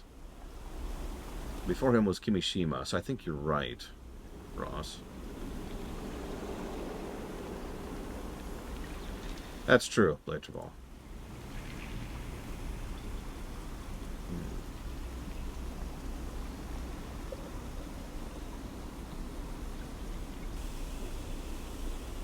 Would I say Breath of the Wild and Tears of the Kingdom are the biggest game design flops in recent Nintendo? Now, that's an interesting sentence. We're on a ring world. Sorry, Baron. I didn't mean to miss your question there. Do you mind clarifying that sentence, Yura? Because I think we're having a language problem. Usually when one says flop, what one means is financial failure, which they were anything but.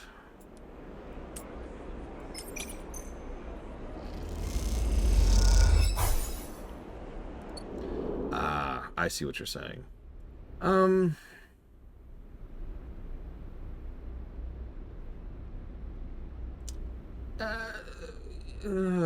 I'm going to go ahead and go with yes. I should probably mention that I still consider Breath to be a good game and Tears to be an excellent game. Yes, I actually got a neutral TSP. But I do agree that there are a lot of holes in those games. And I do agree that a lot of that probably comes from the very open-ended development cycle of both games.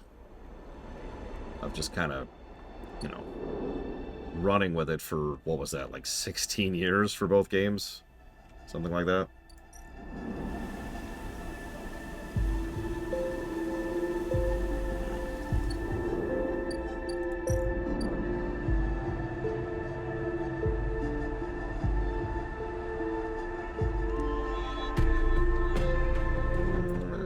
Let's go ahead and roll over here, see what we get.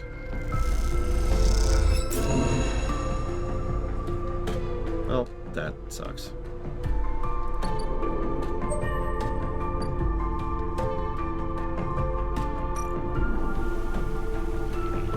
Yeah, Kimishima, I just said this, Shadex. You really are ignoring me. Gyro cap. That's only going to put it forward one, though. I have other uses for that.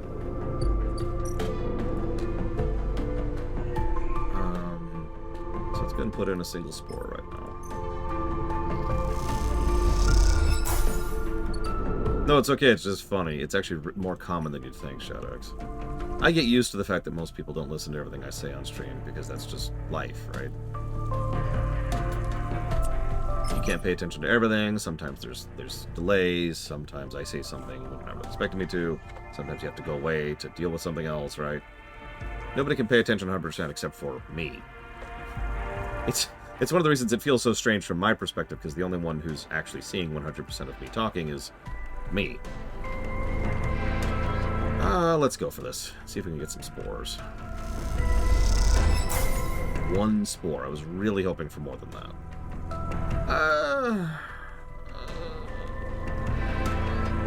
I'm gonna go ahead and be risky.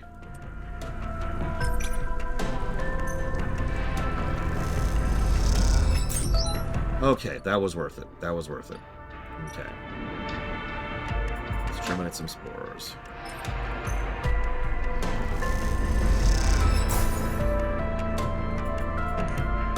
It's okay, I've learned to accept it, Savicom. I've learned to accept it. Damn it, Egon! Okay, so yeah, because I wanted to get that cycle. Because now we have 4 cycles before we can finish the stupid quest!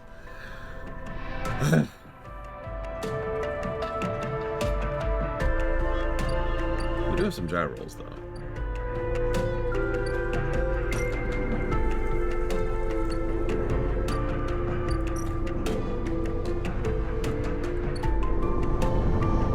It's actually funny because I guess I'm lying. There's one other person. Hello?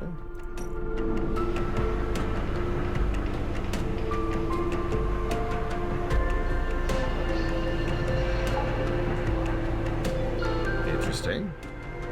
It's another way to make some money. There's words. One other group of people who hear everything I say. And shoutouts to the VOD watchers, because it's you. 2 more cycles on that.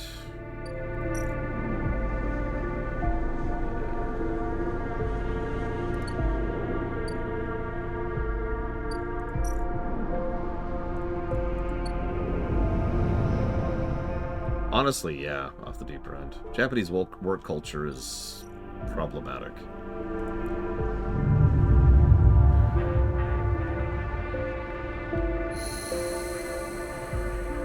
I mean, we talked about this recently. The developers of Super Metroid, what I consider to be one of the best games ever made, were sleeping in the office while making it. Hang on, that's not the weird part. The weird part is that they were proud of that fact. They said that they wore that like a mark of pride. We're this dedicated to making this game. And you can see why, right? It's such an easy, logical step to say, I'm so dedicated to this. I have so much passion and fire for it. And it's so easy to see how bad that is. Alright, so we need some energy. We've got a couple of 4s and a 6. We also need more medicine.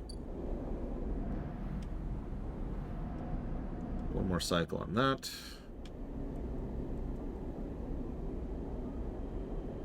Yeah, and we tend to one-up each other on this, too. And I'm definitely saying we on this, because I've noticed this in the States as well. Like, you know, man, I've been working on this project for 3 days. That's nothing! Right? Like, that one-upsmanship just immediately, like, instinctively gets in there. Oh, yeah? This one time I had to do this for 3 days without sleep. Oh, yeah. This one time I had to bring in a cot to sleep in. Yeah, you get it. The Oppression Olympics. Wow.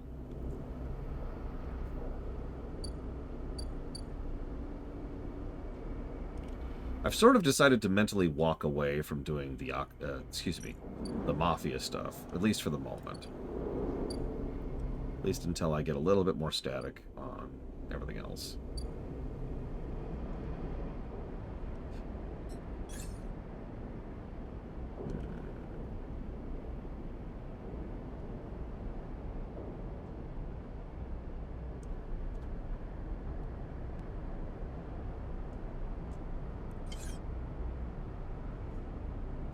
Actually, let's go and grab that now.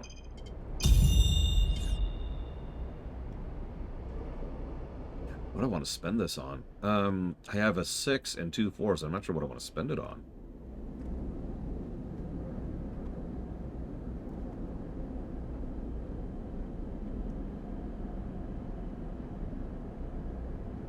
Yeah, I've been there, TSB.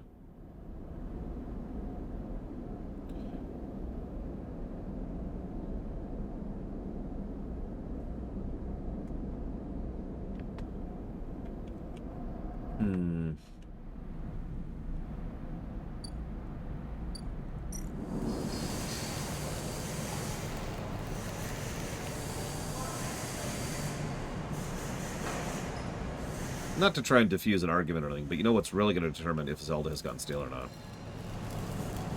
About 2 days from now.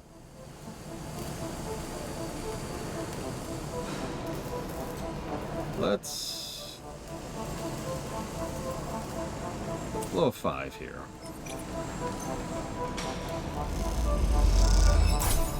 Get a little bit of extra money.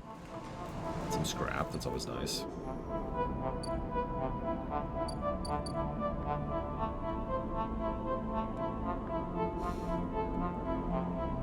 That is this Friday, right? I'm remembering correctly? I guess that'd be 3 days from now.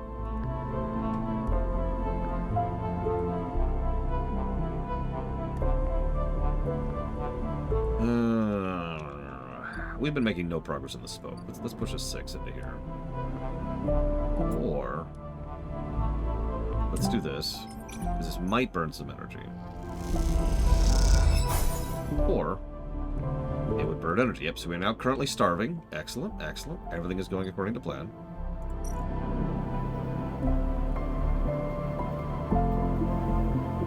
Oh, wow. We can just straight up buy a ship mine core now. Is it Thursday? It's this week. I know it's this week. We won't get there for a few weeks, but we will get there. Well, I think I put it after the Paper Marios. So... It's funny you say that, Yura, because it's also an example of how people's perception changes over time. Like, back in the day, I don't know if you were around for this, Yura, but back in the day, one of the biggest complaints people had about Mega Man 4, 5, and 6 was, yes I do, TSB, was that they were just more of Mega Man 3. That's it. And yet, I don't know about the circles you go around, but the circles I go around, Mega Man 4, 5, and 6 are considered the best of the classics. And hell, I think I did a pretty good job of showing why when we were reviewing them last year, or 2 years ago. Yeah, and then of course Mega Man 7 came out, then Mega Man 8 came out, then Mega Man 9 came out. And then of course the X series peaked really early on, and then just never stopped going down. That's not true. 4 was pretty solid. And yeah, and then 11 just suddenly was like, hey, what's up? 11 was just such a shocker out of nowhere quality game. I was blown away by that. But interestingly enough, Mega Man 11 was pretty much just more Mega Man, with the exception of the gear concept. So, I've noticed this about a lot of things, though. I don't like this because it's, you know, such and such. 10 years pass. Oh, hey, I really like this because of such and such. Mega Man X6 is a miracle. That's what we're going to call that. Deep Space Nine, another great example of that. Remember, TNG... I can't even say it. I can't even say it. TNG... Oh my god.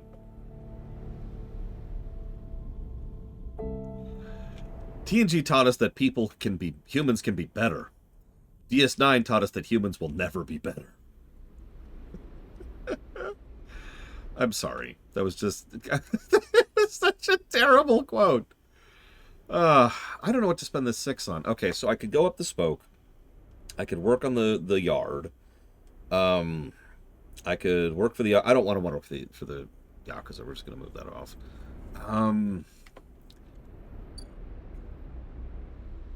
Well, admittedly, there is one other option. I could get a turbo positive result on working for the commune.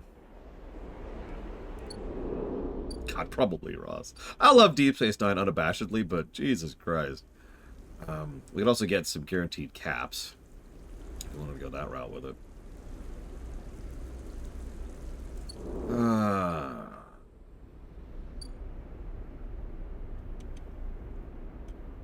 You know what? Screw it. Let's see what a success looks like at the commune, because I've been blowing nothing but ones on the commune. Here's me at my best. What do you got? 3 energy. Okay.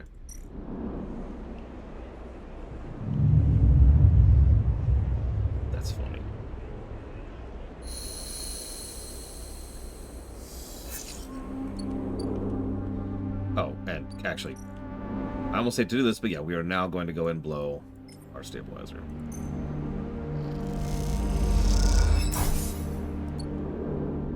I think I meant to do that last turn, but whatever at this point.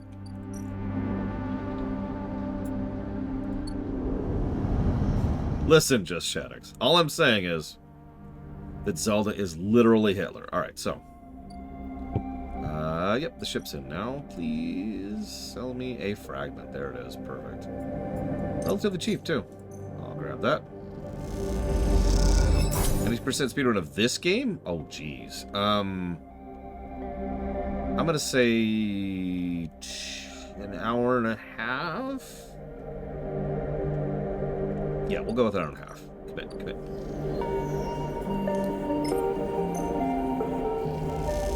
9 minutes.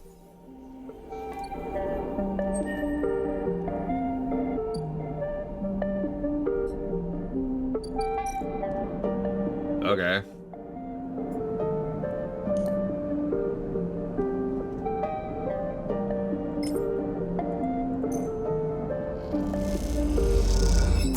I was to say, which ending did they go for there exactly? You drop the ship mine core into the galley table with an emphatic bang. Akita spins around from where she's been poring over some documents in her slate. Holy crap, did you actually land a ship mine? Damn, this might actually work. Where'd you get it? I built it. Built it? Well, you are full of surprises. You hear that, Amber? Sleeper got you a new ship mined. The sound echoes down with the ship's passengers. You have to admit, being in a small space with Ankita when she's this excited is a little intimidating, yet please don't kill me. Ankita puts the ship mine back on the table. I'll start the process of fitting it as soon as I can. I might need your help with some of it. She heads back towards the counter to grab her slate. This isn't the only good news today either. Looks like my good karma's finally coming in. She throws the slate under the table and spins it. Take a look at this. Names, numbers.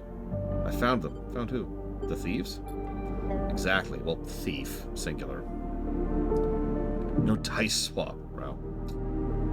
Or more specifically, Ashton Keed. It was his pass that was used to access Amber and slice the ship mine. Thought he might have killed or robbed his pass stolen, but it turns out he crossed the Founder's Gap the Rennick cycle. Founder's Gap? The big rift. You can't cross it without the Founder's Ferry.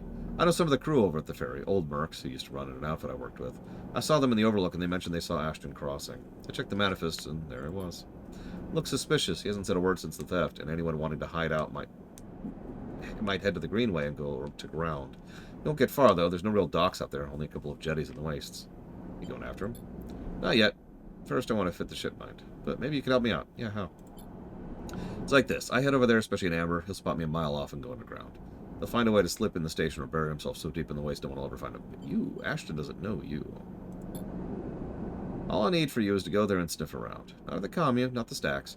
We'll have gone to the edges, the margins, the wild places. That's what Ashton likes. You see him, you locate him, ping me on this. Seeing as this is merc work, I'll be happy to give you merc pay.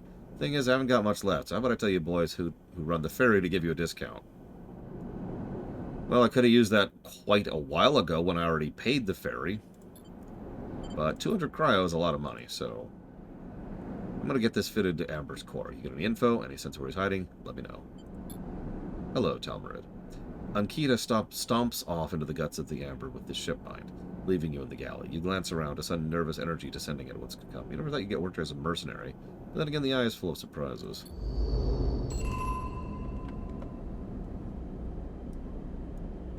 Oh god, there we go.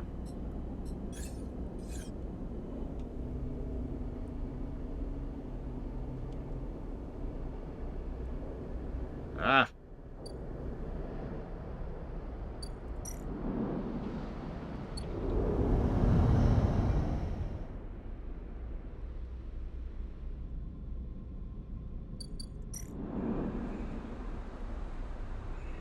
Okay.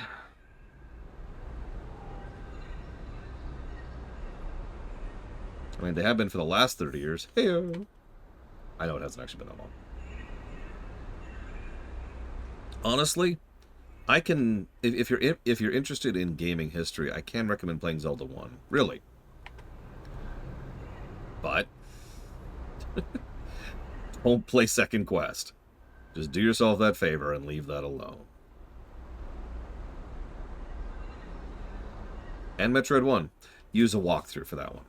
And by walkthrough, I mean a labeled map. That stupid... I have not forgotten that stupid tile. I even checked. I even bombed the floor just to be sure that that wasn't... And it was even on the right spot. I just somehow put the bombs in just the wrong spot to spot the destructible block to progress forward. I was so pissed. I'm still pissed about that. Months later. Thank you, DirectD. Always appreciate you.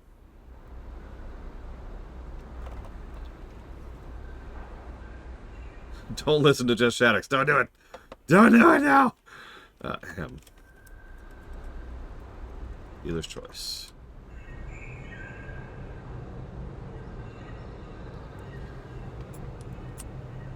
The Metroid block was wild, but yeah, it was fun. Don't worry, we'll be playing Super Metroid again soon.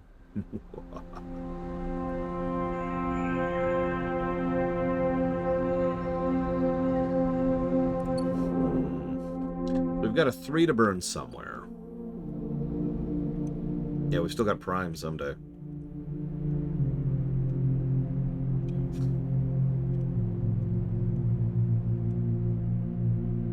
No, it's for Polemic Day, off the deeper end. It's something of a tradition to speedrun Super Metroid on Polemic Day.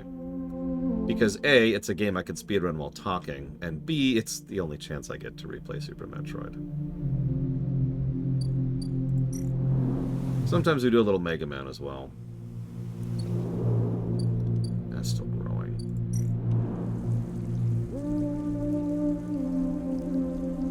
I still need to do an actual playthrough of that modded, the fixed Zelda 2 version of Zelda 2. Streets of Rage 4? I don't think I could play Streets of Rage 4 while talking, That's the big thing.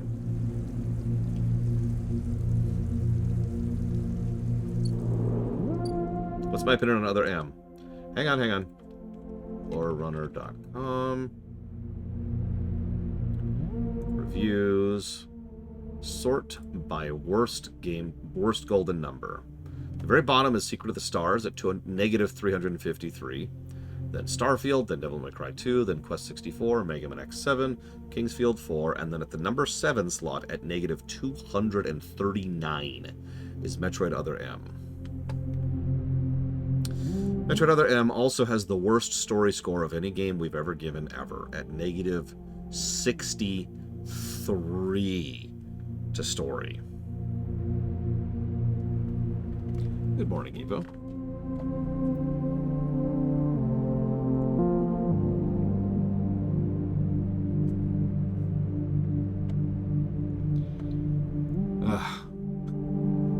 Normally I dread Election Day, Polemic Days, but this time I dread it more than usual.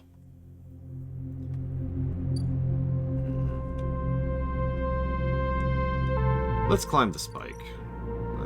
Well...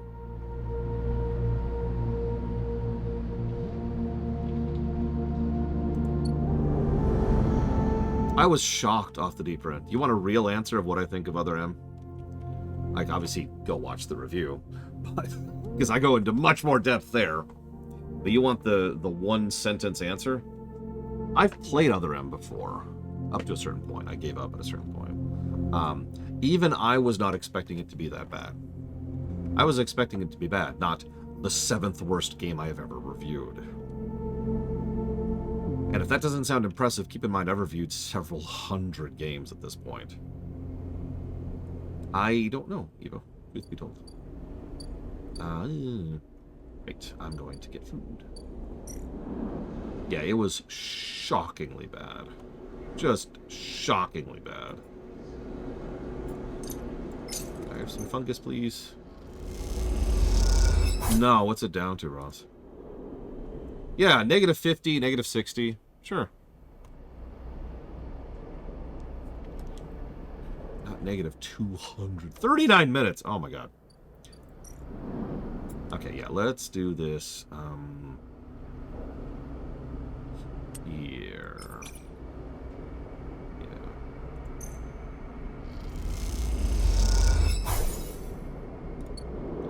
We actually gained energy. Oh, that's funny.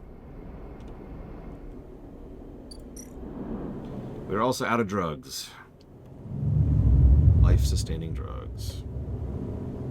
You want to hear something really funny, Just Shaddix? I forget the exact number, but they had something like 10, 15 iterations of the word baby or the baby in the first several minutes of the game. And then they pretty much never said it again. I only point that out because it's always funny how memes get started, right? Like, they don't actually say the baby too much in Other M. Except in the first 10 minutes when they say it constantly. So it's no wonder why people remember that, right? One more day on that.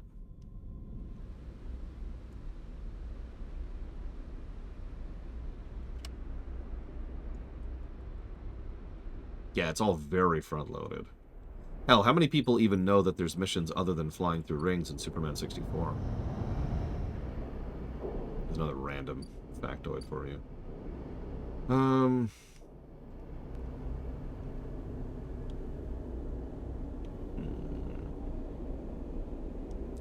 in a weird holding pattern right now. Let's finish up the spoke here. Never gonna catch me. Let's do this.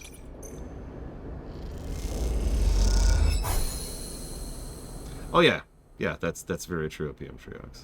So we've scaled the spoke.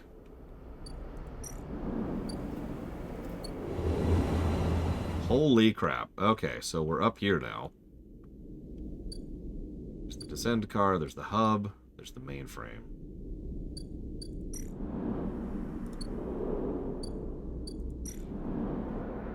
Okay. So, looks like we have another navigate unlock thing. What is our current best first game? Yes, we finally got rid of our tracker, Evo. Finally.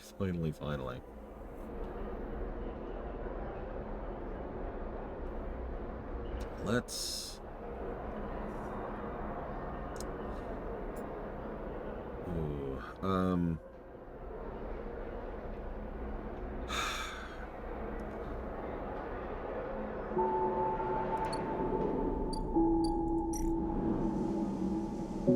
There's the mainframe. Kinda, yeah, Dakota. Breath. Yeah, that makes sense. Breath. So 80. There's the number. Do we think Star Fox can beat 80?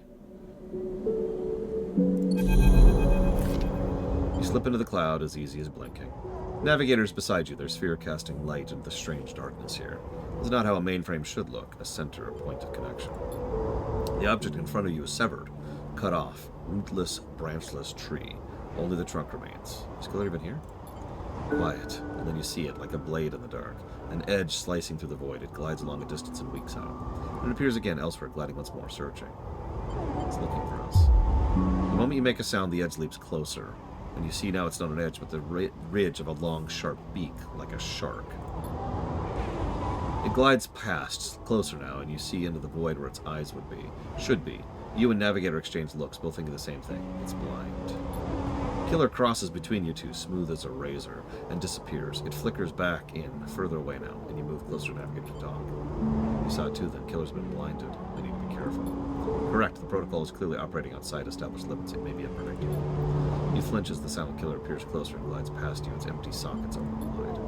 You turn to Navigator and notice something strange. The orrery of spheres is collapsing. The orbits, usually round and even, are decaying. The spheres are following spiral paths, condensing at a central point. Navigator's noticing it too. They go to shift their position to better direct the spheres, but they cannot. Whatever is drawing the orrery together is holding them in place. They look at you, suddenly desperate and frantic. Get out! You go to speak, but Killer appears between the two of you, sliding through the gap. Navigator freezes, and you see them framed in an empty socket. You realize now if Navigator cannot move, then it's only a matter of time before one of Killer's sweeps brings it directly through Navigator. And time is not a problem for a protocol that's been running for decades.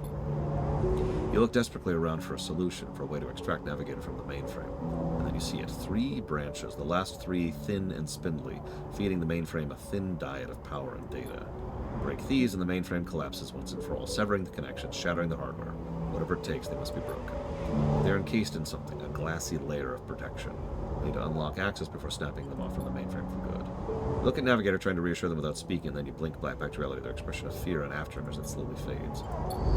And let me guess, we have a timer now. That takes keys. We don't have any keys. Hey, Diabeepus. Hope your day is going well. Thank you, as always, for the sub. It's actually worse than that, even. But fear not. I will not bring despair upon you. Star Fox 64, I think, will score much higher than people think it will. However, I don't know if I've mentioned this, we will not be playing the 3DS version. Not unless something changes in between then and now. And the Kingdom Hearts block. And we're going to be doing multiple routes, of course, PM3X. For a game like that, we more or less have to. Yeah, Star Fox 64 is a strange confluence of good design. How come? So, in what is probably the weirdest emulation glitch I've ever seen, Star Fox 64 on the 3DS does not emulate properly. Everything is flipped upside down, which is more or less unplayable.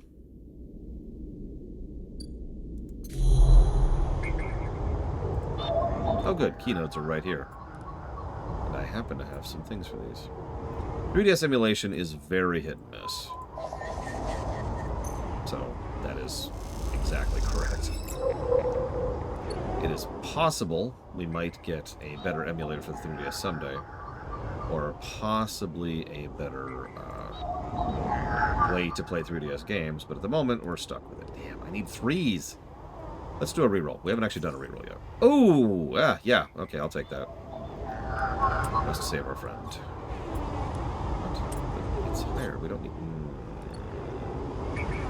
So it has... okay.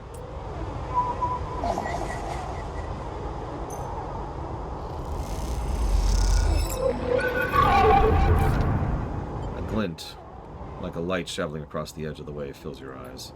Then the blade follows, a long head with 2 dead sockets slipping towards you in silence. You freeze, hoping it'll pass you by, hoping it'll simply slice through you like air. The blade head nears and slides past you. Almost. It nicks you, grazes you. You're desperate to call out. But you hold your silence and simply watch the blind eyes of the killer glide past, empty of all thought. Then the blade winks in the dark and you're alone again. Now you cry out. And we'll lose some stability.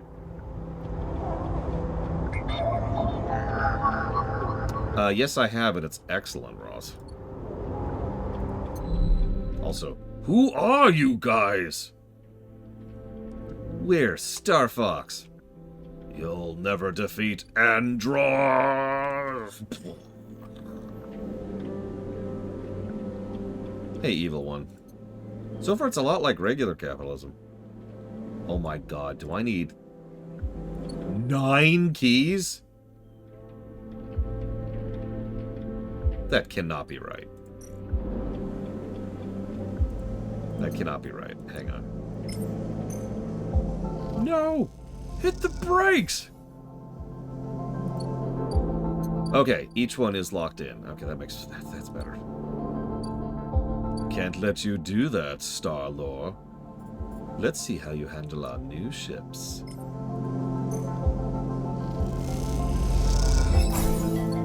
Uncle Andross! Yeah, that game has absolutely no right to be as good as it is.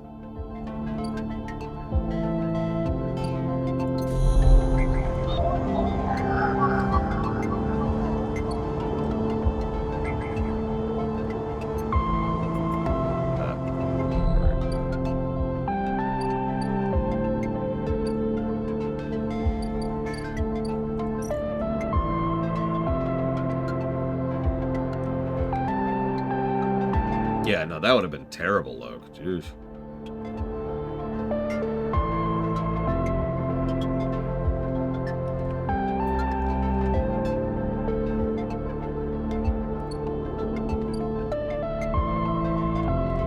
You know, out of context, Just Shanix, that might have been,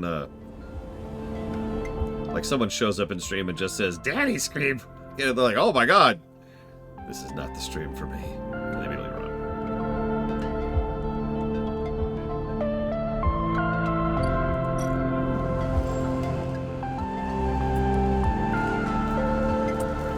Let's pop this in here. Get a guaranteed success. And a little cash.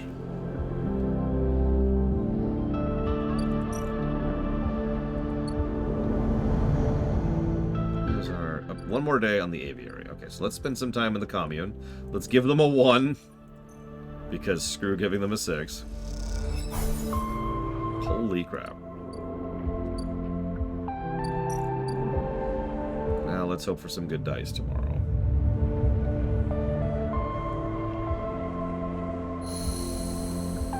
I say. No! Hit the brakes! I can't stop it! Yeah, there's a reason I don't play that mode, Ross. Honestly, and I don't actually mean this as an insult, but DOS 2 is just a little bit better than BG3 in a lot of minute ways that just makes it a lot more fun to play on the gameplay axis. Now, I know that sounds like a strange thing to say, but I say that because I've played DOS 2 on hardest difficulty. Because it's fun to play a game that has that good of gameplay on hardest difficulty. BG3 isn't bad on the gameplay axis, but... Oof. Thank you, King Venomui, as always. Much obliged and much appreciated. I don't think humans exist in that setting.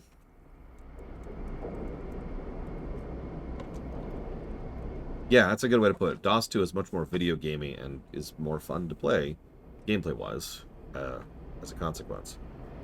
I do think BG3 crushes it in terms of story. In fact, I'm pretty sure it does have a higher story score.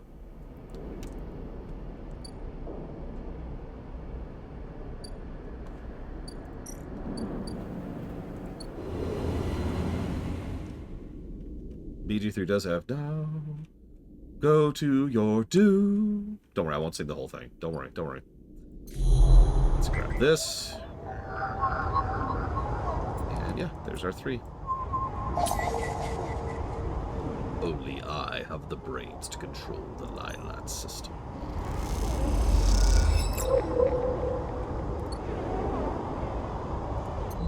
You know that I control the galaxy. It is foolish to cross me, Star Fox. Now you will feel true pain. Da-da-da-da! You know, that's a good question, Dakota. I don't know.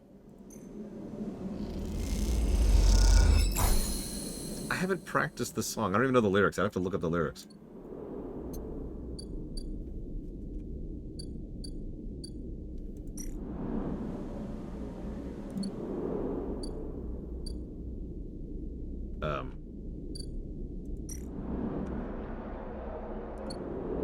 Did we just... We did. Okay. So...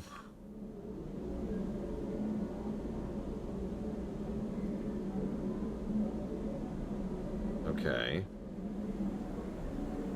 Yeah, I noticed that, TSB. Yeah, Gale... I talked about this during the run. Gale feels like that one player, right? Like, maybe this is just a me thing, because I've been GMing for like 30 years, but I've had a lot of players who've played characters like Gale in the past, and that always rubs me the wrong way. Who are you? Well, you see, I was the consort of a goddess and a super archmage. I have the personal interest of Elminster. You know, we're buddies. We're on a first name basis, and let's see what else. I've got an unforeseen, super amazing thing that's unique just to me. That requires me to feed magic into it because I have Netherese magic in me as well. And it's just like, oh yeah, I'm also level 1. And I'm just sitting here going... Yeah, I was having sex with a goddess. Okay, stop. He had a good voice actor. I will give Gale that. But his character always rubbed me the wrong way.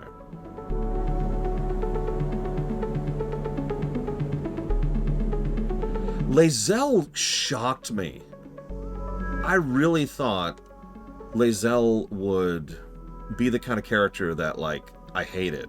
And she grew on me more than anyone else. I think she was actually my favorite character in that game. That was wild. That is pretty rare. Like, I can name like 3 examples of where I start off hating someone and then they just turn around. We've got Midna from Twilight Princess, we've got Morrigan from Dragon Age Origins, and then we've got Lae'zel from Baldur's Gate 3. Ah, sorry. Thank you. So that's going towards Dragon Age 4.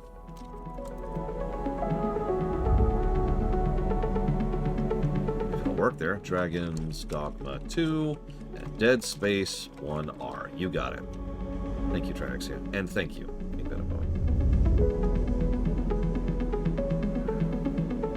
Yeah, exactly. Lae'zel is someone who hasn't actually drunk the Kool-Aid. She just hasn't known anything else. And as soon as she starts seeing things that challenge her worldview, she starts adjusting. And I'm sorry, that's the kind of thing that I respect. Especially because it's so rare, even in real life. So, hang on. I can kill Killer, and it only takes 3 actions. Or I can, trap Killer, and that takes... Sorry, I don't know why I said 3 actions. 3 successes. Or I can trap Killer, and that takes 8 successes. Now, a success on killing is 2, so that's a minimum of 2 successes. I've got 2 6s in the bank. I could just kill Killer right now. I could not capture it. I kind of liked Shadowheart. I think Shadowheart needed more time in the oven and more stuff in Chapter 3 to really make Shadowheart work better. Same with Will, by the way. Will... they needed to do stuff with Will. Although, Will does get us my favorite combat encounter in the entire game, so I'll give that. Yeah, Karlach is another example. Karlach is very good early on. And then just stops right there.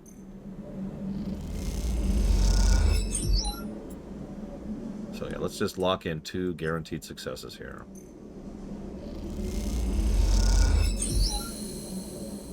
Okay. As you blink into the cloud, you see the last flickers of life from the mainframe. The vast machine once ran the whole station, spanned it up, directed and processed the flow of energy, water, and data, fed the lives of thousands of people. Now it is finally dead. Navigator...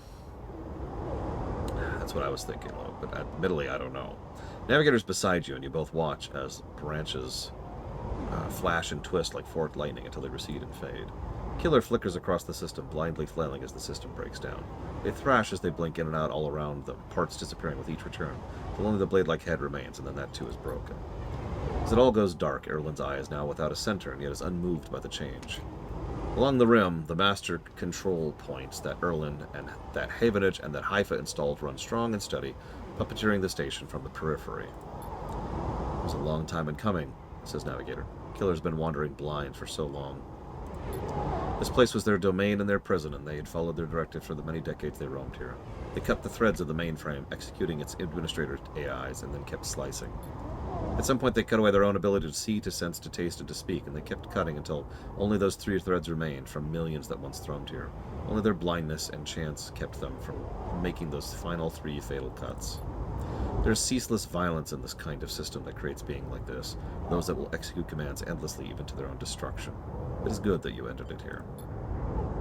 You watch the data points of the station spin around you, blending with the fixed stars. There's something satisfying about finally wrenching the last threads of control from this central point. It was little more than a ghost by the time you reached it, but this place deserves to be haunted by better ideas than totalizing systems of control. It is free now. This station no longer presents a hazard for illegal entities like me. In fact, in time, perhaps it can be a refuge. A refuge, that sounds like something of value, something worth building.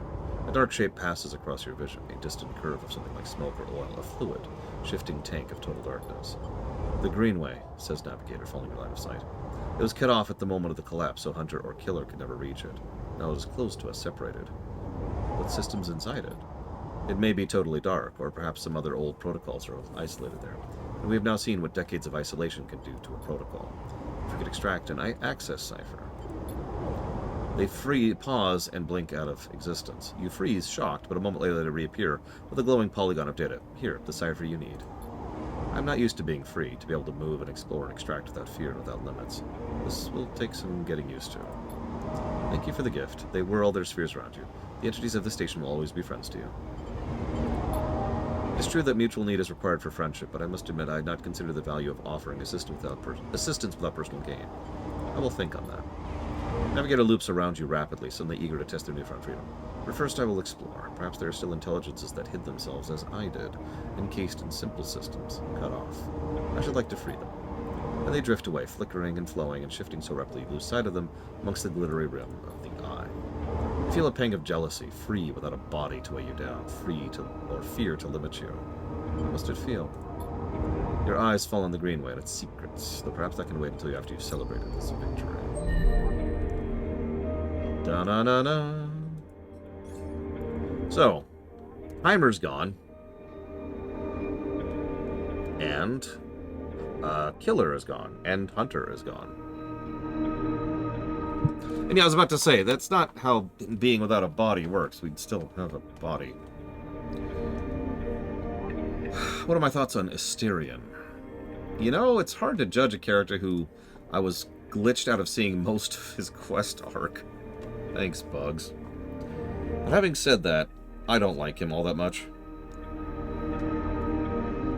I've also been told that if you go certain ways with his arc, he becomes really bad. Voice actor is, of course, fantastic.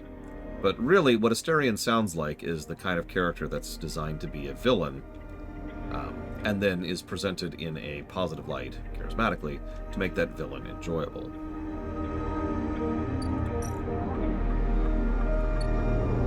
In short, not the kind of person I would probably have in my party if given a choice.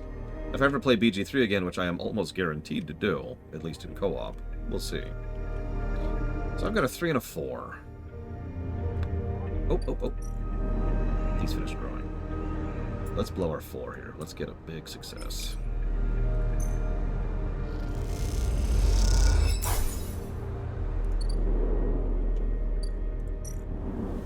That being said, the jackass who programmed him that way, much worse of a person. It was so satisfying killing him.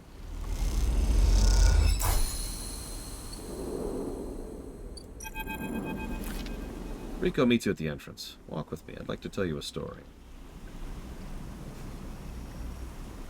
Concerning hobbits. When people first crossed into what we call the Founder's Gap, into the Greenway, they did so against the wishes of Andre Erlin. At the time, Erlin was trying to stabilize the Union and establish control over the Eye in the wake of Solheim's collapse. It was chaos, competing factions, failing systems, dead, injured. That was his priority. You both cross through a glass-roofed tunnel, the Greenway outside crowded with vines and branches. Erlin had written the Greenway off, cut off from the rest of the station and linked to a broken spoke. He claimed it was only a matter of time before everything here would die. He refused to let anyone abandon their duty to the Union and cross. They were traitors to the cause, or as good as. There weren't many of us, but we believed what was here was worth saving. We had to keep our plans secret until we crossed, and some of us left people behind.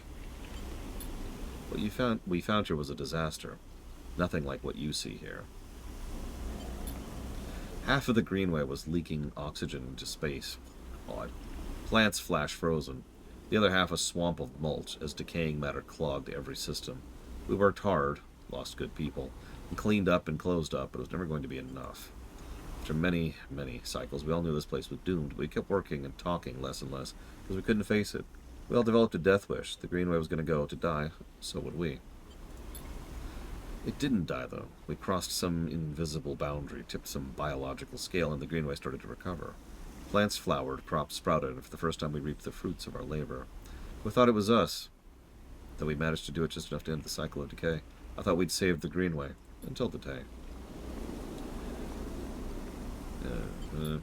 I should have known, of course, that our arrogance was unfounded, but we needed to believe back then. We needed a myth to bring more people across the gap. What you've shown us is that back then the Greenway saved us, not the other way around. Tell me, have you ever consumed one of the Matsuki or gyro caps? Yes, actually. I imagine they were delicious, nutritious, almost uniquely so. After all, they were designed for you. At first I thought it was location they were grown in that made the mushrooms from the aviary, from the labs, or from the grove different, but what I've come to understand is that it is the person growing them. The Matsuke and Gyroll caps you brought me are totally unique, containing compounds never usually found in similar specimens in my possession. Many of those compounds aren't even digestible for humans, but for a sleeper like you. Back when the tide turned, when the Greenway started to recover, we all felt something, a response. It was as if this place was not just alive, as a forest is alive, but alive in other ways, communicative, responsive. We shrugged it off at the time, but I now understand why. This place is responding to us, adapting itself to us. It is growing fruiting bodies for you, for me. It is adapting and changing. It is, in short, displaying signs of sentience. What? Perhaps not the Greenway, but the ecosystem itself, or something within it. When you've been growing the Gyrolls and Matsukes and the Aviary, those species so unfamiliar with the Greenway, have you discovered any others? Yeah, actually. I would like to see those. Please bring me some more.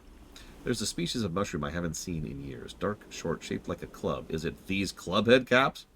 We were working to save this place. It was around the time we started to lose our first members.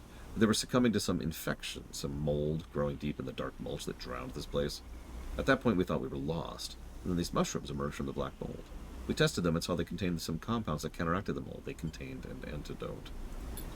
Of course, as a botanist, I saw this as part of the natural process of the ecosystem, even if the timescales seemed absurdly short. But what I'm wondering is if the antidote was meant as a gift. Perhaps if you are patient, you will receive your gift too.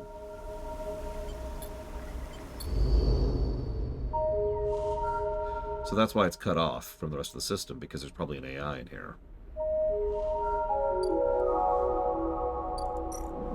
That's probably running this stuff.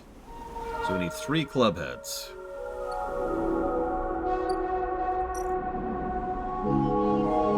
I'd like to say neutral good, Yura, but I'm too organized. I am lawful good. Let's hope for the best. Burn this. Come on. Neutral outcome. We didn't get what we wanted at all.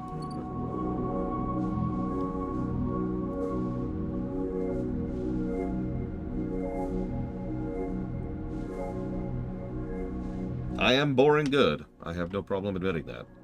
Something I handle with a bit of pride is how I try to be the boring man. People need boring people. Boring jobs and boring processes to make sure that life keeps living. So that systems keep structuring and civilization keeps spinning. Yeah, no kidding, Taquata. That's what I was thinking. Because this is my only source of drugs right now, and that's the fricking mafia.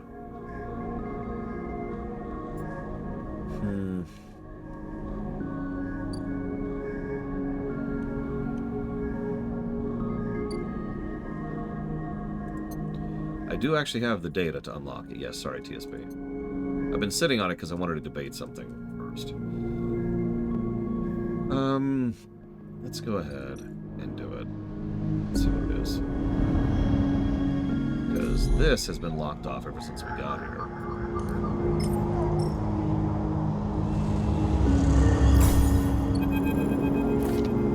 The Greenway roils beneath you like a silt-choked river. If what the Navigator said is true, then no one has access to these networks since the collapse. The hunter and killer protocols have never set foot here, never cleared out the intelligences and systems. So why then, you wonder, does it look so dark? Is it just that the bit rot has set in? The entropy of systems reducing everything to shadows and light? You watch as the slotted cipher fizzles in one open, distorted gateway on this entire rim of the station. It flickers and winks out, and then you are falling into the flow. A river of swirling darkness. You are spun by it, twisted by it, and lost in it. It's not that the Greenway was hiding in the darkness. It is made of darkness. It is filled by this substance, this process, this swarm. Now that you're among it, you notice the swarm is exactly what it is, 1 billion individuals moving in the flow. There's no network map here, no nodes and threads, only a storm of interchangeable points, shifting in configuration endlessly. And then you see them, a figure, turned away, the only bright spot in the dark river. You push closer through the storm. They are facing away, at least you think so? They are so fractured, so overgrown, it's hard to tell. Even from this distance, you can see their flesh is moving and flowing. Gross. You watch silent as they stoop and reach down, and their hand is a dark shape with twisted fingers they press into a loam of data beneath them, pushing it through the trembling soil. They move away, go a little further, and repeat the process as if sowing a field. You push forward, but somehow, despite their slow and deliberate speed, they move faster and quickly fade into the storm. You reach the point where they planted the object and look down. There it is, a glassy, shifting polygon with something inside. Reach down and pick it up. It is cold but thrums with energy. You look towards the path of the figure, but they are long gone. When you blink out of the cloud, back to the leaves and dappled light of the greenway, you hold a seed in your hand. Gardener's seed. Okay.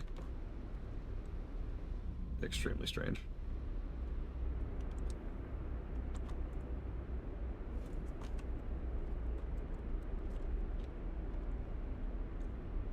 Yeah, synthetic plant.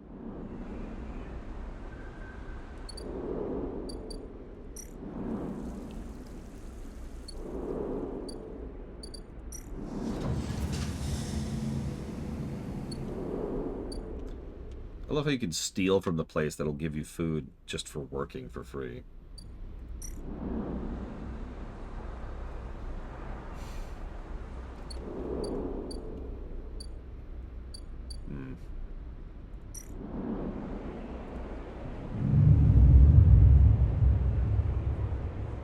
Yeah, no kidding, PM Triox.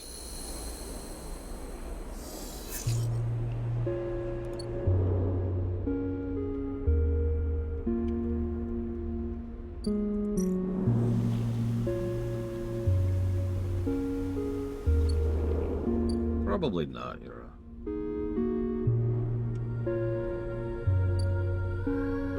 I'd think about it, though.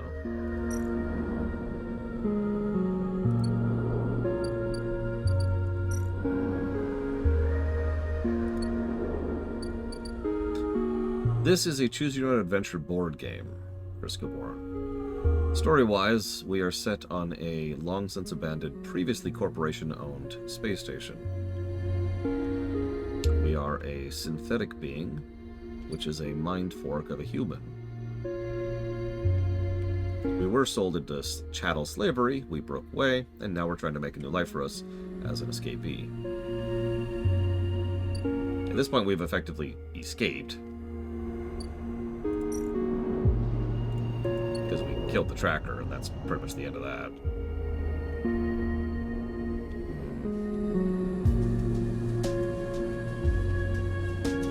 And yeah, almost everyone here is a refugee to some extent or another, because when that corporation shut down who owned this place, they also lost their rights in the entire system.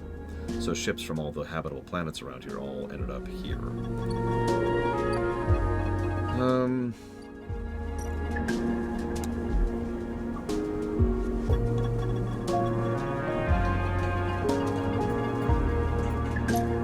I've been meaning to try and unlock this for a while, so let's work on this. We got rid of the tracker Gig Pudding. He's long gone. Well, right now it feels like the story has branched substantially. Because like we've got this story down here with the ship. We've got the story with What's-Her-Face and her ship. We've got the story with the Mafia, which I've been sort of deliberately avoiding. We had the story with freeing the station from the hunter-killer AIs, which we have now concluded. We have... Let's scooch over here.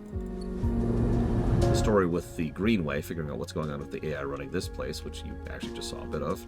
We've got the DLC story. That's this one over here. I was told by the game to hold off on doing that. And I think that's actually it at the moment.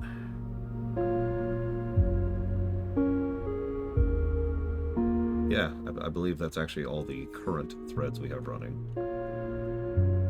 We have definitely drifted into Act 2 territory. Of the meandering act.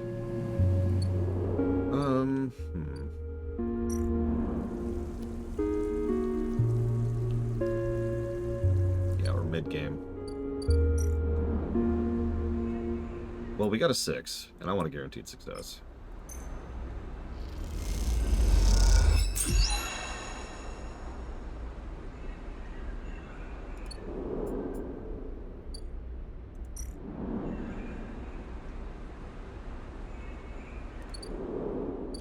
I'm sure I'm going slower because I'm reading stuff out loud, Euro. That's a normal problem.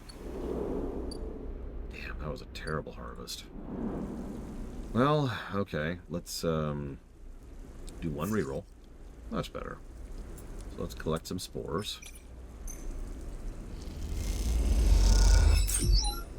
Oh, that's a really good yield. Okay, so let's go ahead and harvest those spores. And by harvest, I mean germinate. Sorry, wrong word. That'll start another 4-day timer on that quest.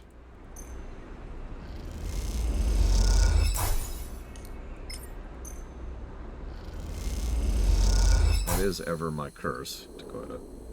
So yeah, 4 days on that. I've only got the one still. Let's scooch back here really quick. I've still got a 3 and a 1. The 1 I think I'm going to burn on energy. The 3 I'm not so sure about. One way or the other. I think we'll go ahead and use this in Advanced Emphasis quest. Oh, gotcha, Dakota. That makes more sense.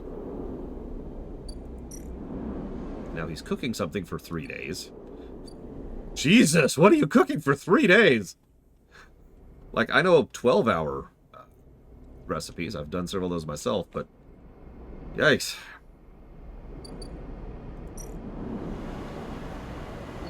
Okay, so that's just a job, which we don't really need at this point. So we do have one more unlock thing, which is up top. And actually, no, we have 2 more unlock things. Let's unlock the rest of the bar. I've been meaning to do that anyways. Let's get super drunk. Glug, glug, glug. It's actually getting us energy back. That's hilarious. Glug, glug, glug. The glass shatters on the steel bar beside you, and the taunts don't take long to follow. Hey, hot. What you doing here? He laughs at all my joke. Playing human? Yeah, but ignore him. Oh, that makes sense. Yeah, alcohol is probably just straight energy. That actually makes a weird amount of sense. You hunch a little further, staring at the hundreds of tiny impact points that scar the bar's surface. A hand falls on your shoulder, but as you flinch away, it pats reassuringly. You freeze in place. Out! The voice comes from behind you, spat out like a shot. You turn to see bright eyes, dark hair, and a stare that could breach the wall and vent you into hard vacuum. As you turn back, the spacer, the second glass, comes sailing through the air. I'm gonna catch that one. Ah, I fail at catching it. Through the haze of glass and gyral vapor, you see Tala leap the bar and close the distance to the spacer. The thud as he slams into the wall echoes around the bar like thunder. Now flanked by other figures, quick to their feet, Tala throws the spacer out through the door and stands silhouetted against rotunda lights. You touch your arm and it feels wet. Someone helps you to your feet and back to your stool. Broken glass rattles as it's cleared, and a fresh measure of gyral is glugged out in front of you. The same hand, warm, heavy, falls on your shoulder once more. He isn't coming back. We don't tolerate that kind of crap here. Let's get a look at you. Tella wipes the powdered glass from around the wound, and someone places a bottle of alcohol in a metal tin and tweezers at the bar. She disinfects them and turns to you. That was an ambitious catch. Stupid, but ambitious. You don't feel the pain, only the string of status messages your body delivers concerning dermal damage and exposed structure as she pulls slivers of glass from your forearm. You do feel the care, though, as Tala's bright eyes search your thick, synthetic skin for splinters. More, Sovicom! More! One of my favorite stupid meme gifs is from The Last Jedi. Kylo Ren. Like, the way he does that expression just is perfect for that. Just picture that's you right now, Sovicom. Yeah, hit me, Evo. Tala works with the skill of someone who has had to pick glass splinters from the skin of a stranger before. She hones in on each bright shard, all the time tapping the tweezer tips in little rhythms only she can follow. So, been on the eye long? Just long enough. Hey, you don't need to act up with me. Not everyone is like that idiot. We don't all hate you. Some of the regulars, maybe they fear you, maybe they're curious, I don't know. But I do know the Overlook is a safe place. I know what it's like to be new in this place, trust me. I'm not trying to convince you of anything or separate you from your chits. I just want to know that if you need somewhere, you can always come here. I know the rations we've got aren't much and the company is limited, but if you need work, I'll happily put behind the bar and shelter and we can discuss that. You'll be safe. I usually have Francis on the door, but he's up in the Greenway this cycle, haggling with our supplier. Francis tends to be particular about what we serve, even if the clientele isn't. Here, that's you, Sleeper. This'll help. Wait, does this help? I mean, can you get drunk? Nope. She laughs. Just a connoisseur. I'll let you get back to it then. She walks around the bar, gathering the glasses as she does, and before long is retelling how she threw that spacer out to a new group that just wandered in, complete with traumatic action. She gestures in your direction, and you instinctively look away, back to the worn surface of the bar. You take a sip of the Grial. The earthy fungal tone fills your senses, almost blocking out sight and sound, like diving headfirst into a bog. You may not be able to get drunk, but this connection to something grown, something fermented, something old, feels good. So, interesting. And yeah, that absolutely sounds like a recruit quest to me. That means and there's another unlock we've got, so that's too many unlocks. So much to do. Okay. We need what we really need, what we really, really need, and this is my current midterm goal, is a reliable, non-financial place. It's disgusting, Evo. To get our drug. We need a reliable drug, and I've already got the vibe on that. I've already got an idea of where to grab that. One moment, please.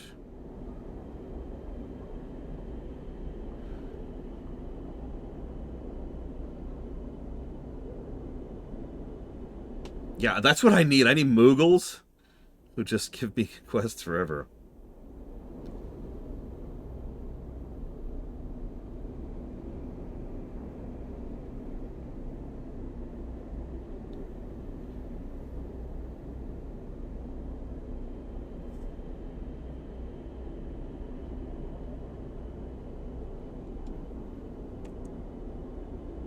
God, Dakota, probably. Okay, so he's doing that for a few turns. I've mentally walked away from this. But let's do a quick mental checklist, right? So we've got this, which we're actually pretty far through. That's a longhorn right there. That's just a source of money. I should say just. That is a source of money. That's a regular thing. This is a regular thing to buy scrap.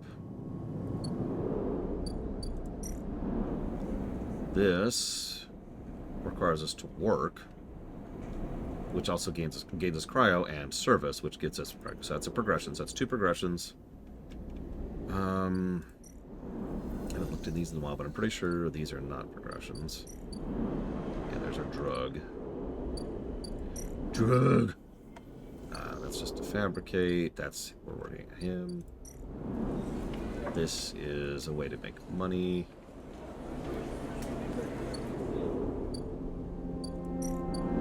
This is a way to make money and energy. This is nothing. That's the Yakuza. That is so gross, Dakota. This is just make money. So we still only have the 2. I know we have an unlock up top. Here, let's just check that really quick, because I know we have an unlock up here. Up we go. I think that's all we have up here right now. Yep, there's our other unlock. So that's 3...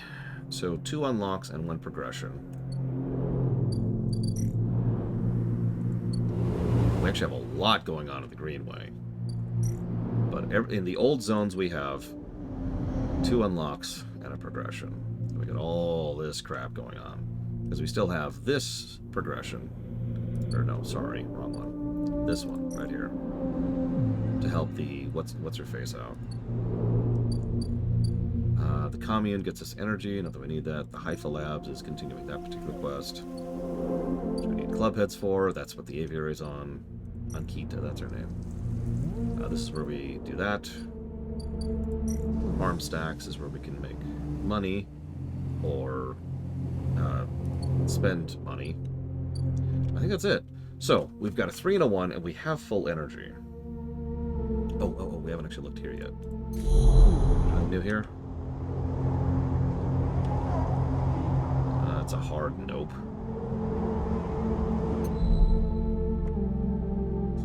Okay. So that's a dead end for now. In that case, let's burn this here.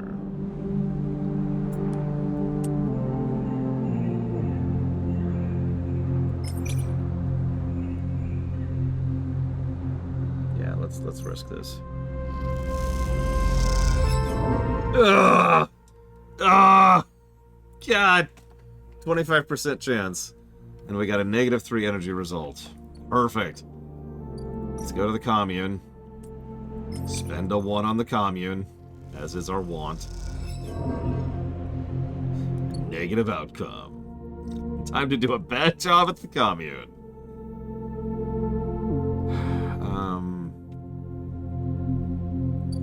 Yeah, let's go ahead and sleep at the commune.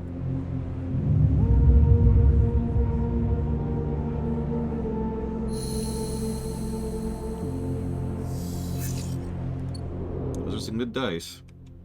I think we're waiting on everything else, so we just can decide. So we want to advance on Kahida, the hub, the bar, or the manufactory. That's our 4 options right now. What do you think?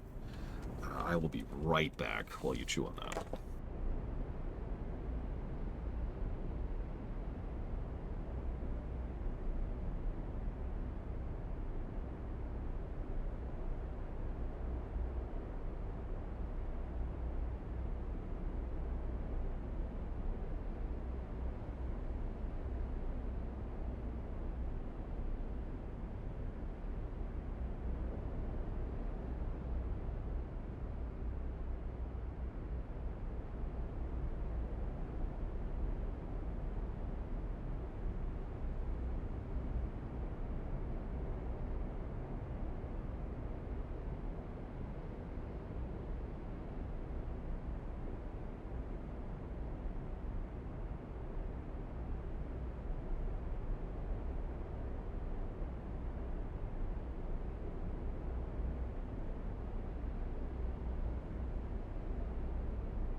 I mean, we do have some decent manufactured dice, and there's not a lot of detriment to doing that.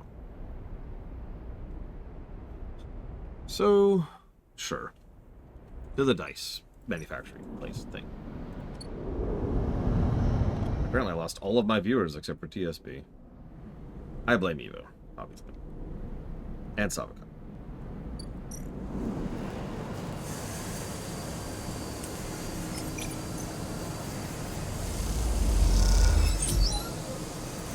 And Andrew.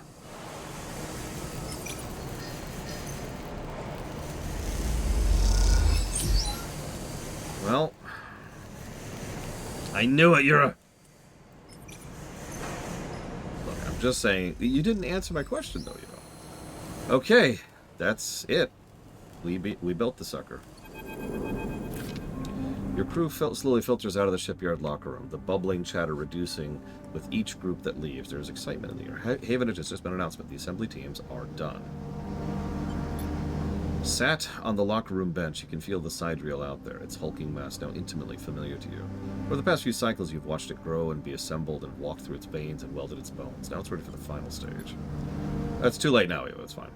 It will go to testing now, then enter a final process of sealing and resealing, checking and rechecking before it's deemed suitable for a generational trip. But for now, the work is done. You can't help but feel proud. A cough interrupts. Hi, Lem. Where's Mina? Two are fast friends, huh? She's been watching at home. Now I'm on the work team, I can afford to help a bit more. Was on the work team, I mean, we're all at a job now. Not that I'm complaining. She's got to be in her best shape when she carries Yumi and Mina out of her. So confident? Why not? I figure I'm due for a lucky turn by now. No use in wondering what if until the draw anyways, and there's a few cycles till then. Lem is right, but the odds seem unlikely anyway. How many more are working the shipyard? Hundreds? 1,000? You're certainly seeing more faces than you could count pass through. And are the Celis Foundation even going to keep their promise? Out here in the eye, you get the sense that no one will hold them to it. Why else would they be building a sidereal and a surrogate system? As you think, Lem watches you. Tell me about Celis. Foundation? I'm sure I know much more than you. I hear they have a planet in mind for the sidereal. There's something temperate and habitable. I think they're run by some rich folk from the core, people interested in doing things different. I guess they don't like the way core runs things. All these surrogate systems like this one feeding resources into their silos. It's a pyramid of sorts, and we're at the bottom layer. I guess Celis wants to change that. I rather keep my mind on the prize, so to speak. I don't much care what they're for or against as long as they can help us get out of here. You ever been in a thunderstorm? A real big one? I don't remember. It's something else. The sound, the smell, the rain hammering down. Whole sky stretched out and bruised, roaring and huge. The place I was born, New Pembroke, a dry old rock in the Conway system, had 2 seasons. One of them was dry as a bone, dusty and ugly. The other one was one long storm, a side effect of the terraforming efforts, they said. Rain used to rattle off the roofs like bullets, wash the dust away, turn the streets to rivers. I'd sing us to sleep and wake us in the morning. We'd wait half a year just to see it again. Best day was one where the first drops fell. Sometimes I wake swearing I can hear it again. I was thinking, Nina's never seen a storm, never felt rain. She's grown up here in the ring or on the horizon, always in the dark. I want to change that for her. Yeah, of course, almost there. Best get back to the little one anyways. With the shift's done, I reckon she'll be happy to have me home for a few cycles. See you in a few for the draw? I'll be there. Right on. As you sit, you think about the rain and little hope creeps in. Is it possible? Could Sidereal take you to a planet? A place with weather, skies, and life? You get up quickly before you think too much about it. It's too soon to hope, too dangerous. This Voigt needs doing. In 6 days, Sidereal's going to move to the hub. It's funny because I've already unlocked that. There's the Sidereal draw in 3 days. So I've got 3 cycles going on now. Well, let's go spend that one doing a bad job at the commune. I am shocked they have not kicked us out, because we just keep burning our ones on the commune. I feel bad about it, honestly. Like, literally the best we can get is a neutral outcome, which we have done periodically.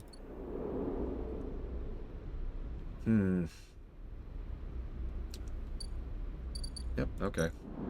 Oh, wrong button. This one. Yeah, we have occasionally done slightly less terribly.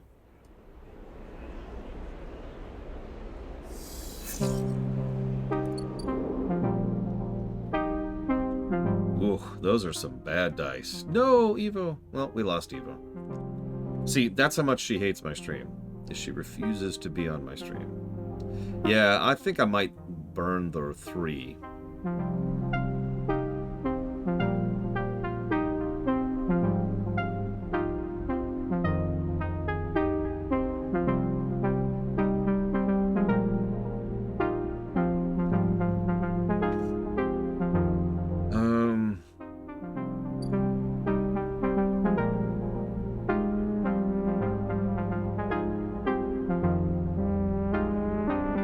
Actually, yeah, let's just do a full reroll. So, for those of you not aware, it's a gradient reroll, which is great, by the way.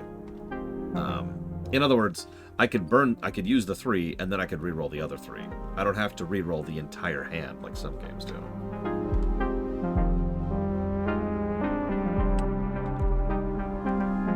I don't know, Dream Whisperer.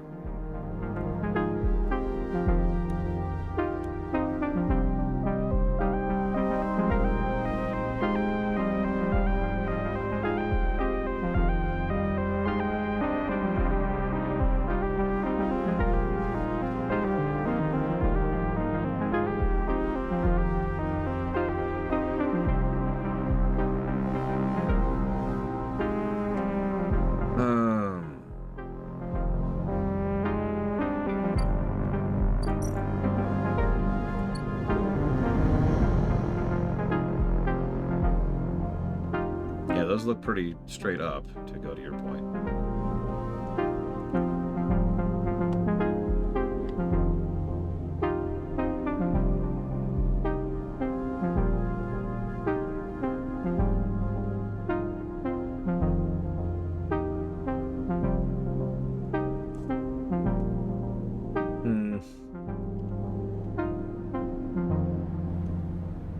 Oh god.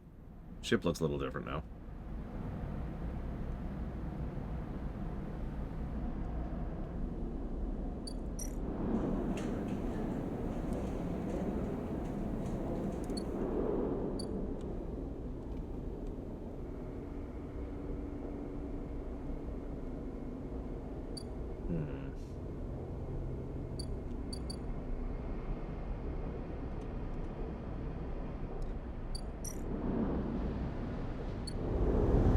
The only progression thing that we're in the middle of right now is this one.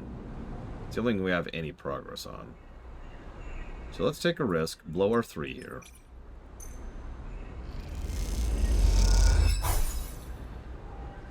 That's not terrible. Reroll our dice. Let's blow a 5 here now.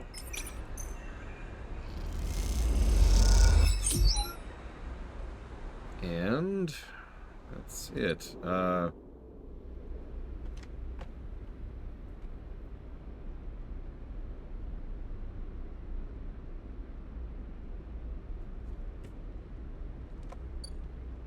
we're still waiting on everything else. Okay.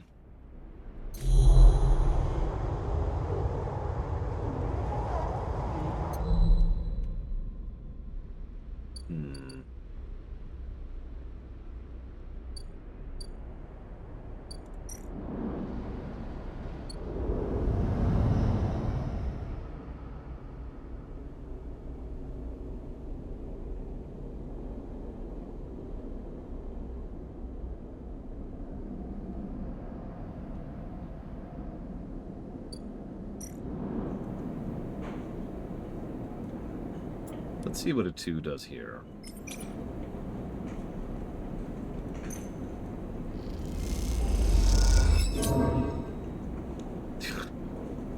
Negative outcome. Plus the energy. But that's it. When you say the eye, I assume you mean this stuff?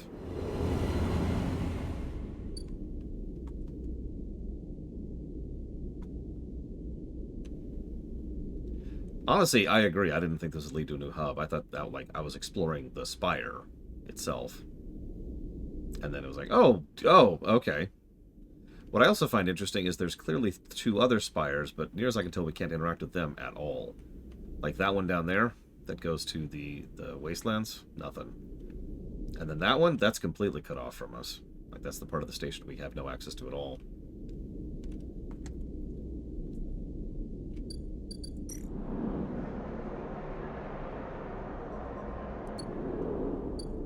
Well, whatever. Let's go put in a good, terrible day's work at the commune.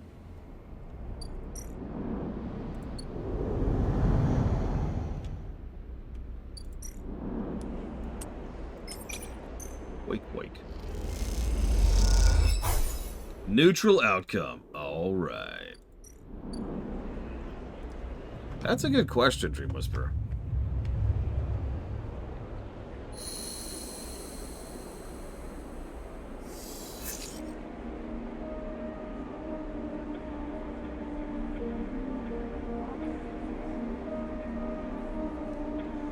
Okay, those are some decent dice. We should have at least one thing up today.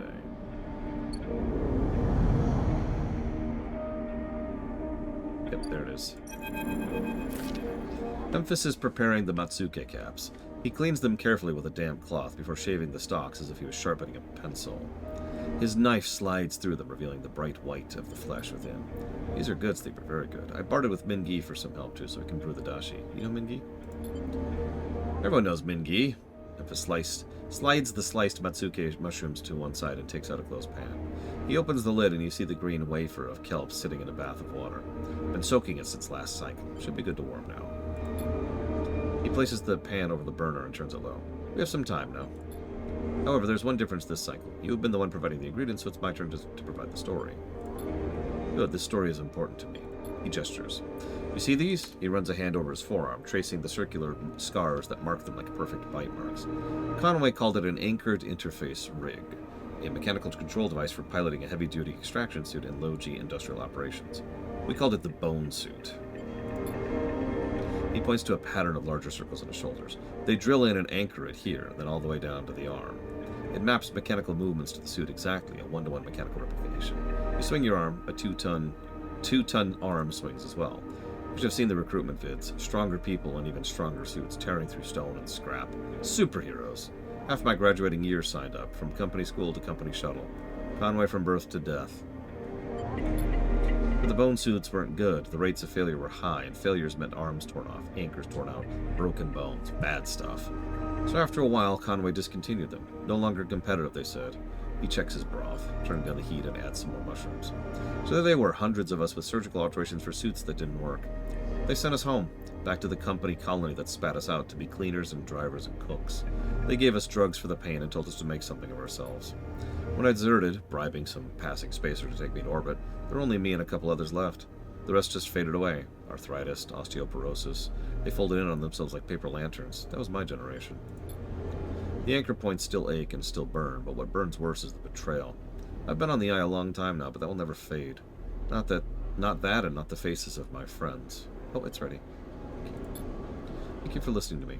I will not let their story die. As long as I am telling it, it will remain. He pours the broth into a double-walled metal bowl and hands it to you. The heat radiates through your hands, and the smell drifts up, rich and sharp like a pine forest after the rain. You drink the broth slowly, chewing the matsuke and thinking. Memphis busies himself with cleaning the pans in the bowl, sealing the kelp back up for another day. Then he quietly comes to sit with you while you finish your meal. Neither of you speak, preferring to instead let the story linger in the air a little longer. It's not that there's nothing to say, it's that sometimes, in the moments after something, speaking breaks the spell.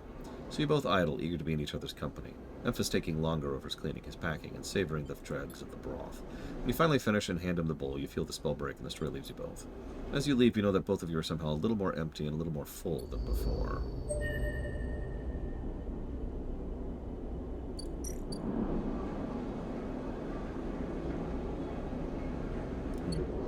And apparently that's the end of that particular chain.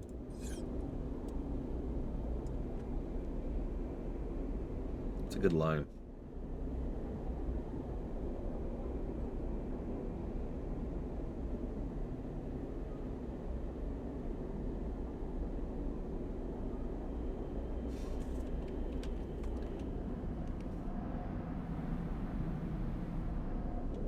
Okay. Well, we'll think about what we're going to do next in just a bit. I think we will go ahead and take our lunch break, so I will see you in a bit.